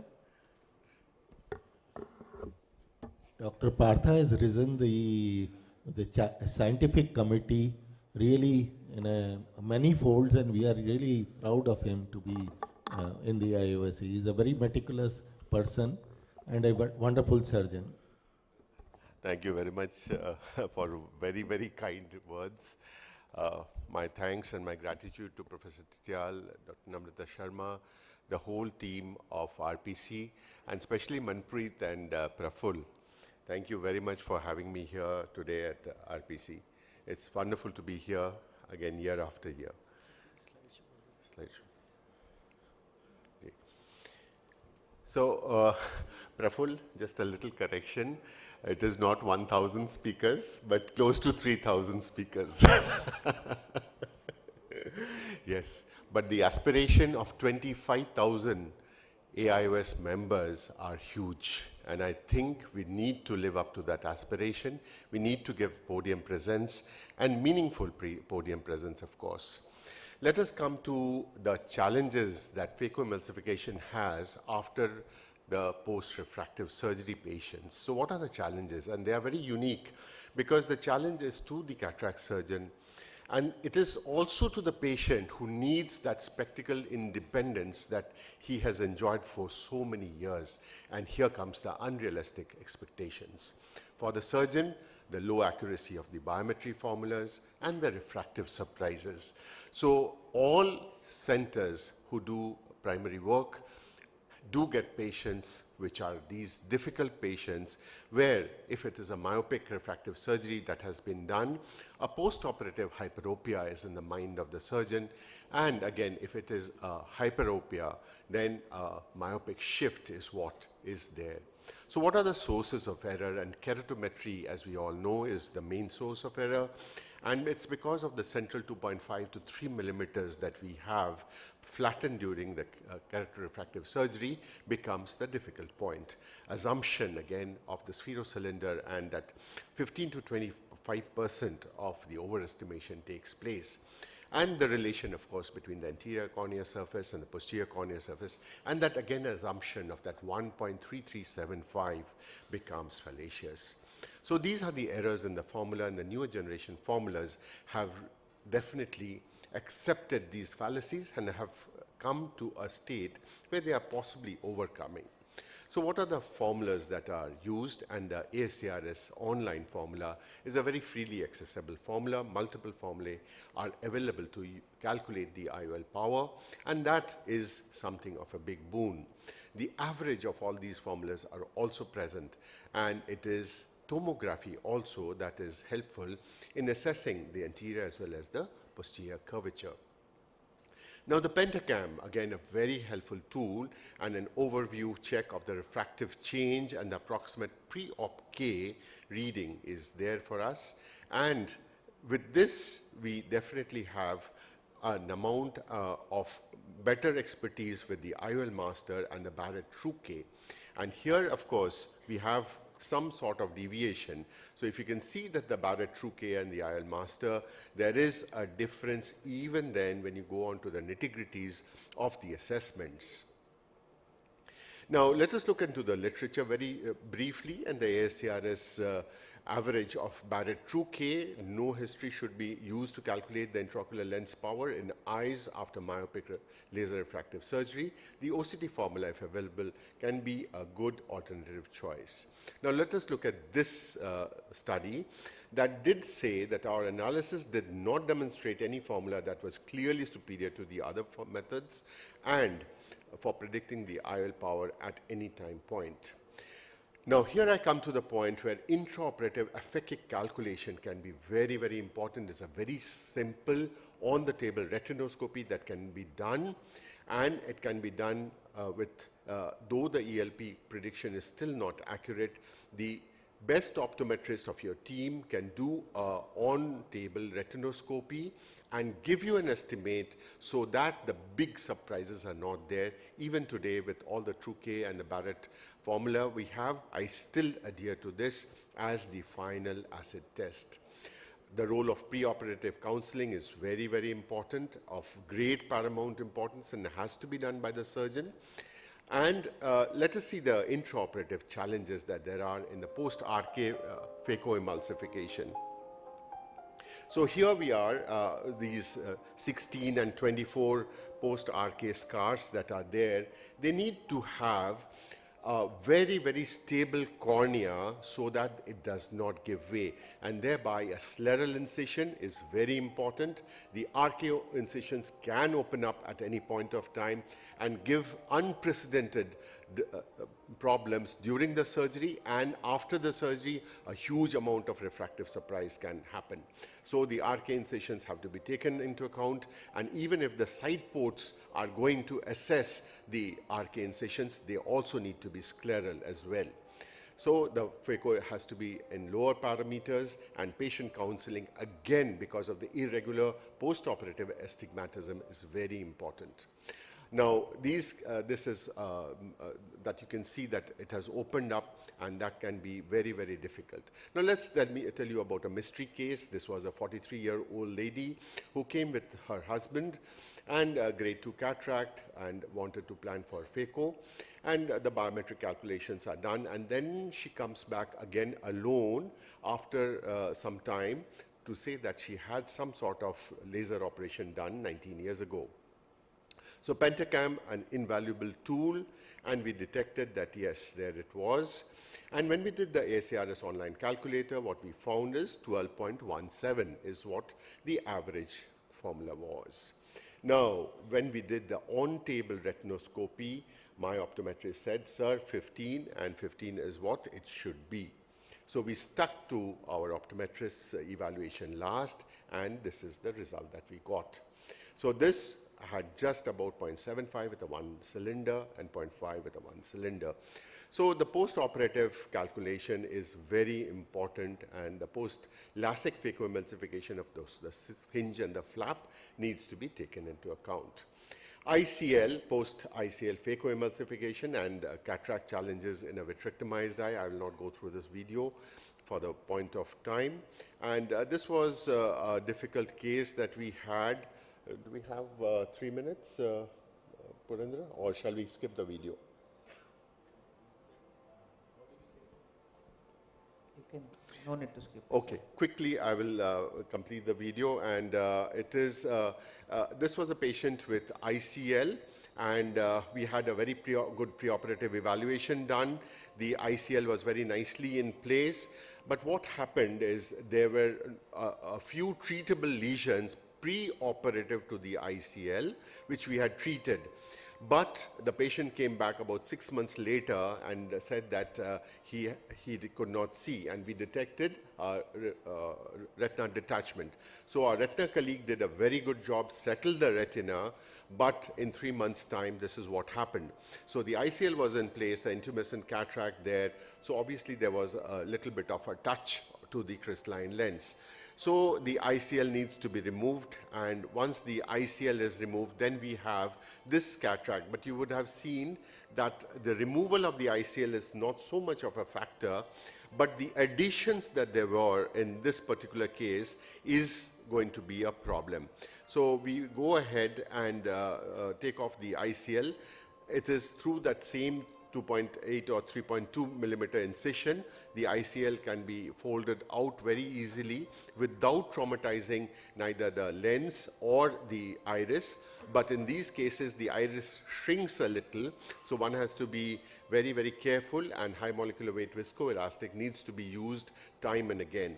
So with the ICL out intact, what do? We go ahead for the phacoemulsification, and here high molecular weight viscoelastic staining after removal of the viscoelastic is very important. So I do all the right things, but things don't go right at the end. So once we take off and do a small nick, the capsular rhexis, I take off the fluid that there is, the intralenticular pressure is coming down very well, and I'm quite happy. And then I use the forceps to do the rhexis. Now here is where we fall, and the rhexis is now going to give trouble, and I am watchful of the fact that there was a synechia very much there, and possibly that synechia would have additions that are going to create problem in this rhexis, and so we do. And here, as I'm struggling with the rhexis, we see the rhexis run out, not in one place, but in 2 places.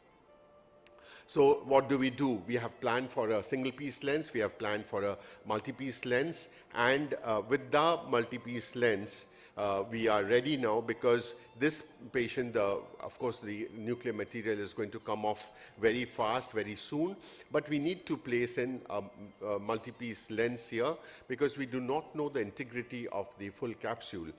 So here we are, the pupil is shrinking, and now what we detect is that plaque that there is where the lens touch was. And with that plaque, we have to do something, because it's right in the pupillary central area, which is going to obstruct the visual axis. So placing in the intraocular lens is the next job, and we place the 3-piece intraocular lens in this patient, and it goes in possibly half into the bag, half into the sulcus, but it's there. But what do we do for this posterior plaque that there is? It's a vitrectomized eye, so difficult to negotiate it, and here it is very important that the negotiation should be done very judiciously. So what we do after placing in the intraocular lens is we plan for the MVR knife, and the MVR knife, and you can see it's quite a large plaque, nearly 4.5 millimeter plaque. So lifting up the lens and placing the MVR knife, and directly in the center, we try and make an opening, and after the opening is made, the best tool that is to carve out the rhexis or capsular opening is the vitrector. So the vitrector is the tool to make a nice rhexis without going beyond the plaque area, because that's important, because remembering the fact that there are 2 runouts of this particular rhexis. So we make approximately a 2.5 to a 3.0 millimeter opening in the rhexis, and that is what the challenge was in this patient. So it's usually these are the post-operative challenges that we have, and the larger refractive error, the piggyback IOL is always an option, and these cases are ones that have to be dealt. Everyone is a singular case. Everyone has a challenge. Thank you very much for your patient hearing. Thank you, sir, for that very informative talk. Next, we have Dr. Neenu Mathan from Chaitanya Eye Hospital and Research Center for his talk on his most challenging cataract cases.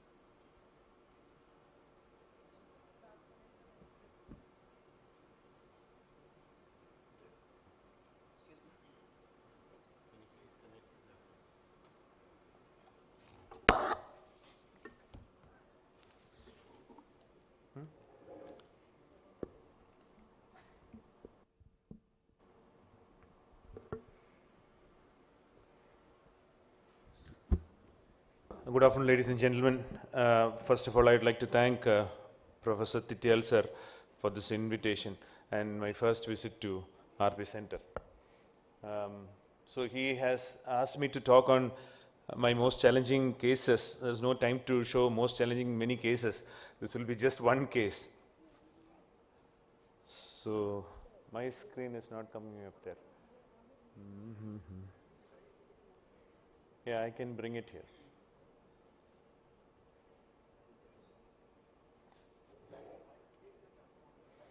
So this will be a 6-minute video. So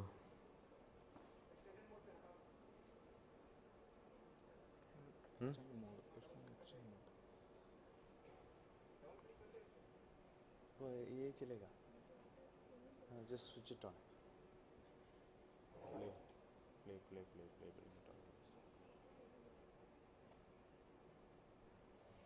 Okay, we have all heard of Navarasa in our thing. So it's 9 rasas as we call it.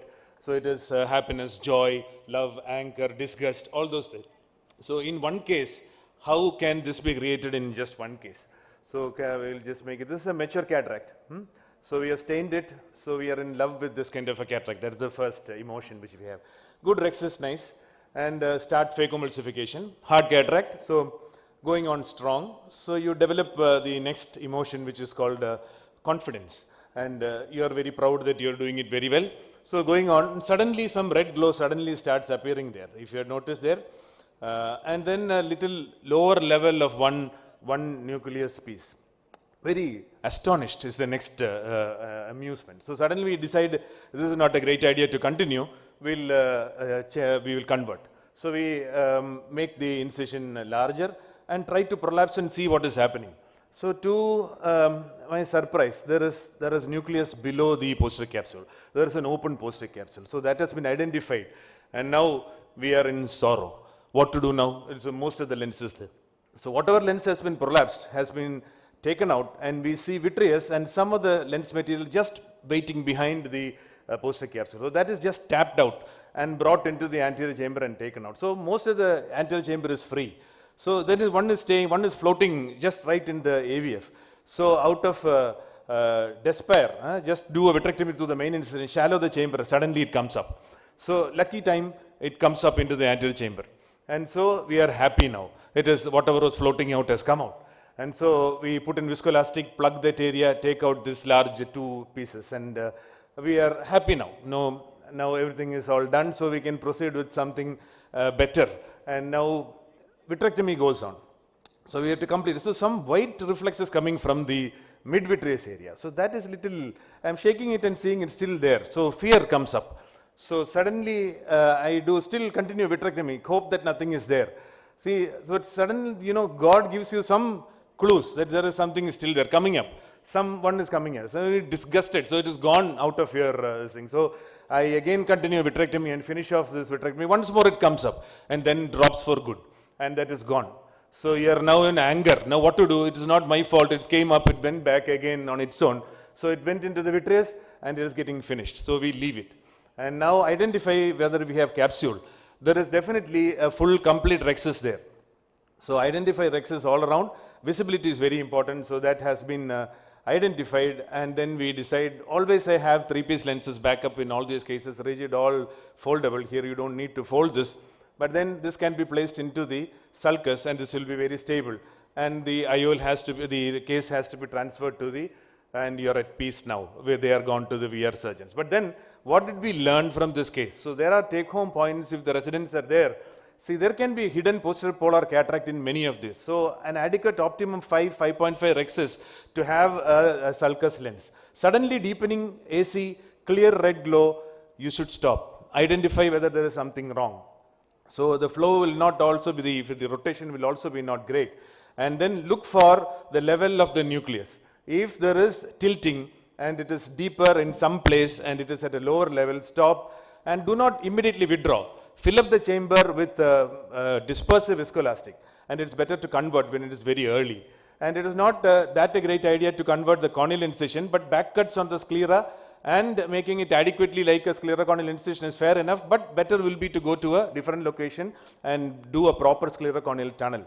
And cauterizing all these areas is very important, otherwise it will start oozing from there into the vitreous.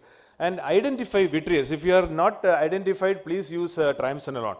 And don't sweep vitreous strands in the anterior chamber like this. So, and do not fish beyond the posterior capsule level, especially in the anterior vitreous phase. So, when you are trying to take out this nuclear pieces, do not drag vitreous along. If there is vitreous, obviously in the AC, cut vitreous or separate it and identify with triamcinolone. And avoid main incision. This will only cause more leak and more vitreous to come out. And go through a paracentesis and do not let the chamber shallow. It will again bring out more vitreous. And bimanual vitrectomy should be the protocol. And this was accidental, but then sometimes the nucleus comes up during a vitrectomy. And when the nucleus comes up, plug that area with dispersive or sodium hyaluronate, no HPMC. HPMC mixes with vitreous and causes a lot of vitritis and IOP rise. And so use sodium hyaluronate or a viscoat, a combination. And identify vitreous bands. Triamcinolone, please use. But then don't use too much of triamcinolone because it may go into the vitreous and get stuck there in the vitreous cavity and cause intractable IOP later on. And when the nucleus pieces sometimes come to you, if they get into the AC, good and fair and good, otherwise leave them. Don't fish and go behind the nucleus bits which are already in mid-vitreous. And identify intact rexes. If the pupil becomes small, please use intracameral phenocaine or dilate the pupil with hooks and then identify whether there is and see the morphology of the tear. It's a railroad kind of thing, the classical of posterior polar cataracts which can hide. And too much of triamcinolone, as I said, can cause, it can be in the vitreous cavity for a long time and cause IOP spikes. And 3-piece lenses always have standby and they go into the sulcus well. If your rexus is too large, you may not be able to capture, but if it is less than 5 millimeters, you will definitely be able to capture the optic in the rexus margin, which can be done very effectively for the best centration of this IOLs. And after this, if your center has the facility of vitrectomy, please do refer. This will be the look of your VR surgeon whenever you go to them with this kind of problem. So please take care of them, take them to the restaurants, take them for a movie and keep them happy so that they come to your help whenever called for, and sometimes you may need to bow in front of them and keep them happy in your hospital. Thank you very much. Thank you very much, sir, for taking us through that emotional journey. Our next speaker is Dr. Purendra Bhasin, sir. And we all know him for doing excellent conferences through IRSI. He's the General Secretary of Ocular Trauma Society and an excellent cataract surgeon. And he has done so many first from Madhya Pradesh. So I would like to invite him for his talk on Aniridia oil, which is a very difficult and challenging situation to handle. Thank you, Dr. Praful, and at the outset I would like to thank Professor Titial for giving me this opportunity, and Dr. Namrata Sharma and all the chairpersons on the dais and in front of me. Aniridia IOL is definitely a boon for a few of the cases which I have been doing, and in last 12 years of my experience, I have done almost 15 cases till now.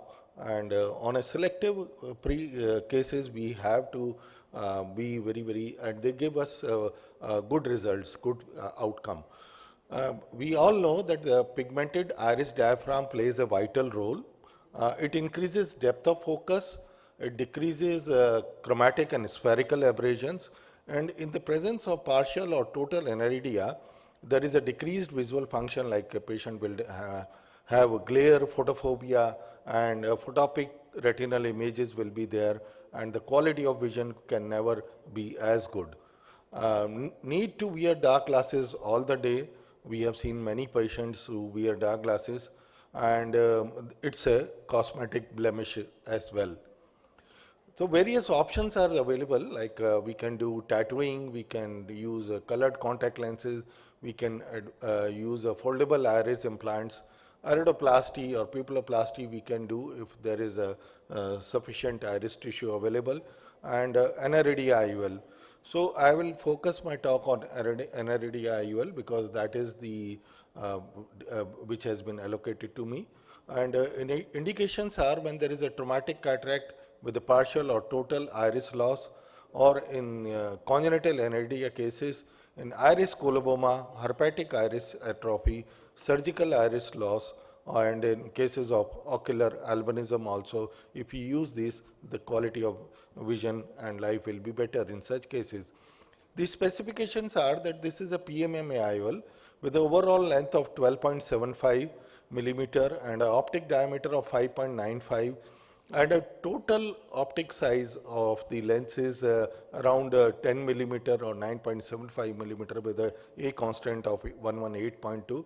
This is supplied by the Care Group, and the haptics are at acute angulations, and we have to be very, very cautious while we inject the lens inside through the incision, because it should not be too tight, because they can break during the passage, and we had one experience in where the haptic broke in between.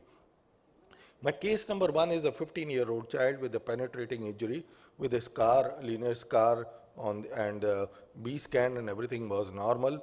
And 2 months later, we planned for a NRD IOL because there is an absence of the posterior capsule by scleral fixating it. And this is the case. There is a linear scar in the cornea, and we have made a roomy 10 millimeter tunnel, scleral tunnel, and we have modified our technique wherein we make a superior scleral tunnel and inferior scleral pocket or a scleral tunnel is made with the extension of tunnel above and below to bury the proline sutures. So now the proline suture is railroaded, and we don't make extra the pockets on either side, and they are vertically placed. And by cutting that proline suture into 2 parts, after pulling it out through the main section, we tie them to the haptics eyelets, and the 2 sutures are pulled, and the very central lens is there, and the suture is tied to the scleral tunnel, and by extending the tunnel on the posterior side and on inferior side also, we can tuck the knot and bury them in this scleral tunnel. So this is the modification which I have done it, and then with the conjunctiva is cauterized. One single suture, or maybe if the tunnel is not good or in the quality, we can have 3 or 4 sutures also. But in most of the cases, if one suture will suffice and fill the chamber with the BSS, and we can use the AC maintainer while pushing the lens inside. This is what the case is. Post-operatively, it looks like this, and 636 improving to 69. Another case, 26 years old male, had a road traffic accident, corneal tear, large corneal tear was there, and uncontrolled IOP developed in the immediate after a couple of months, and we planned it to along with the Ahmed glaucoma valve NRD IOL. This is the case where there was a large tri-radiate tear in the cornea.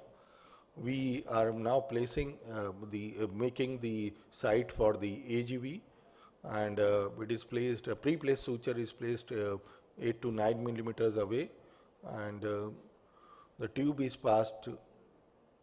Priming of the AGV is done. Because there was an intractable glaucoma in this particular case, we modified the technique, and even with the maximum medicine and oral glycerol with the acetazolamide, the patient's IOP was not under control. And we deferred doing the routine trabeculectomy, and the AGV is now placed in the subconjunctival space. We have measured the cornea, a large roomy tunnel is made, and gently we have to do it. Inferior placement of the lens, anterior the AC maintainer, this tunnel is made on either side for the tucking of the proline sutures. Reloading of the proline suture is done, and automated anterior vitrectomy for any residual vitreous if present has to be removed from the anterior chamber. And this was a single chamber because there was no iris and there was no PC.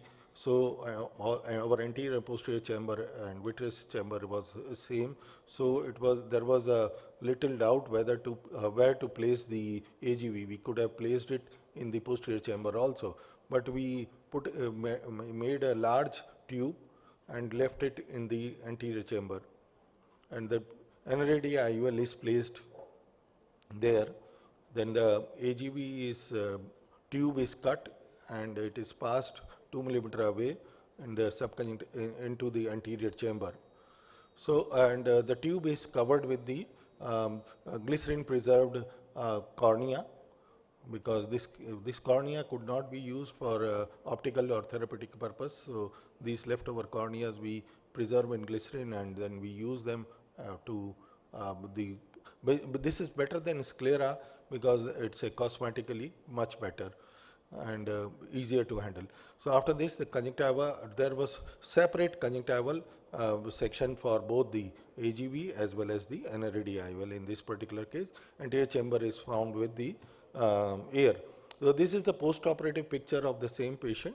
This is the tube which we see in the anterior chamber, and the patient improved. He was able to see through this part, and he was having a 624 vision. To conclude, NRAD IOL restores quality of vision with less glare issues. It provides visual and aesthetic rehabilitation. A proper case selection is very important, and a post-operative course depends on the intra-operative manipulations and the extent of the damage to the cornea or retina and the scar at the retina. In the literature, we have come across with the development of secondary glaucoma and the depigmentation of the IOL, but I have not seen a single case in our series in last 12 years of our experience. I thank you for your patient hearing. Thank you. Thank you very much, sir. Many such cases are real challenges, and your videos were awesome. And with this, I'll like to invite our next speaker, Dr. Sanjay Chaudhary. He is the director founder of I7 Group of Hospitals, New Delhi, and he is an excellent cataract surgeon and does a lot of ICL. In fact, he has been appreciated by World ICL Forum for that, for doing highest number of ICL from India. And today he will be speaking on worst case scenario in phakic IOLs.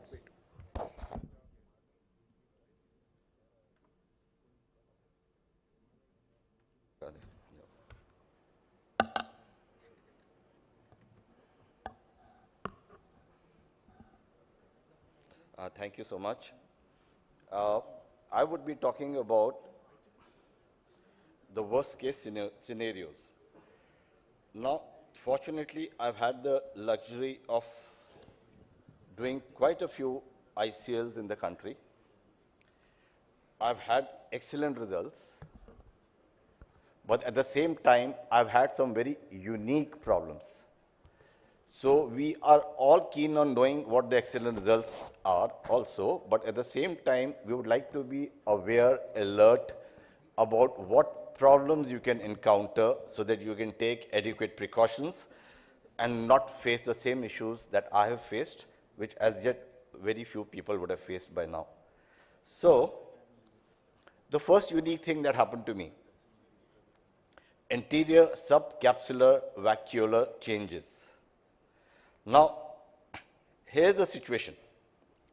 The patient on day 1 had this kind of a little diffuse deposit on the crystalline lens. And on a slit lamp, you can see the typical granular structure on the crystalline lens. And the first response is, this is a visco deposit on the crystalline lens. But what was interesting was that in this situation, we had not used any visco. This was under hydroinsertion, and the visco was only in the injector cartridge, which was minimal. And you don't expect that minimal visco to find this kind of a layer on the crystalline lens. So what was this? So we followed this up, and on around the 30th day, there was a kind of a spontaneous reversal. You can see that reversal here, and on the slit lamp also most of it has gone. So that was encouraging. So we looked up the literature, and what we found was something like this, that these are transient anterior subcapsular vacuolar changes, and the conclusion was that this is because of direct irrigation in the narrow space between the ICL and the crystalline lens, and this develops a risk of transient vacuolar changes in the crystalline lens. They observed a spontaneous reversal, which indicates that the surgeon should not rush to surgical intervention, but rather opt for close follow-up over several weeks. So they reported 2 such cases. Now, we had about 8 such cases now, till now. And one of the worst cases which we had of all these 8 cases was this case.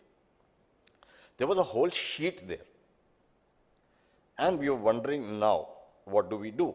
So, but by that time, we had started documenting our results. So we started documenting how the journey of this opacity would be. So first we looked for automatic reversal, but it didn't happen. The opacity was getting more collected towards the center. See this image? The opacity is disappearing from the periphery, and it is as if moving towards the center in a circular fashion. This was at 6 months.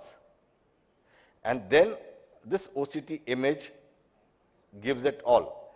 All those opaque lens fibers collected towards the center, a small transparent area in the center, and this is where these balanced residual lenticular fibers are, which are opaque. But the periphery has got cleared.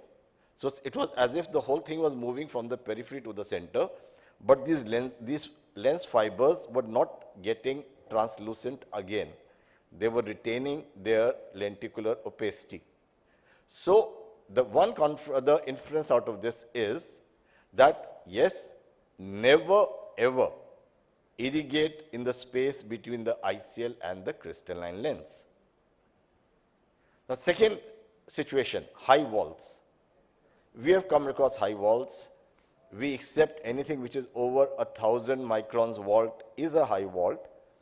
But the question always is, when do you intervene in a high vault? So this patient, a small eye, notice the size of the ICL was 12.6. It was not the usual 13.2. Despite all the calculations, the vault was 1400 microns, too high, and see the peripheral part of the ASOCT, almost following the contour of the endothelium. So there was not much to think about it. The other eye, also similar behavior, 1376. On the left side is the central area, this side is the little paracentral area, and exchange had to be done. You can possibly wait for this. So we ordered another ICL, followed this patient meticulously, the IOP did not go up. The moment we got the lens, we exchanged, and with a one size smaller.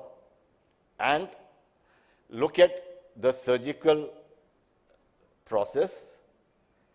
The patient, in the meantime, in 2-3 days, developed ectropion of the uveal tissue because the uveal pigmentary layer was rubbing against the ICL. Getting into the eye is a challenge. There is virtually no space even to take in your blade. The normal convention is that you prolapse the ICL in the anterior chamber and then take it out, but here there was no anterior chamber. So now we had to pick up the ICL from the posterior chamber. So first, you're finding ways to make those two side ports, a little visco to press the ICL, so that creates some reasonable space to move in the eye for the main port again, which is just opening up the old port. And now we are trying to pick up the ICL from the posterior chamber itself. And since the ICL is too large for the eye there, so it was a challenge to get a grip on the edge, but we could manage it and take it out. And we replaced it with one size smaller. And see what the result was. Is the time up for me? Yeah? Okay. So see, the result was a real reversal. The vault fell down to just this level, which is 710 in the right eye, 212 in the left eye. 1,000 microns the vault fell down. Probably this is because the eye was short. This would not have happened if the eyes were bigger. So in the short, the variations are acute. But here's another case. There's always some good news. It is known that vaults decrease over time. So if the vault is within the acceptable range, give it a time, it could decrease. So here was day one, a case where the vault was 1500, but the anterior chamber depth was good, so it was not such an acute stage. 1 month later, the vault decreased by 100 microns. 8 months later, it had decreased by 200 microns from the first stage. 14 months later, it had decreased by 300 microns, and the eye was in a very comfortable stage. And the reason is that as the haptics, which are tight, they push into the ciliary body, they kind of compress the tissue there, and the vault and the ICL kind of expands. The ICL comes down a bit, and the vault decreases. So you really don't have to rush out to remove an ICL if the vault is high, but not causing problems. And the last point, a very strange situation was that we discovered this patient who came to us, operated somewhere else, and the ICL was placed upside down. Probably that doctor, probably one of his first cases, didn't realize that the ICL was placed upside down. The patient had secondary glaucoma, so he was treating the glaucoma, and this continued for 4 years. When he came to us on a slit lamp, we could make out it is reverse. We decided to remove it. Remove we did. This was the ICL without the central hole. We tried to break some peripheral synechia, but we really weren't very successful. Now the patient was demanding that I still want something as a refractive surgery. We noticed that even after 4 years of this ICL in the eye, where the optics was resting on the crystalline lens, the haptics was pushing the iris to the cornea, the patient had not developed cataract. Very surprising. You don't expect after 4 years cataract doesn't develop. Why it didn't develop, I really don't know. I have no answer for that. But it didn't develop, and we put in another ICL, and the patient is apparently happy but didn't come to us for a follow-up. Thank you so much. Very beautiful talk, and on the worst case scenarios of phakic IOL.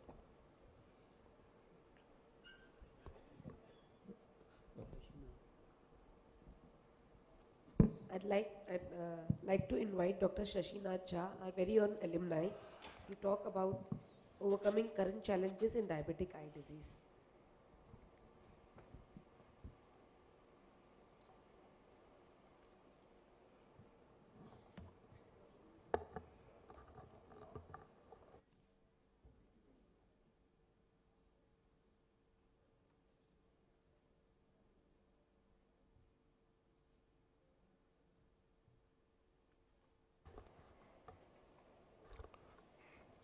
Good afternoon, everyone. It's an immense pleasure. It's a more of an emotional moment on the same dais that I was conferred the MD degree. I'm here, and all thanks to Professor Tityal, Dr. Namita Sharma, the whole faculty which is involved. Of course, we don't have to repeat that such a extensive and year-round academic program. Faculty on the dais. I'm coming to an area of overcoming current challenge of diabetic eye disease. Of course, it's such a huge topic that it's beyond the scope of any meeting. And diabetes is not the challenge to the eyes, it is a challenge to society. I'm going to touch a very, very minuscule part of the problem that retinal surgeons come across. Of course, the challenges of diabetes, as we know, that diagnosis, the treatment, and as the disease is a chronic disease, it's a lifelong process. You don't have a, say, it's a cataract or refractive surgery, do once and forget about it. It's a thing that is a lifelong relationship with the patient of the surgeon. So the question is, are we screening the patient at the right time? Possibly no.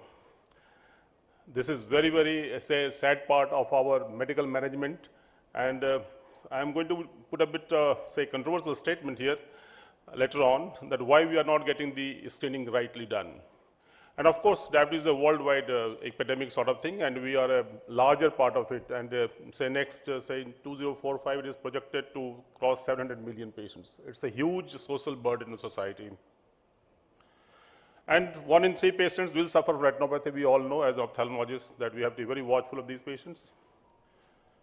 And 1 out of only 5 patients get diagnosed. This is a very, very unfortunate situation in this time. So what is the greatest stumbling block? I'm not putting a blame, but definitely I would like to make this point, the physician's apathy to do fundus evaluation. It's a misguided concept, not only for the patient, but even for the physicians. I was very shocked to discuss with the physicians of our hospital that the blood sugar control means cure of diabetes. There's such a misconception of general patients always take it like that. And the irony that we come across retinal surgeons, that physicians are very particular. They will refer you for the HCQ-related retinopathy, but not for ethambutol or not for diabetic retinopathy. I've hardly seen any vision loss in the HCQ retinopathy, but they always tell you to do an OCT and to find out, just because of the Western guidelines. For West, it is more important than ethambutol. So coming to the treatment, it's a big, huge challenge. It's a big economic challenge. It's a volume game. It's a lifelong process.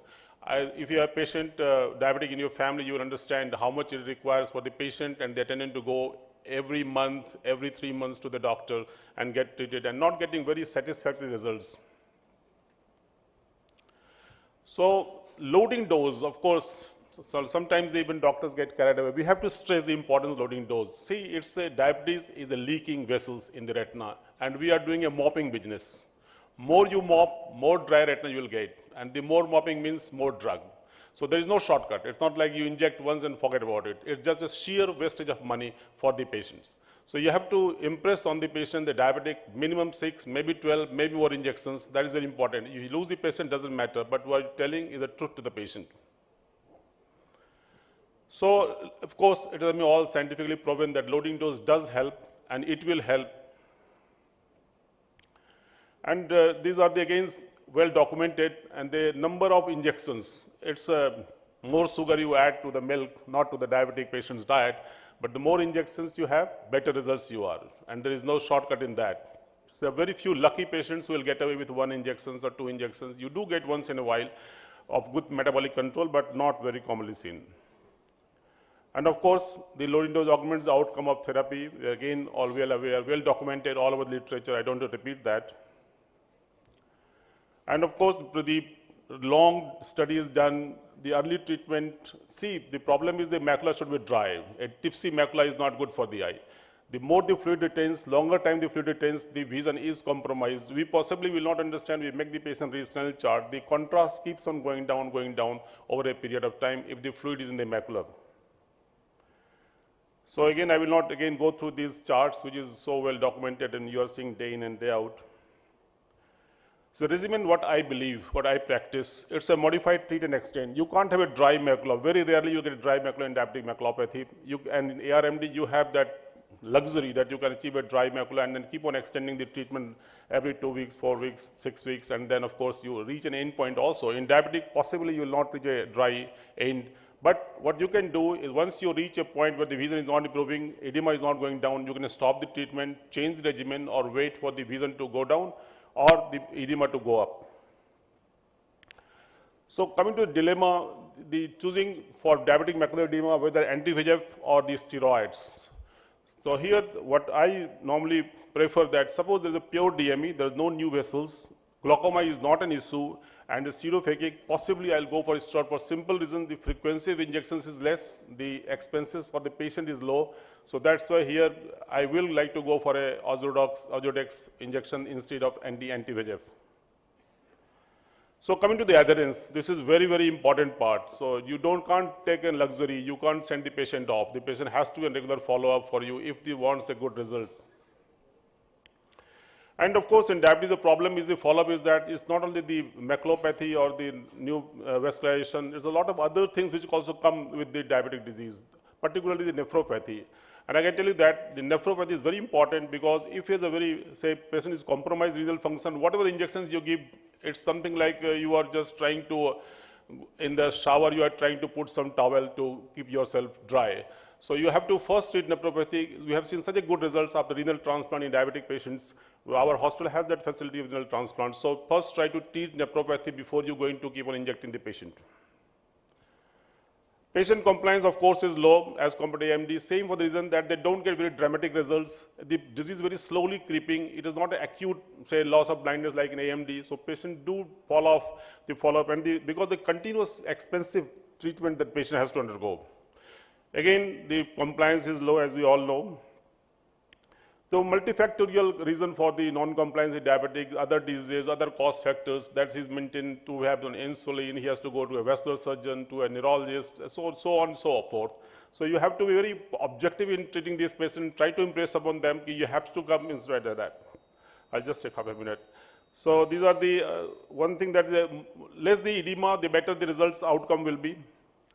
And these are the real challenges, of course, we'll not try to discuss here.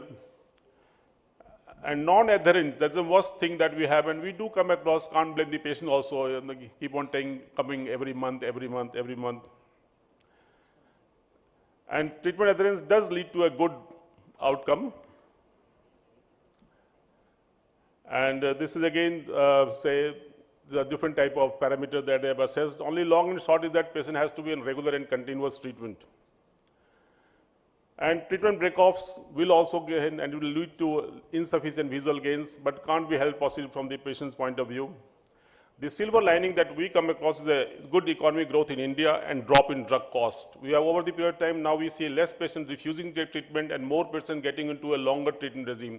This is a very, very good, and of course, I will just like to thank our, say, companies who have provided patient support program. This is a very, very useful, fruitful for the patient. Patient is placed on the patient's psychology. He thinks that he is going to earn an injection after he gets 1 or 2 and the program they have, and it has cut down the price, and it has definitely added to the adherence. So this is conclusions. Basically, the long and short is that you must treat metabolically these patients, keep the impression of the patient that he has to get regular injections. It's no use getting one injection and then forget about it. Thank you very much. Thank you, Dr. Jha. I think that is a very important topic dealing with this challenge of diabetic eye disease. We'll have the next talk by Dr. Parul Soni, who is an alumnus of RP Center and has her own flourishing practice in Gurgaon. She does both glaucoma, cataract and refractive surgery, and she's been glaucoma trained in RP Center, and I'm sure this is a topic which is of great interest to me as well as for the residents. Good afternoon, everybody. Thank you, Professor Titial and RP Center for having me here. After listening to all the cataract and anterior segment talks, I think it's time to talk about glaucoma because we all are celebrating the World Glaucoma Week from 12th to 18th of this month. So I will be talking about the tilted and the ptotic disc creating mayhem in the diagnosis of glaucoma. Now we all know how a normal optic disc looks like, and we also know how a characteristic glaucomatous disc look like with the increased cup disc ratio, peripapillary atrophy and disobedience of the isn't rule. So why are we talking about the tilted and the ptotic disc? because both tilting and the rotation of the optic disc can cause dilemma in the diagnosis of glaucoma and also while monitoring the progression of the disease. Now, what is a tilted disc? Tilted disc is classically a congenital tilted disc which is 80% bilateral.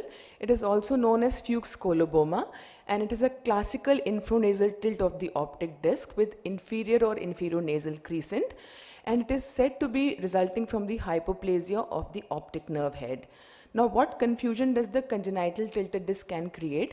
It can be associated with the superior quadrantic visual field defect, which can mimic both neurological and glaucomatous field defect. On the other hand, the acquired tilted disc could be unilateral or bilateral, and these are usually seen in association with progressive myopia due to unequal expansion of the posterior pole. Now, how do we examine the tilted disc? They usually do not appear round. They appear oval without simultaneous visibility of their entire circumferential margin. Now, you can calculate the disc tilt using two indices. It could be ovality index, which is the ratio of the longest and the shortest diameter, or you can calculate it using a tilt ratio, which is the ratio of minimum to maximum diameter. Now, if the ovality index is more than 1.3 or if the tilt index is less than 0.8, it is taken as abnormal. And usually the indexes which are calculated on the disc photographs are indirect or surrogate indicators of disc tilt. So how do we actually look at the real disc tilt, which can be done by imaging? Now, OCT is a very useful tool which can tell you about the disc tilt, and how you calculate disc tilt on OCT is by drawing a line between the RPE endpoint at the disc margin, and then you draw a reference angle, and the angle between the reference line and the reference angle is called as disc tilt.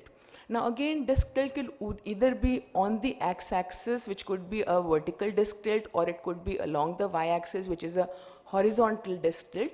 Now again, this could be better seen on the confocal laser scanning ophthalmoscope, where you can identify whether the disc is tilting horizontally or vertically. Now, why are we interested in knowing the direction of disc tilt? Because it has been shown that the vertical disc tilt is an independent risk factor for determining the initial location of visual field defects in early glaucomas. So, if you have an inferior disc tilt, the patients have superior defect, and if you have a superior tilt, patients are going to have inferior visual field defects. On the other hand, a horizontal tilt, which is happening on a Y meridian, is associated with bispheric retinal nerve fiber layer defects even in the early stages of glaucoma. Now, moving on to the second entity, that is the disc torsion. Now, disc torsion is basically the deviation or the rotation of optic disc along the anterior posterior or the Z axis. So, in this condition, the disc appears oblique or horizontally oval. Now again, how do you measure the disc torsion? You basically, a vertical line is drawn perpendicular to the reference line connecting the fovea to the center of optic disc, and the angle between the vertical meridian and the long axis of disc is taken as disc torsion, and if this angle is more than 15 degrees, it is considered as significant. Now, some important facts about the tilted and the torted disc, that as we know that the congenital tilted discs are usually bilateral. On the other hand, the acquired tilted disc could either be unilateral or bilateral. Both tilted and torted discs usually coexist, and they have astigmatism, which is usually more than 2 diopters of cylinder, and the axis of cylinder usually coincides with the longest axis of the optic disc diameter.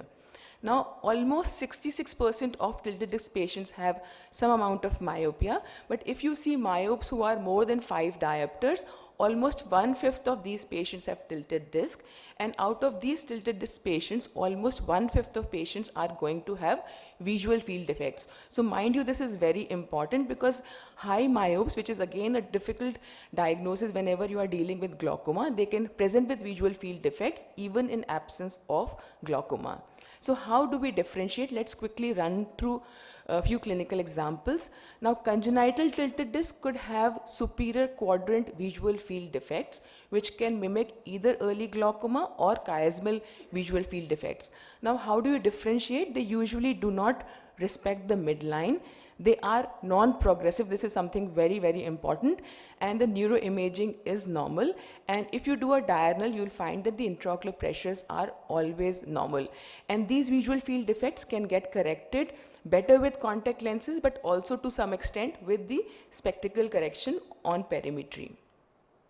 Now again, this was a 47 years old female. You can see a superiotemporal visual field defect. Again, looking something like glaucoma, but the visual field defect is non-progressive, and again the intraocular pressures were normal. Yet another case, a 22 years old myope. You can see the left eye having a tilted disc with the field defect looking more or less like glaucoma, but again the defects were non-progressive and the intraocular pressures were normal. Now this was an interesting case who was 72 years old pseudophakic patient. Patient was on anti-glaucoma treatment, latanoprost RT, for almost 15 years, and the patient had visual field defects but again looked like glaucoma, and based on these the anti-glaucoma treatment was started, but intraocular pressures were normal and there were no records of high intraocular pressure. So if you look at the disc carefully, they are tilted discs, but there are no telltale signs of glaucoma, whereas the OCT and visual fields both are looking glaucomatous. So what we did, we stopped the anti-glaucoma treatment, and patient is now following up with us for last 3 years, and there's been no change in the perimetry. Another example, this was a 68 years old female, pseudophakic both eyes. Patient had a pre-treatment intraocular pressures of 24 and 28 millimeters of mercury. The visual field defect showed progression. Just 1 minute more. And if you see carefully, again, you know, the discs are tilted, but they are showing clear-cut signs of glaucomatous optic neuropathy. So again, whenever you are seeing a patient of tilted disc, you have to be extra careful in picking up these small changes. Yet another last example. So this was a unilateral tilted disc having visual field defects on both the eyes. You can now clearly see that there were disc changes on the right eye, which was non-tilted, and patient had classical signs of glaucoma. So I would like to summarize that tilted disc can create confusion in assessment and diagnosis of glaucoma because they are associated with abnormal OCTs and visual field defects which closely mimic glaucoma, and this can result in overdiagnosis and unnecessary treatment. So the trick is to remember that these visual field changes, though they look like glaucoma, they are non-progressive. Please do a diurnal in all these patients to rule out any high intraocular pressure present in these patients, because mostly you will find that the pressures are normal, and disc, if you look at carefully, that it lacks the classical signs of glaucoma. Thank you for your kind attention. Thank you. That was really great, Parul. Great talk. And we'll have the next speaker, who is Professor Neelam Pushkar. Professor Neelam Pushkar is the oculoplastic surgeon in RP Center. She's a prolific surgeon, and she's going to talk on the auricular skin cartilage graft using sandwich technique in the reconstruction of large eyelid defects and deformities. Good afternoon, everyone. Thank you, Dr. Vinay, for those kind words. I'll keep it short and sweet because that is what I feel everyone is praying now. Okay. So I'll be talking about auricular skin cartilage graft using sandwich technique in reconstruction of large eyelid defect deformities. So we know full thickness deficiency of eyelid tissues can result in a bad coloboma deformity requiring both anterior and posterior lamellae reconstruction. Causes we all know, mostly it is iatrogenic, but can be following injury or congenital in nature. Then choice of surgical procedure depends on how much the tissues are available with us, and of course on the surgeon's preference and expertise. So classically described technique we all know, Cutler-Baird Hughes procedure, and the problem is that these procedures are two-stage procedure. So this is just a picture showing the Hughes procedure along with the skin advancement flap and the post-op result after second stage surgery. This is another patient with Cutler-Baird surgery with glabular flap taken from the side and after second stage surgery, you can see. Though the results are quite satisfying, but it's important that we now move on to the single stage procedures. What are the reasons? One is that it will avoid second surgery, early recovery, it reduces financial burden, and now we have ample supportive literature on various single stage surgeries, even for the large colobomas. So I'll be talking about this auricular skin cartilage graft using sandwich technique, innovative modification using this technique. I'll show the video also. So this was described basically for full thickness eyelid graft taken either from the ipsilateral lid or from the contralateral lid. And after removing the donor orbicularis, it was placed in the recipient area, and the recipient orbicularis muscle was sandwiched in between the skin and the tarsal plate. So from there this principle of sandwiching the thing came. So this principle then I used in auricular skin cartilage graft, which is again a free composite graft. It has skin as well as cartilage. So this I took from the post-auricular area, from the scapha of the ear, preserving the helix and antihelix. And most important point here I would like to highlight was in this particular surgery, I placed the graft away from the lid margin or from the colobomatous edge so that there is no ocular surface irritation. So in the image you can see where exactly the graft was placed. In gray you can see is the skin, and the dark brown is the cartilage. So it is away from whatever lid margin is there with the patient. So this was published in IGO series of 5 patients. So these are some intraoperative pictures, but then I'll show the steps in the surgery video also, which I have with me.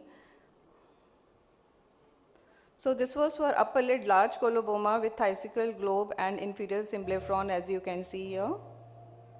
So this is surgeon's view, preparation of hose bed. So a symblepharon I am releasing, and amniotic membrane graft is placed. Coming to the upper lid, you can see it's a coloboma. There is no eyelid margin, 6 to 7 mm away from the lid margin. So I have given a full thickness cut.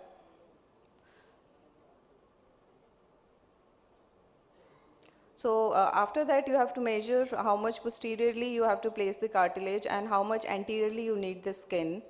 Then harvesting the skin cartilage. So this is all done under local anesthesia. I am marking on the anterior side, but I will take out from the posterior side. So this is the flat part of the ear, which is the scapha, preserving the helix and the antihelix, which then prevent the ear deformity later on. So this is just to place the mark on the posterior surface so that you are not lost while operating, that where exactly was the flat part of the cartilage which we need to take out. So now moving to the posterior side, I have marked the amount of skin which is mostly larger than the cartilage we have.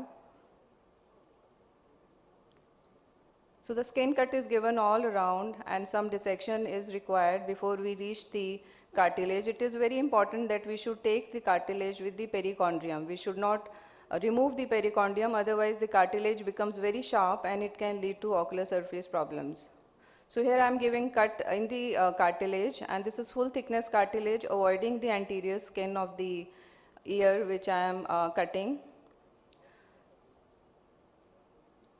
So depending on the desired amount, I have removed the cartilage as well as the skin en bloc I am removing, and then there is no need to suture the cartilage back, just skin to skin closure, and this is just full thickness suture I am passing so that there is no post-op hematoma.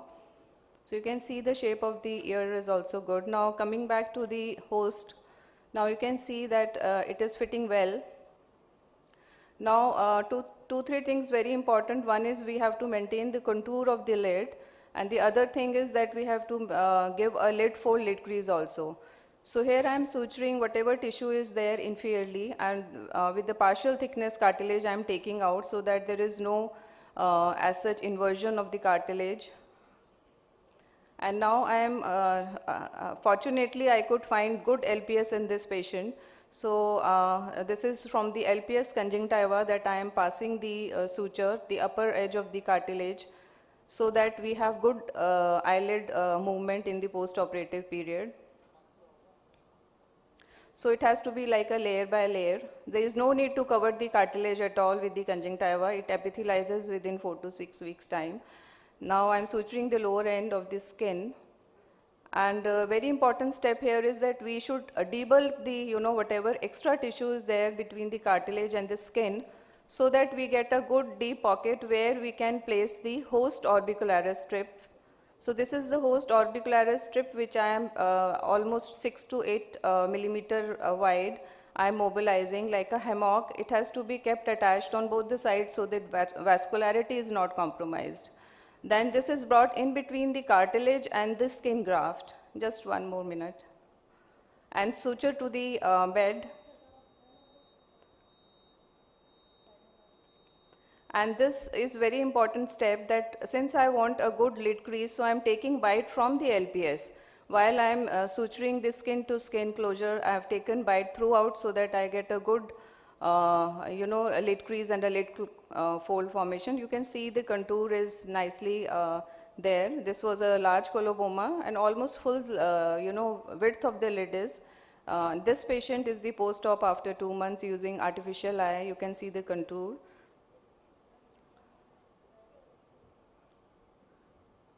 So this here can figure 1A, 1B is of the same patient. And below figure, if you see, this is a child born like this with hemifacial microsomia. You can see that there is lid retraction of around 8 to 10 mm. So one limitation of this procedure is that you cannot really restore the whole height of the thing because of the limited cartilage we have. The more cartilage we try to take out, there can be ear deformity. And this was immediate, post-op. That's why you are seeing so much pigmentation scarrings. Somehow this patient did not come back, but still like 80% of the retraction was corrected. Little bit notch was there. I was planning to do a minor revision, but unfortunately he did not come back. So there are always, limitation, complications of any surgery. So we have to be very selective about these patients. Then limited graft tissues is there in most of these patients. Then there can be ear deformity if we try to take out too much skin or cartilage. Ocular surface problem in seeing eye can be avoided by placing BCL for say 2 to 3 weeks time, because it takes around 4 to 6 weeks for the cartilage to epithelialize. And then notching can be there, some minor problems which can be taken care of later on. Thank you so much. Thank you, Dr. Neelam. That was excellent pictures, excellent results of the surgery. Really, it was very insightful. Thank you. And may I request all the speakers to come on the dais for the photograph.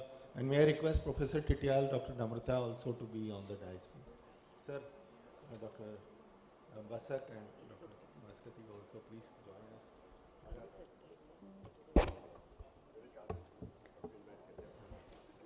All right.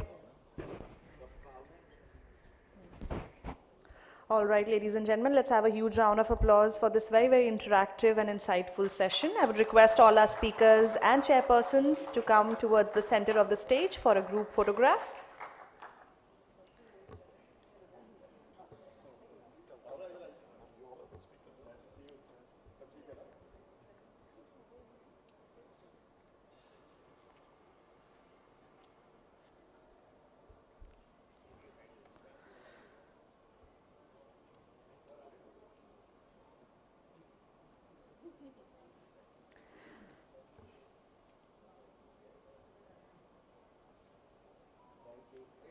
All right, ladies and gentlemen, with that we move on to the next segment for today's conference, which is the award ceremony. And to moderate this ceremony, I would like to hand over to Dr. Sridevi.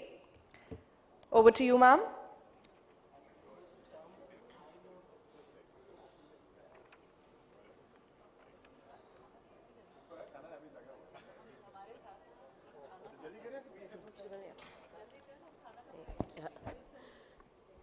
So we'll be announcing the prize winners for the paper free paper, poster podium, the video, as well as the LP Agarwal trophy.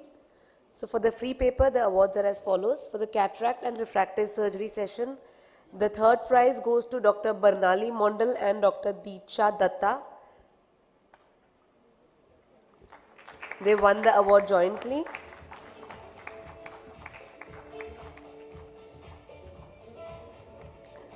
Dr. Barnali and Dr. Deeksha, please come to the podium.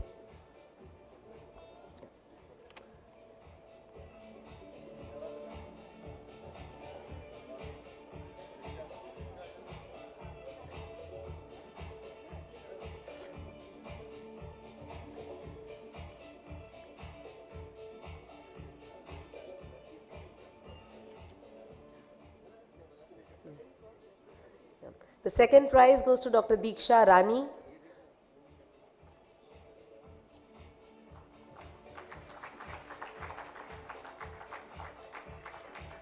Dr. Diksha Rani. And the first prize goes to Dr. Bhavya Gorimanipilli.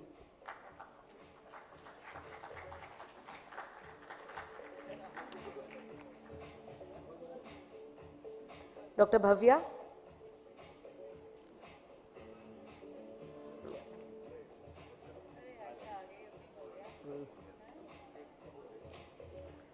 Next, for the Vitreoretina and uvea session 1, the third prize goes to Dr. Anmol Shivcharan Jambulkar. The second prize goes to Dr. Moshmi Banerjee. And the first prize goes to Dr. Soumya L.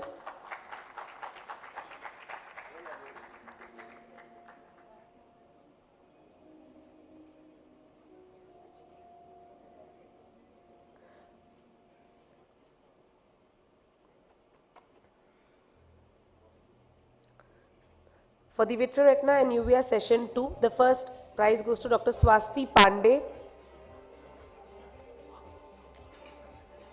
The second prize goes to Dr. Akshat Sharma. And the third prize goes to Dr. Abhijit Beniwal.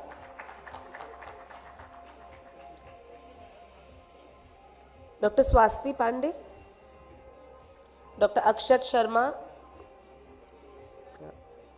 Dr. Abhijit Beniwal.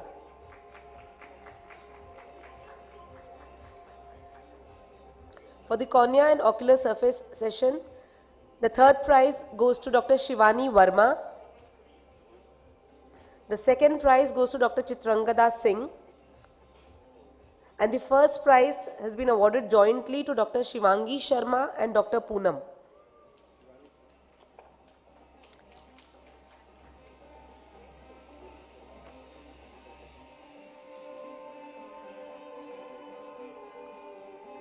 Dr. Chitrangada, yeah.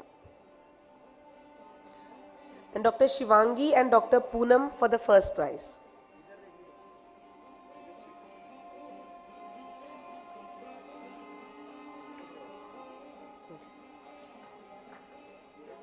For the glaucoma session, the third prize has been jointly awarded to Dr. Vibha Singh and Dr. Lokesh Mehla.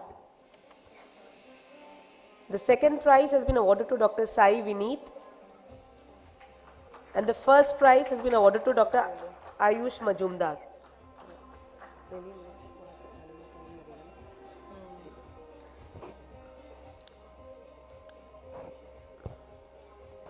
In the oculoplasty and oncology, we have one winner.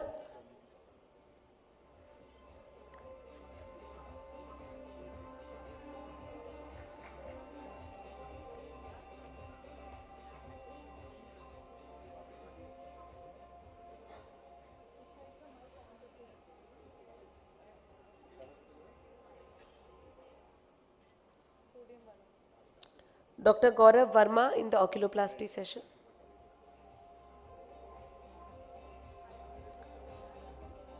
Dr. Gaurav Verma.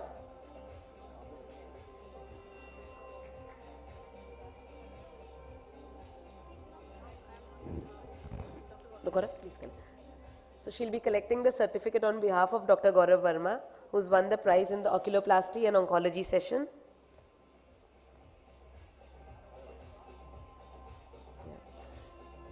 In the pediatric ophthalmology, squint and neurophthalmology session, the third prize goes to Dr. Faizul Haq. The second prize goes to Dr. Lavanya. And the first prize goes to Dr. Gaurav Sachdeva.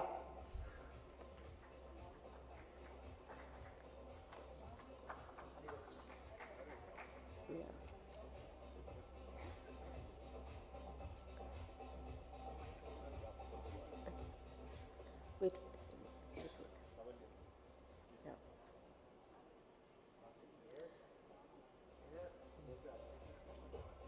In the community ophthalmology and the epidemiology session, the third prize has been awarded to Dr. Kalyani Shukla.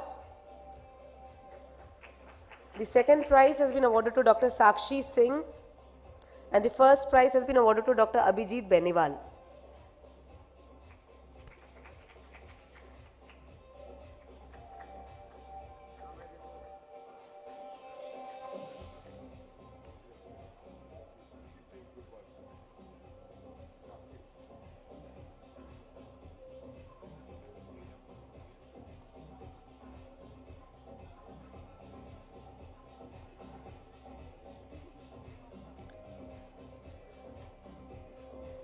Congratulations to all the winners. Now we are moving on to our poster podium results. The third prize has been jointly awarded to Dr. Merem Christie and Dr. Shrija Singh. The second prize has been awarded to Dr. Nikita Chaudhary. And the winner for our poster podium session is Dr. Vineet Kumar Batwani.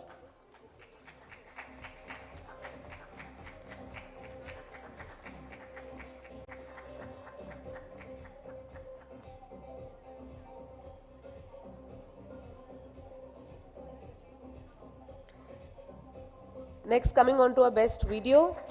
The winner for our best video is Dr. Afreen Bari.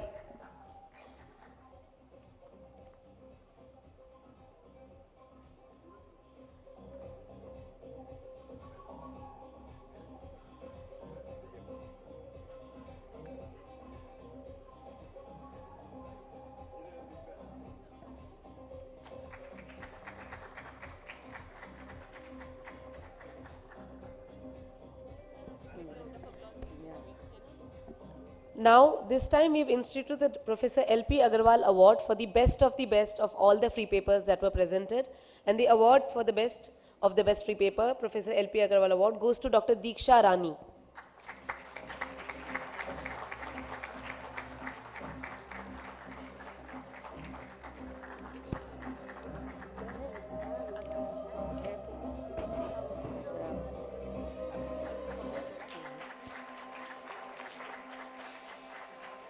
So congratulations to all our winners.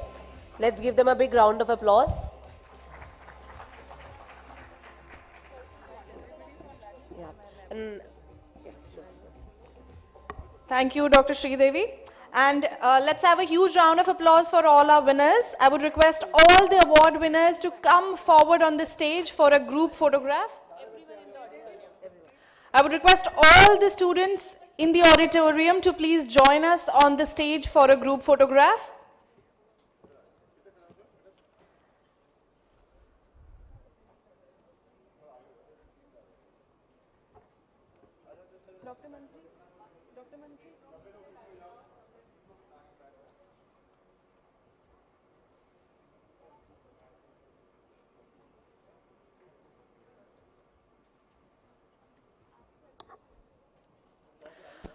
All right, ladies and gentlemen, let's have a huge round of applause for all the winners as well as all the students present out here.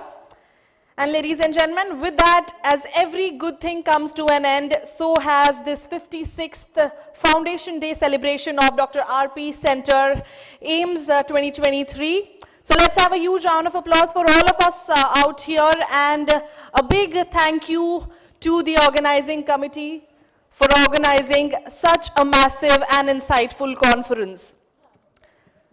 Thank you, and I would request everyone to please proceed towards the lunch area. The lunch is being served. Thank you and have an amazing afternoon.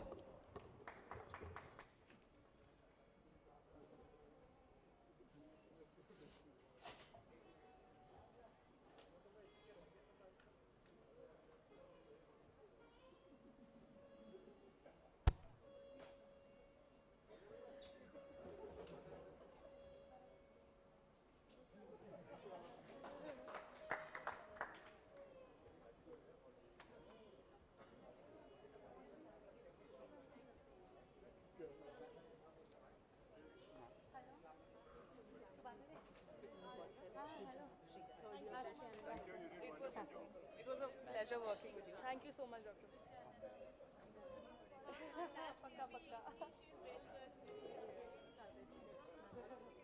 I have my colleague as well with me. She was joined for the conference hall, yeah.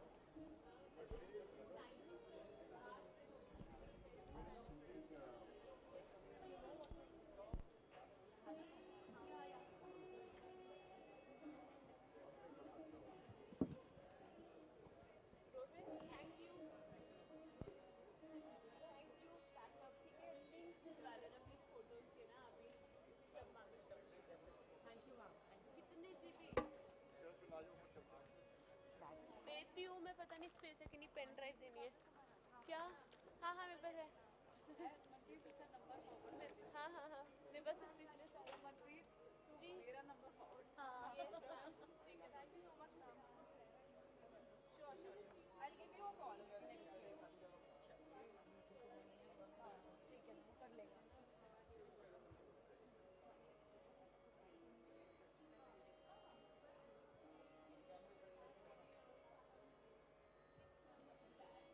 बंद कर देना उधर वाला। अगर हुए तो back stage मैं forward कर देती हूँ, ठीक है? आप मुझे वो करो। हम निकले फिर? Yes yes, thank you so much. Okay जी, थैंक यू सो मच।